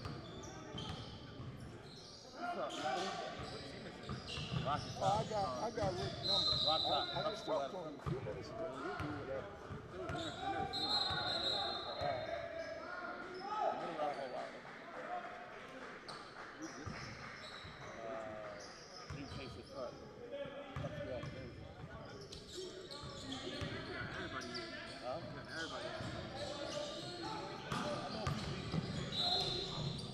Dude, you can do a collection of essays. You already wrote them. All you do is reprint them. Try to get the value of different looks, man. Like they play the same thing, we play the same style, we play the same keys over and over again. Like, yeah, I think like you guys beat Trey Catholic, you guys beat Trey Catholic, Pardo O'Hara. Like, you know what I mean? That's Trey Catholic, one of the brother Catholic schools in Missouri. Pardo O'Hara's going to show up in Catholic. Yeah.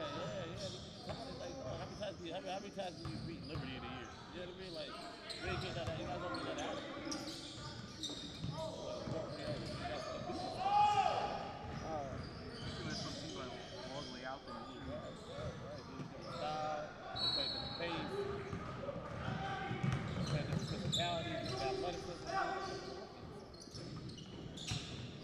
Yeah. Next one up. He can play. Oh, man. Like, he'll be freshman of the year after this year. What? Where you go to school?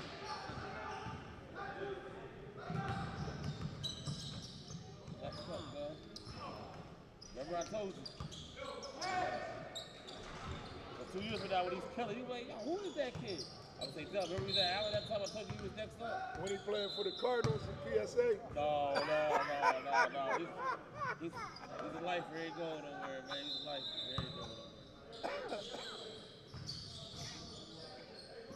Oh, man, don't wish the PSA Cardinals. No, I got enough dealing with the scholars and finals. I don't need PSA coming down.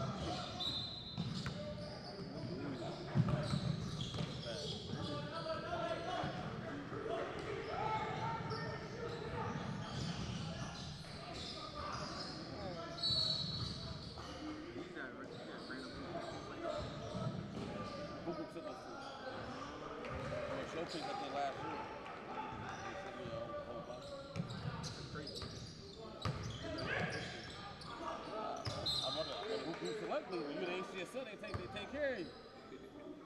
But the best teams when they circuit, they gotta keep me happy. Like, we always look out. My guys over there.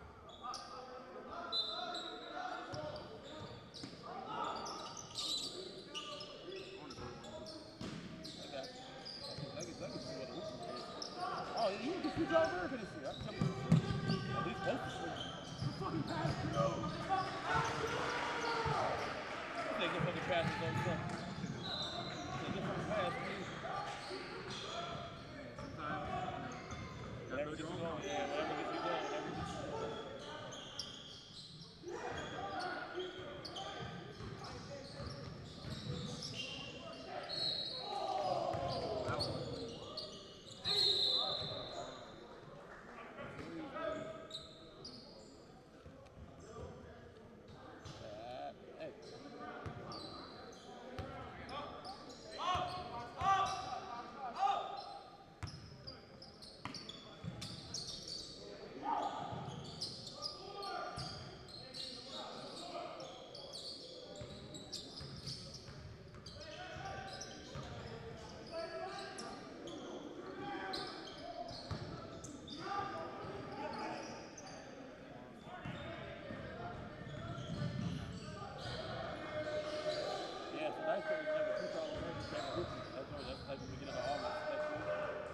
Everybody in for that joint too. That's where live to go.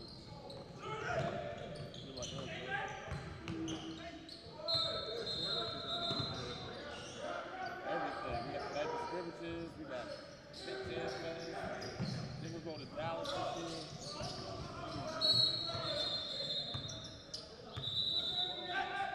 Yeah, it's gonna be a crazy year.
Hopefully he keeps growing. It'll work out for him. If he gets to be like a 6'5" wing or something, he's agree. That's crazy. Like he was a guard out in Norway, turned to a big. Yeah. Crazy. He grew a foot. He grew like 9 inches in 1 year. 6-foot point guard in junior year. It ended up being fucking one and done at Kentucky a year.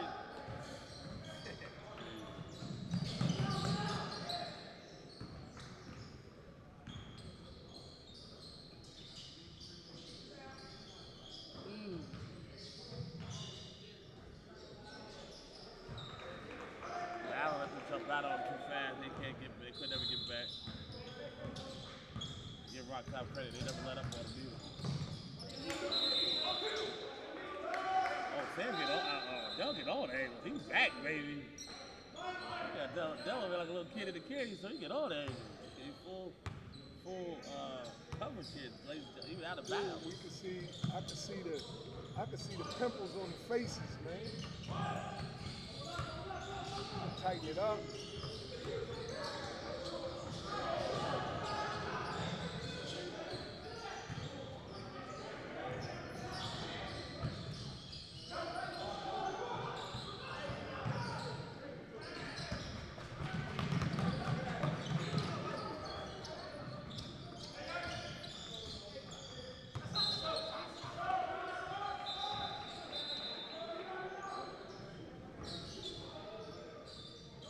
What did they let school at Barclays? The what?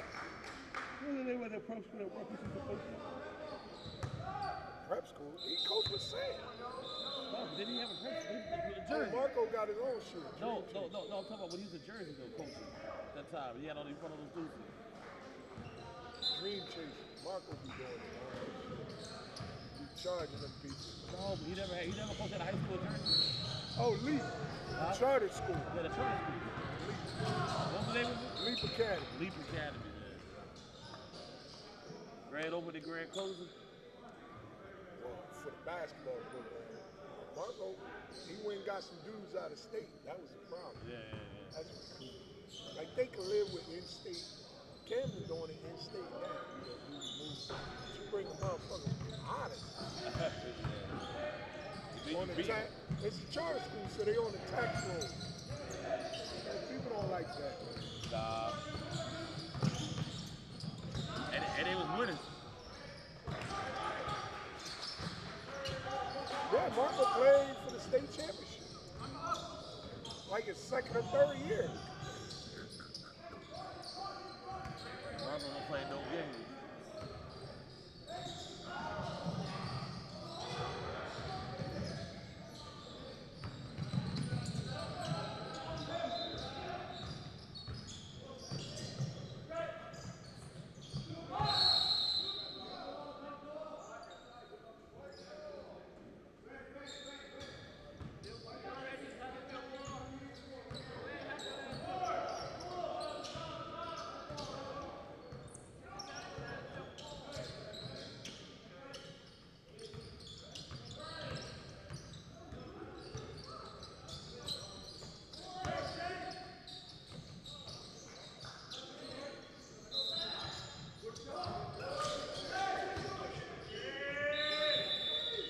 Game, set, match.